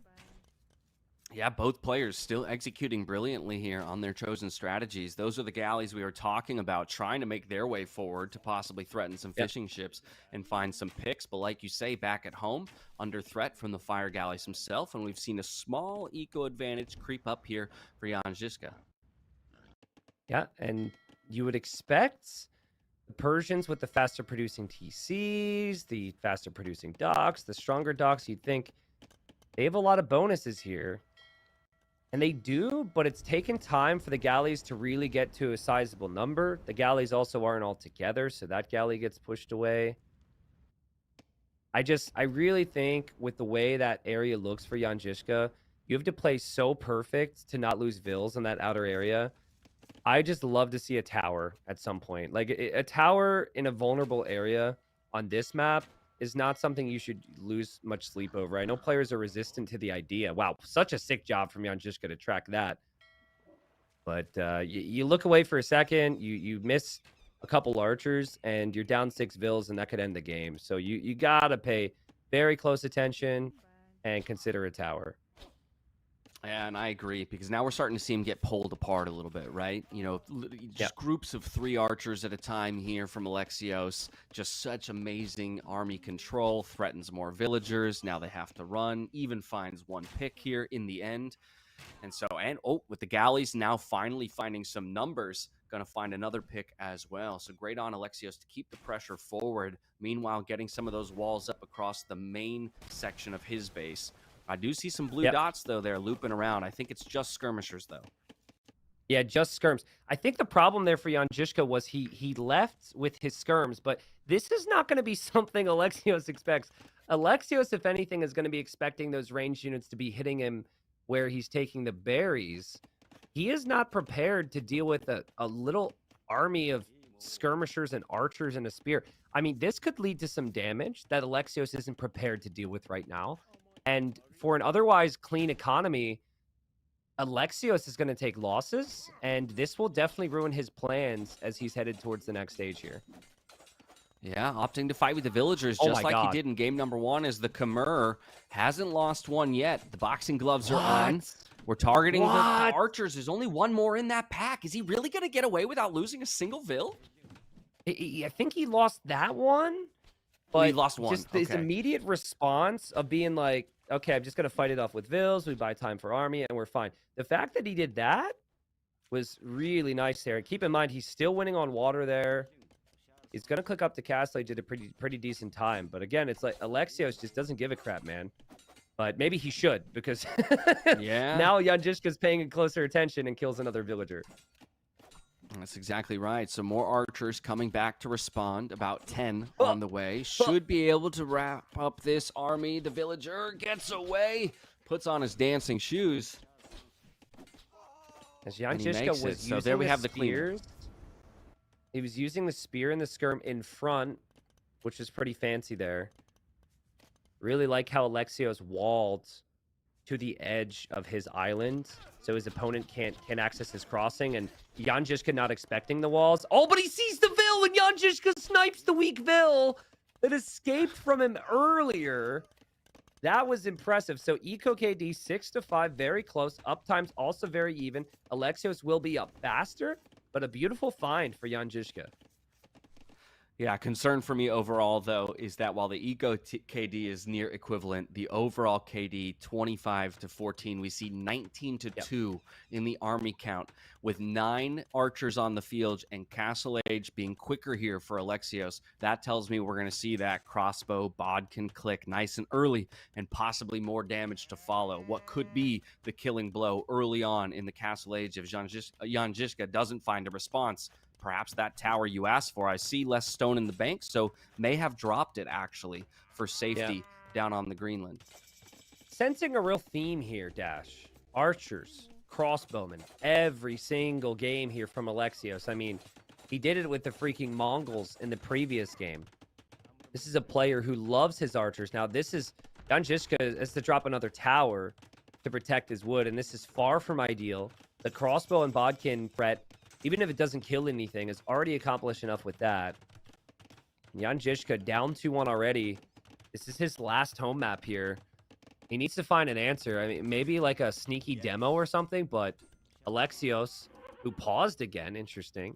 Another sorry go. Okay. Another sorry go. Alexios needs to find something, Dash. I'm thinking, like, I've seen a lot of games with Huns throughout my career.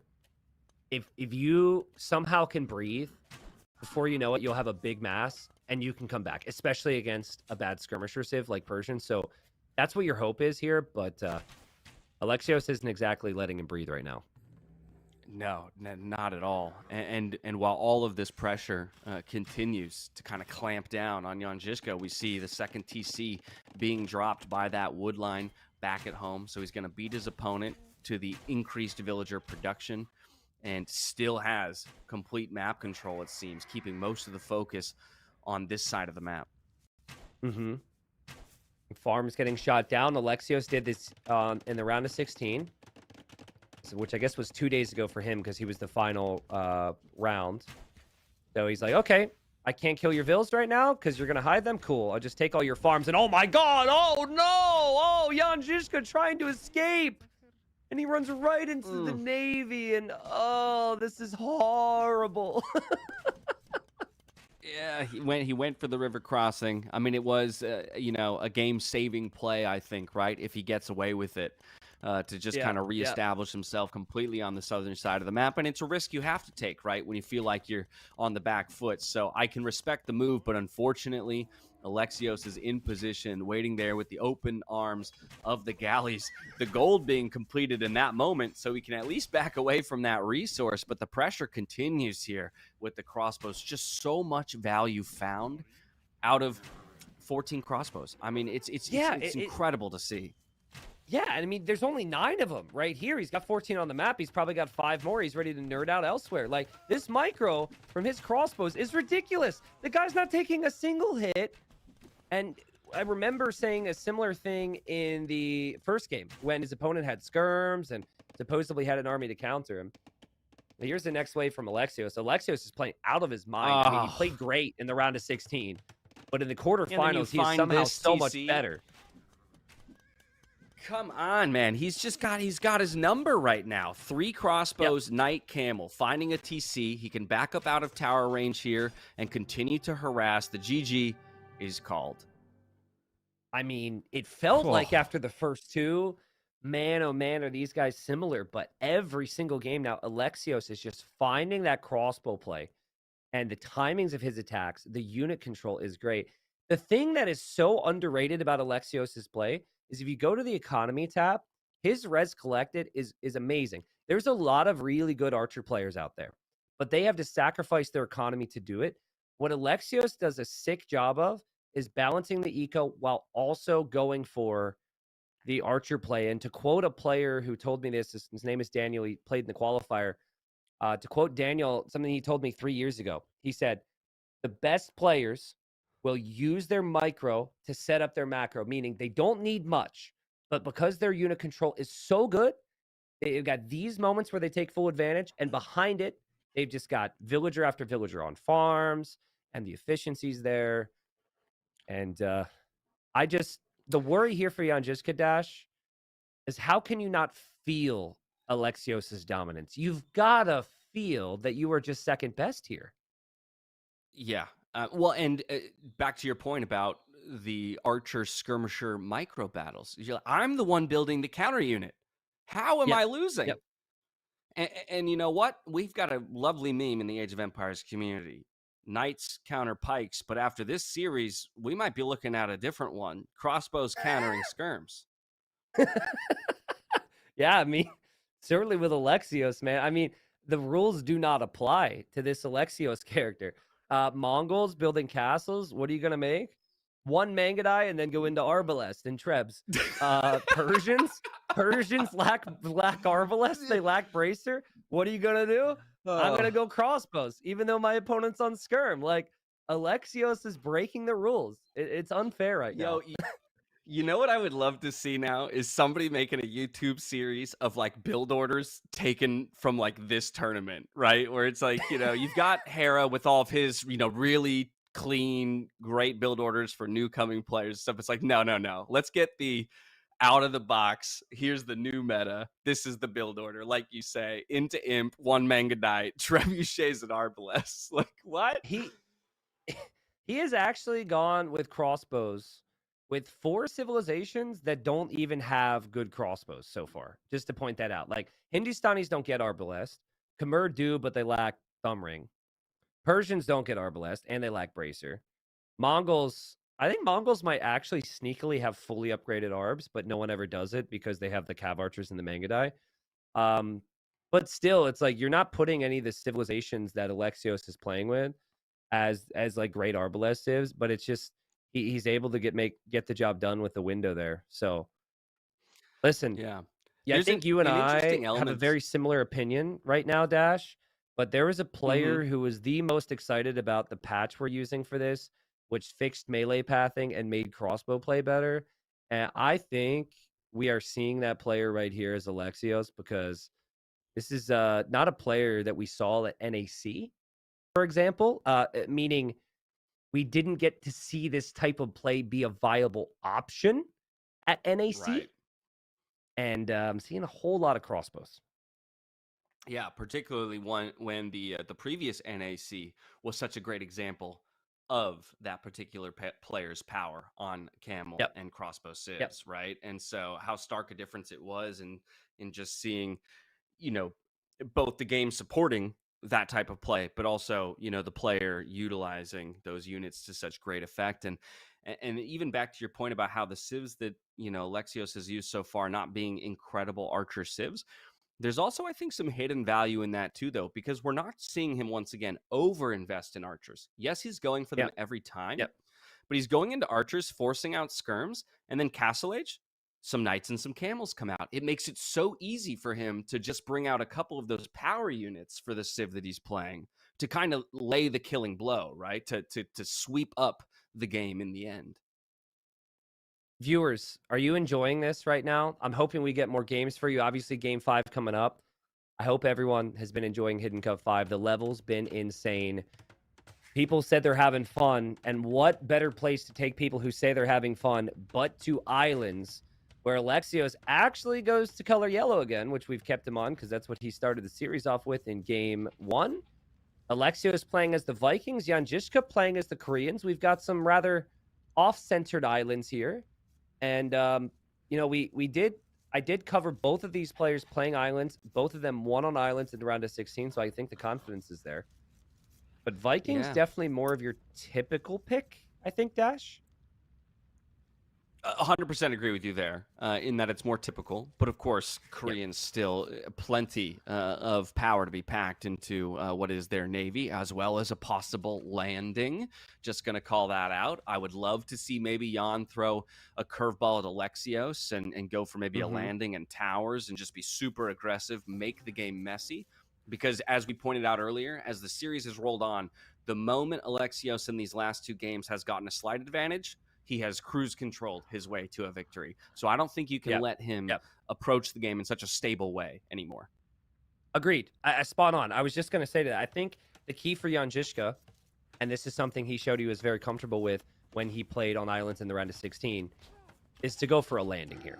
I know that, you might be scared to go to land against a player who's dominated you on land, but usually a player like Alexios on islands, he's just going to be like, oh, great, I don't have crossbows. I have galleys now. Even better. They're faster. I can micro them more. So he's going to go galley only. And Vikings don't have fires. So it's pretty certain they're going to go galleys. The key then becomes, when do you do the landing? What Jan Žižka did when he played against his prior opponent was a back dock. It was a fast castle into navy, and then also into the landing. So it could do a combo. Obviously, we'll see, but I think you got to make it messy here with the Koreans. Yeah, and also oddly akin to the previous series that you and I cast, which Alexios was in, we have that peculiar generation on this map, right? Where what you think might be a back dock might be a forward dock, or what you think might be a forward dock might be a side dock. And so I'm really curious to see how both players react when they finally get a ship out onto the field and can scout out where their opponent's island truly is. Yeah, so where this could be bad for you, this awkward, this different island Shen, let's say, okay? Where this could be bad for you is if you're trying to do an offensive dock and it's not close to the enemy, which there's no possibility, because if you're going to front dock, it's still going to be rather close to the enemy. But the worst case scenario for me, as the tournament host and whatnot, is if someone tries to go for a back dock and then it ends up being rather forward because of this. If they were to dock these sides here between the players. But as a player, you look at the mini-map and you want to shift towards the corners of the map to be further away from your opponent. So Jan Žižka wisely going more to the north simply because he's closer to the corner of the map. He knows that is further away from most of the pressure. And then Alexios is probably built... See, this dock doesn't necessarily mean fast castle, but you usually want, because of the threat of the fires, want your docks off to the sides anyways. So I don't think the dock positions are going to influence whatever strategy they're going for hugely, in my opinion. I would agree with you there. but it does look like Alexios is already thinking about feudal age with Loom rather coming in and just about 5 food needed. There it is to make his way Yep. to the feudal age. So again, will be the first to make it to that next stage and give himself the opportunity to be the aggressor, which he's loved to have been throughout the duration of this series. You only research Loom if you are expecting that the opponent could land you. And Right. the matchup would be one where you would expect it for the reasons we explained. And again, reminder, Alexios didn't get to see that Jan Žižka went back dock, fast castle in round 1, right? It was all played behind closed doors, right? So, if whoever wins here is going to move on to the semis. At that point, the semis are played live tomorrow. They can make informed decisions based on what their opponents have done, maybe ban certain civs, maybe ban certain maps. But they came in here with no intel. It was all hidden. And so I'm curious to see kind of how Alexios approaches this, because we're not seeing a landing yet. And he is going to go water, but his opponent's dock is way in the back. Yeah, so it's going to take quite some time, perhaps that full minute's difference in the click up there for the ships to even traverse that length and begin to threaten the very safe fishing economy that Jan has built up in the back. And as Alexios hits the feudal age, we see 22 in the eco count to the 27 of his opponent. So a much healthier eco once he reaches there. But of course, an opportunity for a tech advantage and some aggression with those galleys that are immediately in the queue. Yeah, so Alexios is scouting right now. He knows that area of his island's the most vulnerable. He didn't see anything. Jan Žižka scouting around as well, but he'll see feudal age, and that won't shock him because he's expecting galleys. Now against, was it the Alpaca? Let's see. It was, Jan Žižka beat Alfred the Alpaca 4-2. And that islands game, it was back dock, it was 8 fishing ships, into his own galleys, and then into fires for Jan Žižka. So it's kind of a similar thing here. It's very weird. I would normally associate back dock with a full fast castle, but it's not happening, and there goes Alexios. So now from Alexios' perspective, if we see his fog of war, he sees a neutral island. He's like, okay, where's the opponent's island? I don't see the opponent's You might island. even think this is the it for a opponent's island. moment. Yeah, he's like, oh, that's it. Great. Finally, someone, maybe if he was landing, he would make a mistake. It happens. It's Yeah, but that normal. would be the first time anyone's ever done that. So I don't know. Yeah. That's a true, weird, True. It's a weird suggestion, T90. If I do say so myself. And now he's looking, and now he sees the island. So now he knows his opponent's kind of spread out. And the idea behind Jan Žižka's build here is that he is going to have the time by the time his opponent gets to him, to have galleys to match the amount that shows up. This is a very Viper-esque approach, a very experienced islands player approach, and experienced island players have normally been around since the 2013, 14, 15 era. Yeah, but he split his galleys up here in order to get that scouting information. And on the flip side, it's Jan Žižka who's decided to keep his grouped up, and we'll find the first pick in the naval battle. And so no damage found yet by the player who opted to go up to the feudal age much faster. And now it's Jan Žižka's turn to be confused because he's going to see that. And he should realize that is the opponent's main island. But now he's like, do I loop around to the front? Do I keep going back here? What do I do? And honestly, the direction he's going might actually work out for him if Alexios is confused. But so far, I really like the build from Jan Žižka because he's been able to find a nice pick, and he's been able to make things messy here against the Vikings.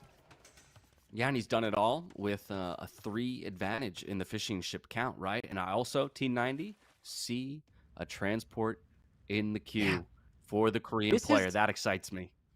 This is the same thing. This is the same exact build. Jan Žižka said, this is my strat. I'm going to practice it throughout the practice period. And because people can't see what I'm going to do and just adapt to it on the draft, I'm going to try and get my win again. It's the same exact thing he did, only with a different civ. Now, will it work? Because that is the best area to transport through. And Alexios is waiting right now. And they're going to meet each other in the choke point. I would prefer to be the lumberjack villagers or the gold miners. I would not want to be the villagers that are going to hop inside that transport right now. That's No, for high sure. risk. High risk job right there for very little reward, at least in the villager's mind, that is. But let the micro battles begin then on water, because like you say, it's up to Jan to transport these villagers safely to the other side of the map, and he's not going to be able to cross that very short channel and might have to take a longer loop around. And you can see Alexios, I think he has a sense. I think he's got a sense. He's really trying to hunt and even force those fights, right? To say, hey, if you're going to try and land me, you're going to have to come right through my navy. This is what Alexios wanted. He's like, finally, it's a galley war. Finally. Now, this transport's going to have to do a sneaky little loop-de-loop. And Jan Žižka is on stone with the Koreans, so you would expect this to be a tower rush of some kind. There goes 4 villagers and a scout. And I don't think Alexios will have any indicators. We might want to stay on Alexios' fog of war. Microing to the side. Nothing to see here. Move along. Move along. There goes the transport. Oh, he's getting away with it. Yeah. I mean, okay, but now the question becomes, where does the castle go? And also, you're still 300 stone away from being able to place it. So is it market use that's going to get us there? Are we going for the scouts on that island as well? Or is it, it's just going to be a tower play? Okay. Yeah, I actually, dream scenario for Jan Žižka, because you're going to be in Castle Age faster, which means you can upgrade your ships. And when this tower completes, you are right next to one of the main golds from Alexios. So Alexios is going to die. You're going to be able to upgrade your ships, but Alexios is just going to take the fight. Yeah, I mean, I can understand the thinking from Alexios, but honestly, from what we're seeing, this is still a worse fight for him. And the upgrades are going to click in. Assuming Jan Žižka micros, he's going to get Bodkin. And now with Bodkin Arrow, he's got the stronger navy. And dude, just drop another tower, Jan Žižka. Yeah, waste no time. Drop another tower. Siege Workshop on Alexios' face. And Alexios is going to be like, no, this is not what I wanted. Yeah, let him know. Let him know what's coming. I love to see it. But I mean that. I mean that very honestly. Like it's because I mean, what do you do now as Alexios? You're not Castle yet. You're about to hit, but you're sitting there going, what is my response? And I can already see one tower coming down. That's as much of a foothold as the Korean player needs to really, really start putting the pressure on. Yep, and now it should open up opportunities for you to be successful on water, because the landing is threatening enough. Now, I don't know if you want to leave the safety of your Siege Workshop, but those towers are not going to go down easily, and there's going to be a Mangonel that pops out here in a moment here for Jan Žižka. And what a good position. Honestly, at this stage, and I think he shifted his thinking too, I don't even know if you have to push. If those 3 towers stay up, and this remains here until like late Castle Age, you have already done enough to potentially have an edge if this goes to late game Water War. So, fun moment for Jan Žižka fans right now. Yeah. Yeah, I think the sweet spot, right, is pressure, not pushing, right? Like you want to apply it. He almost killed his own scout there, so let's let's take a quick breath there, Jan. Oh no, the micro battle! Oh, he loses it out. I mean, I'm not ready to give up on Alexios just yet. He's got a big navy count. And he's going to go in. He's going to find the fishing ships. The navy from Jan Žižka is out of position. And Alexios is just a freaking beast. Even though the towers are going up, even though it's stressful, he's got an opportunity if he could potentially dominate on water right now. Yeah, running with the fishing ships, and Alexios is on the chase.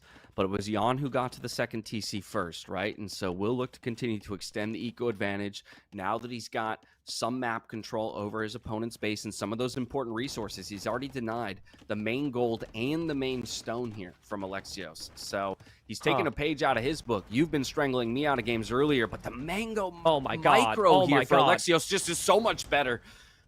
Okay, that's a good recovery. Good recovery. Yeah, look at the navy. It's kind of funny. Both players looping around the other players' islands right now. And the navy for Jan Žižka is able to range that TC if he wants to camp there. Okay, so this is... I'm trying to think right now what to recommend to Alexios. And I think you need to add eco, take reasonable trades with the siege, and then eventually build a castle, which will take out the towers and allow you to take your resources again. But I would feel helpless here. It is very difficult. This game is 3 times easier for Jan Žižka because of the position he's brought in for himself here. Yeah, but I think it's very clear Alexios agrees with you, right? I see 11 villagers on Stone up there, and he's dropping all of those farms, right? So doing his best to not get panicked with all the pressure that's coming in, keep the eco balance up as best as possible, get more villagers onto food, and then eventually get to that stone count where you can drop a castle. But the expansion of these guard towers right now for Jan Žižka is so massive. I don't even know where you place a castle at this point to get rid of them. Yeah, I'm laughing right in front of because the TC? Maybe, yeah. I mean, I'm laughing because as the micro from Alexios continues to be insane, and still is insane. This guy's nuts. MBL confirmed, maybe, but like Jan Žižka has been very adventurous with these vills. His Mangonel micro hasn't been as good as Alexios, but his villagers have gone everywhere. And I'm gonna circle it back to what most people do with this push. Oh my god! Oh my god! What most people do with the push dash is they stay underneath their towers, and the towers are your friends in a Mangonel war. But now, oh god. Do we have to delete that castle? You do. I mean, 4 Mangonels can just target that castle. You gotta delete it. He deleted it. Okay. Whew.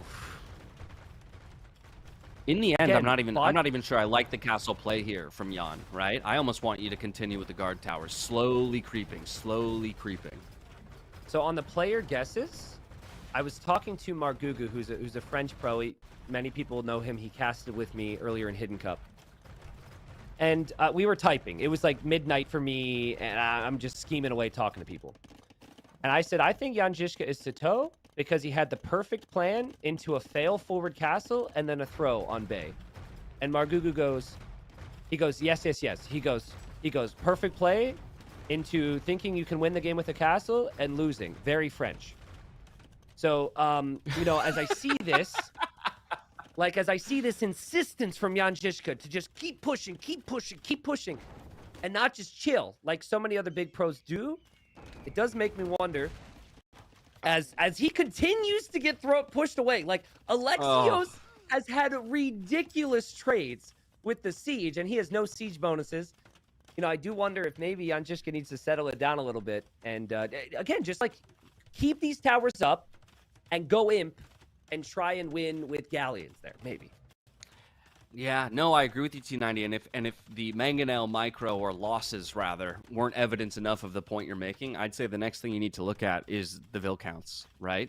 Yeah. Through all of this, through being the one who's taking the pressure, it's Alexios who got onto the second TC after his opponent, and yet has outboomed him now with a 12 villager lead. And it's just not easy. There's only so many players in the world that can do this. I know that it's easy to look at Jan Žižka right now and say, well, his micro's not as good. Well, yeah, it's not as good because he's up against Alexios. Let's not pretend that Jan Žižka isn't a maniac with micro. What are we witnessing here? Oh my There's God. no extra damage bonus. There's no bonus for Viking Siege. It's crap. But Alexios continues to just bat this away against guard towers while it's all on his island, and he's got the resources to go Imperial Age dash. I'm terrified, man. You know what I'm terrified for at the end is to see the statistics of military units made, because at this point it feels like Jan Žižka's most produced unit is the Mangonel, but it's also his most lost unit. There we go again! No way! No way! I mean, and Jan Žižka's microing. It's just that Alexios keeps picking him off and getting the attack rounds. He knows where Jan Žižka's gonna go. I mean, that's like 6 or 7 in a row. Okay, here. I mean, at this point, I don't. 7th time's the charm. 7th time is the charm. Nice attack round from Jan Žižka. Good attack round there. Now, this is where you're actually seeing the guard tower play a role. All these other towers were to deny resources. They haven't played a role in the fight. Where is Alexios going to build his castle here, Dash? Because it feels like he could have placed it here already with how good his micro has been. Oh, boy. Yeah, I think more vills just got transported across here from Jan Žižka. I think it's about to go down. We've got the siege micro continuing. Jan Žižka. He's going for the castle. He's going for Oh, the same God. castle placement he went for before. And the attack round from Alexios is there to try and snipe the foundation if he sees it. More micro from Alexios. Another good attack round. Janjishka gets the kill, though. Castle for Alexios. Janjishka's building a I love this castle castle there. position. And I love it until I see my opponents in Imp in Janjishka's position. I'm also concerned this castle might not go up. Oh, God. Well, I love this castle position because it's safe, and right now I'm a minute away from the Imperial Age as Alexios. Yeah. I see what you mean. Okay, got another one. No way, dude. No way. Okay, Whoa. very fortunate for Janjishka. Very fortunate for Janjishka. Villagers, get to the castle, people. Start to hammer away. Double time now. This could be bad. Good attack rounds. Villagers die. But we'll 5 lose villagers 2. building the castle. Oh! Okay, Okay, 3 villagers we got the building snipe castle. from the tower, but another villager goes down as well. In the end, the Korean castle will go up, but while that's said, it's Imperial Age reached by your opponent, and all of a sudden you might be regretting your forward castle position. GG, well played. Good luck. Next is the call here from Janjishka, and Alexios will take it in 4-1 fashion. 2 4-1 victories to push himself to the semifinals. I'm sorry, but Alexios is just a beast. Janjishka had an amazing performance. He won in the first round. People voted he was Viper for a reason. I don't know who he is. He's a great player. He had great strategy, but the ability from Alexios, in my opinion, so much greater than even the first series suggested. He has only gotten stronger during Hidden Cup 5, and he can absolutely beat Khosrow in the semifinals tomorrow. That micro was incredible. He had to adapt to a lot. He couldn't take some of his stone, some of his gold. He's against Koreans and towers. Here, like, he's against Chinese to start it all off, and he played amazing Dash as we kind of go through the series now. Yeah, this was bringing us all the way back to game 1. It was a last pick Khmer against first pick Chinese on Arabia, and Alexios just plays a brilliant game. Phenomenal defense with the villagers, utilizing the Khmer houses, and then winning out in the Archer v Skirmisher battle. Just the micro on pure display here, and it only got better from that point forward, it felt like, in this series. Well, I don't know if viewers would agree or if you would agree. I think Alexios has had the best micro out of all players in Hidden Cup so far. And that's a bold statement because we've had some electric players, but his unit control was just out of this world in this series, Dash. Yeah, I mean, I'm my gut wants to agree with you, and if anything, because it's his micro with each unit type, right? It's not just the Archer micro. It was the Mangonels that we just saw in that last game. It was the micro around just armies, right, as we see on display here, splitting up the scouts, splitting up the knights, bringing the crossbows in, and then suffocating on the other side with another 6 crossbows. In some elements, the army splits are very akin to the way that we know Tato plays, right? Very willing to use small groups of armies to really make your and then this, I mean, taking a page out of the Hera playbook, killing 5 sheep. What a lane. And on the player names, who says it's not Hera? Who says it's not Tato? Everyone seems to think that Tato's Gajimata, but there's some strong opinions that Tato is not Gajimata. Like the quick wall there from Alexios, keeping the villagers alive. Like it wasn't just the micro. Now this was an example of Janjishka's great defense and macro. I don't want to hype up Alexios this entire time. This was a great fight back. Knew the Siege Workshop would be coming. Had the Fishbone with the Japanese. And was able to push right through the middle here, Dash. Mm-hmm. No, this was, and this goes back to your point about strategically, it feels like Jan was right there with Alexios, right? A lot of the overall approach to the maps, spot on. And we could see it kind of bear out in this specific result, but you know, even in the final map, like I like the approach to the game, but maybe just a little bit over investing into the aggression and not paying enough attention to our ability to get to that Imperial Age and ultimately close the game out. I mean, this was so again, crazy. It's a tough one with how Alexios was playing. Yeah, this was so cool. Like, again, Janjishka with the fancy little trick to try and hide his ships through there. And then the demo gets pulled back. And then Alexios says, oh, wait, buddy, you want to hide in there? Great. You can't move from there. And just destroyed him. That was so well played. And ultimately went crossbow with Mongols so he could use the castles to produce trebs. That is like, I think on paper, like if this was a Reddit post and someone said, well, what about going Mongols and using the, going fast imp, using the castles for trebs, and then we just go crossbow. Sorry, Reddit, but there's a whole lot of downvotes coming that person's way. No one's going to think it's smart. Everyone's going to suggest just build defensive castles and go Mangadai. And, then maybe he wouldn't have won this game the way he did, Dash. Yeah. Yeah, and then here we have it again, going back to the archers. That's the pattern I think that most people are going to look to, right, when they're trying to identify both who Alexios is, but also for Alexios' future opponents. Because to your point earlier, while all of these games through the quarterfinals were played behind closed doors, the remaining series will not be. And that's where things are going to get very, very interesting in terms of the strategic development of the tournament and how these players match up against each other. Is now there's a very sincere recognition that Alexios as a player, whomever he is a big fan of archers and crossbows, and his next opponent should be prepared for that. This game here, another example, like strategically, Jan Žižka had the better strategy. Straight up. This is the better strategy. You go for the landing. You go for the faster castle age. You use the landing to distract. You have Korean towers. You have the Korean siege. Like, on paper, this is a win for Jan Žižka already if you were to put two evenly skilled players together. But Jan Žižka was never able to take the engagements he wanted.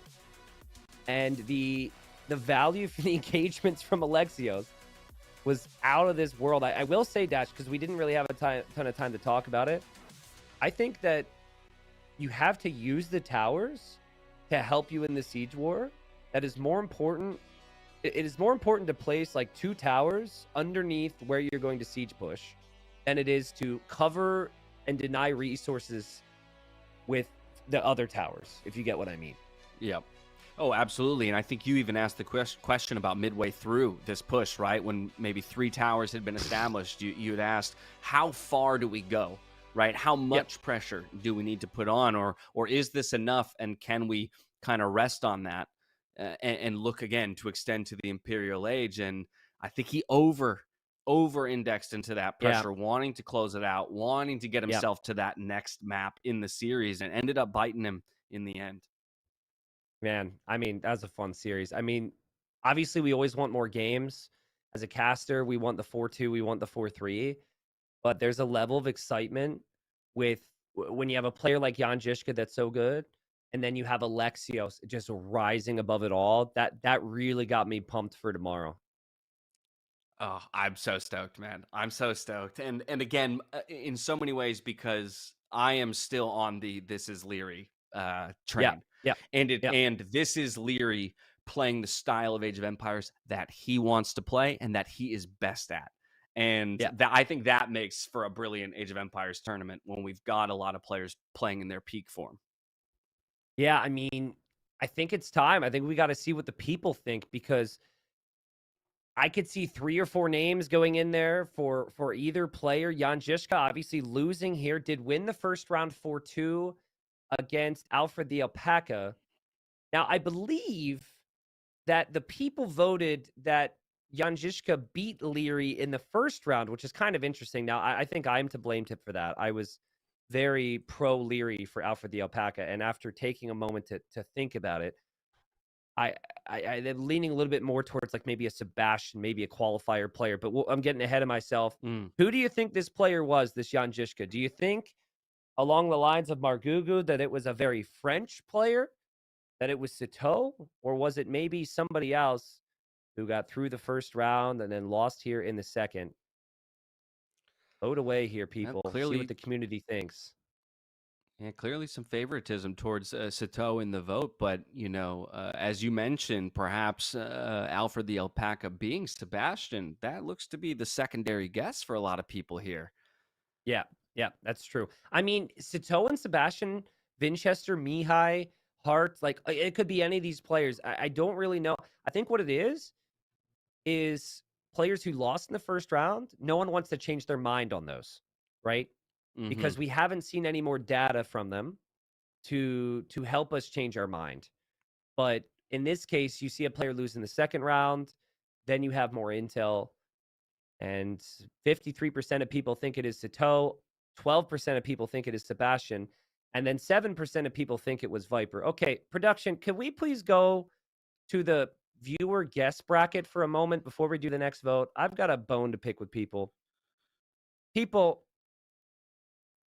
And I know different people voted every time. I know it's all part of the fun. But guys, what are you doing? Okay? You voted that Jan Žižka was Viper when he won 4-2. And now, you know, poor old little Jan Žižka happens to lose against Alexios, who's playing like a god, and suddenly it can't be Viper. Huh? What are we doing here, guys? Huh? Yeah. I mean, I get it, but it's just so funny to me. No, but it's a good point to raise because again, while sure it is probable that the top 4 players, if they were lucky enough to get placed, very specifically across the bracket, would be the top 4 players in the semifinals. Right now, that's kind of the way I'm seeing the voting go, and just the reality of a randomly seeded bracket. It won't bear out that way, and that's how we know we're wrong in a number of places. And by the way, apparently we still have no Sebastian or no Yo in Hidden Cup 5 because we have not had a viewer vote go the way of Sebastian or Yo, all Hidden Cup. But right now, people are really honing in on Leary. And listen, I can't disagree with them. I know other players can be Archer oriented, but this felt like Leary in true form, and a Leary we haven't seen in a long time here, Dash.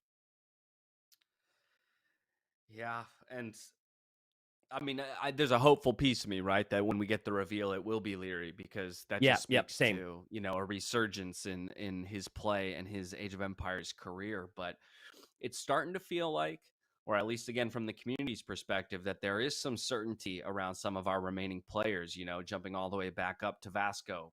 Pretty confidently, people are guessing Hera there, right? Khazra, okay, the Viper, and now maybe Leary here. I think Gajamata is the one that people have the least certainty about in our 4 remaining. Yeah, I would agree with that. Leary, pretty definitive here. 58% of people think it's him. Viper, who is also second place on the votes for Jan Žižka, is also second place on the votes for Alexios Komnenos. So we have really seen Viper voted a lot here in Hidden Cup 5, but it makes sense because people are looking for certain things. They're looking for the colors. We did see a lot of yellow, certain traits that all these players have. Of course, Viper has kind of been there, done that, and been everywhere in our scene. But wow. I mean, Dash, we've got our matchups. If we go to the hero bracket now, with 2 days remaining a Hidden Cup, I want to hear predictions, my friends. Not necessarily on like who the players are, but Vasco da Gama versus Gajamata should be insane. And now Khazra against Alexios Komnenos. Thoughts on the sets? I mean, take a look at the dominance of the 4 players in their set victories who have made it to the semifinals, right? Vasco da Gama has dropped 1 game and won 8. Gajamata has won 8 games, lost 2. You got Khazra dropping a total of just 3 games. So that's, in fact, the most games dropped by a semifinal appearance. And then Alexios going back-to-back 4-1s. And so, I mean, for me, it just sets up what will be some brilliant semifinal matchups, because all 4 of these players seem to be well-practiced on a lot of maps, seem to have strategically, at least for themselves, figured out what they want to do, and they've executed on them in most cases pretty brilliantly. Again, I think the curiosity for me becomes how that all changes now that they've seen each other play, right? And you're going to get the opportunity to pick apart that, and that's where I think I'm really hoping we go the distance in both of these series. Yes, that's spot on. So guys, at this point, come tomorrow, the semis are live. Everything we have seen, the players have had a chance to see. They know about the opponent's drafts. They know the opponent's styles. Up until now, it was all hidden. They could repeat these tricks, but the players never saw them before. Now, all the little Vasco walls on evacuation, all the stylistic picks like Koreans possibly for some people on Cup. Some of the special strategies that maybe these players have had There's less mystery now. I'm sure there will still be plenty of high level gameplay and plenty of ingenuity, but it definitely, from the strategy side, changes come tomorrow for the semifinals. And I think like after the semifinals tomorrow, we're obviously all going to be excited for the third place match Sunday and then the final. But I think like when we finish semifinal number 2 tomorrow, even I am going to be like, oh, please, can we do the reveal? Please, I need to know who won. I need to know who's out. It's killing me. So don't worry, guys. We're close to the reveal. It'll be after the final on Sunday, but tomorrow should be insane Age of Empires. Yeah, two more days, 4 more sets. I'll just remind everybody in the chat to mark your calendars for each of these series. Tell your friends, tell your parents, tell your pets, sign them up on Twitch, get them in here. Let's break some viewership records because T90 and the team have put in such incredible work to make this event possible for us. The incredible sponsors behind it who have helped made it all possible. I just think it cannot be ignored. The amount of effort that it takes to put on an event like this, and with this kind of a unique element to it, right? That I think a lot of people don't consider how difficult it is, 1, to run a tournament, 2, to run a tournament in complete anonymity. Like that is just such an undertaking. And there is a slew of people, both on your screen here in T90, but behind him, that have put blood, sweat, and tears into making this happen and delivering for us one of the most, I think, viewer-oriented tournaments in the Age scene because of how it makes us all think and communicate and collaborate in our guesses. And so let's try and break some viewership numbers over the next couple days. I will be in the chat with you all, throwing out my wild guesses as well as we enjoy it all when this event comes to a conclusion. Well, Dash, kind words, my friend. Thank you again for joining. I'll look for your salutes in chat over the weekend. And thanks for joining, my friend. Always a pleasure. Cheers, everyone. Peace out. All right. Well, you know the drill, chat, because you're already doing it. Please salute Dash. I actually got chills throughout that. I mean, the part that stood out to me from my side of things about what he said was there's been a lot that's gone into making this happen. There's if you had to guess a number of how many people were involved in making Hidden Cup be what it's been so far, you should probably multiply that by about 3 or 4. There's just been a lot on many different angles with Hidden Cup, and it's been good so far, but hopefully it gets better. We have more things planned. The goal is for the games to get better. I still think I've got my best days of casting left in me, and we're kind of clicking on all cylinders. And the depth of commentary, the things we can talk about, also becomes more exciting now that we know more about the players, now that we have more details.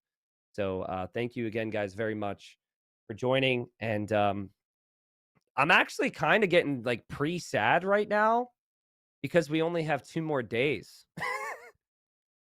Like, I know it's a weird thing to express to you guys, but like, I'm just getting started, man. And we got 2 more days. So semifinals tomorrow, 2 best of 7s should be bangers. Start time is the same as we've done every single day. So it'll be 15 GMT. It'll be 10 a.m. Eastern. First game should start somewhere around there. And then, back-to-back semifinals tomorrow. And like I said, the players they'll have intels, they'll have insights on who the players are. The game should be phenomenal. And then come Sunday, we have the 3rd place match in the final. We also have a sold out viewing party at the UK. We've got hundreds of people going to be at the US one. You guys watching live will get kind of to peek into those viewing parties. And it should be an awesome feel. And then, of course, for people who are going to be at the live viewing party in the US, I will be there afterwards. So looking forward to meeting you guys. I know some people have been traveling already for that. So, listen, the support's been unreal. The viewership's been awesome. Been especially excited about and appreciative of the people who've watched on YouTube.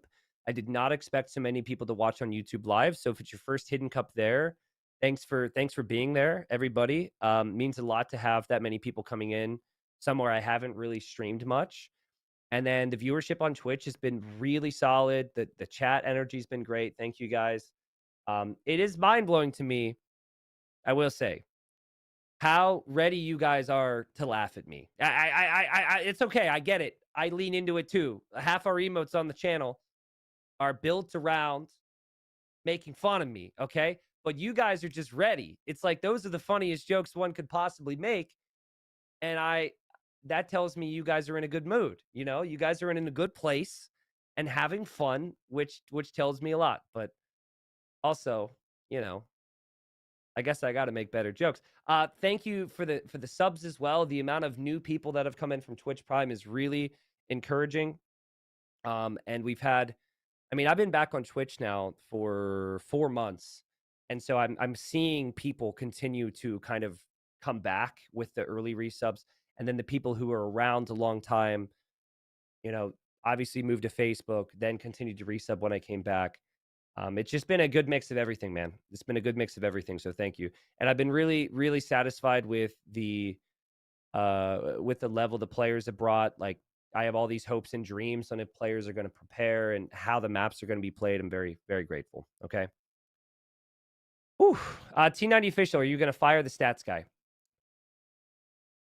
Uncertain. We'll see about the stats guy's future. He's got 2 days to redeem himself. Okay. I'm paying him for a job. He's now in chat saying, why would you ask that? What are you guys doing? Why'd you put that on my mind? Don't do that to stats guy. Thank you, Hookars. Thank you, Fellowage, for the gifted subs. Thank you, Willy Pilly. Guys, for the prize pool to have raised almost $4,000 is awesome. I want to say thanks again for that. And there's the prize pool. Thank you, production. Production working behind the scenes has been awesome. No, we've had some dropped frames occasionally on the Twitch side. I think that's mainly just Twitch servers being Twitch servers. I'll make sure to text Bezos about that. Maybe he's too busy on his yacht at the moment or something. But actually, speaking of text, I'm getting text right now about the live viewing party and some awesome banners we've got there. So that's exciting stuff for the people who will be there. So, okay, we dropped a lot of people. A lot of people left. They don't want to hear me talk without a game. I say a lot of people. We have 15K. Can I tell you guys a secret? I'm going to tell you guys a secret because I can't keep this in any longer, okay? So we have these live viewing parties, right? On Sunday. So let's say back up. Okay. So let's say somebody fails a castle. Pretend somebody just failed a castle on screen. Oh my God, why would he build that castle? Oh my God, what's he doing? What's chat do? You already know. All right. Okay. Yeah. Doubt confirmed. Oh my God, doubt confirmed. Ha ha, funny. So when these people show up to the live viewing parties, every single seat has a large cutout of Doubt's face on it. And there's a camera in the live viewing party. So for people who are at the live viewing party, they won't be able to use chat, but they can physically raise Doubt's face above their heads. And we could maybe, if we're lucky, if there's a Doubt Castle on the 3rd place match in the final, we could have a sea of Doubts outside of a Twitch chat and in real life. I cannot tell you how annoying it was to have to tape them all together. They're in my house. I have hundreds of Doubts in my house right now. And I did ask Doubt's permission. When I asked Doubt about it, because I was like, this is a man's face we're talking about. His response was, and this is the response I've quoted, as long as I don't have to do anything, I don't care. So anyways, I think that'll be fun. So you guys, if you're watching on stream, you'll get to see that. And I'm hoping, I mean, I don't want to force it, but I'd love for there to be a Doubt Castle. I just think it'd be the most clip-worthy thing ever. So looking forward to it, guys. Looking forward to it. Again, thanks for all the subs. Thanks for all the support. And yeah, I'm overjoyed with how things have gone so far. I've got to make some phone calls about the live viewing party and some other things. There's work to be done. 2 more days of Hidden Cup. Let's kill it, guys. Let's kill it. Thank you. We're going to go to the highlights of the day. Move on then to a little outro music, and that's it for the day. Rerunners, I'll see you. Rerun will start soon after we go offline. See you guys for the final weekend of Hidden Cup 5. Thank you, everybody. King Steven wants those relics. If he has any chance, he needs to make sure he has the relics with Aztecs. And he's going to use this time. He's going to hop into that transport, and the heist is on. That was had some interesting moments here with the transports, but again, We have the longboats coming in. Now the upgrades you mentioned before are in. And now the Trebs go down. So honestly, maybe here we go. The demos were waiting though, and the patience from Khazral has him prepared. And like we said, 5 fires. There's no world in which YOLO fire ships is going to work against heavy demo and elite longboats. And Khazral is ensuring that he doesn't lose these because he doesn't want King Steven to have them. The scout is not weak for Khazral, so this should be fine for Khazral to chase King Steven away. Yeah, some really great movement with the Town center for King Steven. It will mean Gebetto. Oh man, King Steven can't even see it. This is actually Khazral goes. There goes King Steven running with 20 villagers. I mean, I guess if you're running with 20, the majority are going to survive, but still there's a knight waiting. Villagers there. Villagers there are weak. Mangonel's on the way. Siege could be a surprise. Khazral backs away. Good micro from Khazral. Khazral now goes in to snipe the weak villagers with confidence. But he only killed one. I mean, he did a great job not losing archers, but the tower's going to go up. And that tower with Bodkin is some bomber cannons from Khazral trying to convert and kill the siege. He's going to kill one of the trebuchets. He's going to lose his other monk. And the micro no attack rounds from those bomber cannons either. He's just right-clicking. And the Treb goes down. Trebs go down. This pop into this is wild to me. Oh my god. Dude, those towers Look have the same how range fast as the towers with heated shot are shredding the ships here. Yep. And that's a big deal here. King Steven's going to still hold control of water because of the towers. Of value. Sorry, he did just complete the Arbalest upgrade. These little raids from Khazral are very annoying. He's getting a lot of value with low numbers of units, but Steven is just doing the macro thing, right? He's got his good... So there would be so important. King Steven just tossing in units to kill bomber cannons, knowing his opponent can't make more bomber cannons because of the lack of gold. Khazral just passing. I don't know where these vills are going. He might have sent idols somewhere, but right through the castle fire go the villagers. And he notices it, and he had the vills to lose, but still, guys, King Steven, can he finish off Khazral? How do you fight champion? The gate comes up from Khazral. He's like, oh god, I can't fight this unit. Oh my goodness, how do you fight these? More quick walls behind. He's trying to desperately save the bombard cannon. Still getting decent trades overall. To be in Castle League. And Dave, like, this is a lot of pressure, and the villagers are being ranged on the houses, and the houses are melting, and villagers are going to have to chop wood somewhere other than this amphibious terrain because King Steven is coming. And sure, there's going to be a demo, but the demo's not enough, and if you don't have that wood, things can get very awkward for you on Mudflow. Counter with that, and another area of farming eco for King Steven that he has to leave because of the consistent raids here from Khazral. Yeah, the food has just been constantly under pressure, and Steven hasn't been able to pressure the food eco from Khazral as of yet, but Steven has the Chukanu here. However, the crossbows are in, and the crossbows are taking out all... Attack round, King Steven's done all tournament.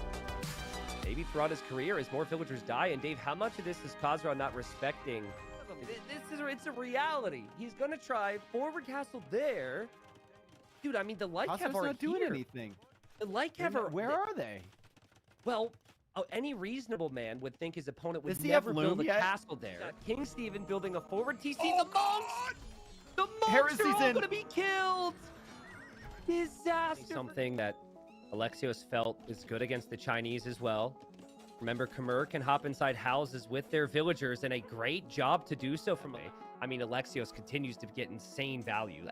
Alexios is playing out of his mind, but still, the skirms are here. They should, in theory, have opportunities to eventually kill these archers with the upgrades they have. Dude, Alexios is nerding out like a madman right now.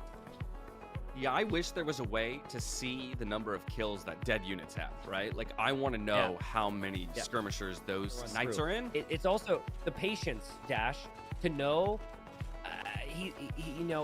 I'm going to find damage with the knights, and the crossbows need to wait for the moment. And now this is the moment the crossbows come in, and this might be game over here. Like right now, he's accurate against Sheep. Now let's see how Alexios damage controls, because he was using his scout to kill Sheep, and so he didn't see. Oh, and we got a quick wall from Alexios to save the villager. What a crazy! Feel very valuable to me. And there's a knight there. The siege workshop might even be denied, and Alexios is falling apart. Yeah, I mean, Japanese knights in the Castle Age as strong as anyone else's, right? So happy to make them for the time being, and maybe even looking to end this game in dangerous here for Alexios. Let's see if those quick walls are on point. Yeah, Alexios has got to do the same then, right? Like if your opponent's army is going into your base, you got to do the same to him. And now best of luck to these villagers to survive. You got to defend what you can. Those villagers are going to go down. The other villagers are going to run. But Alexios could, in theory, continue through here. Really nice defense from Jan Žižka so far. He's actually missing the wood for his own mangonel. Yeah, but we see some of the techs coming in now, fetching for both players already. We've got, another castle position forward, not yet scouted here by Jan Žižka. Momentum is here for Alexios. Yeah, 2 trebs already on the field.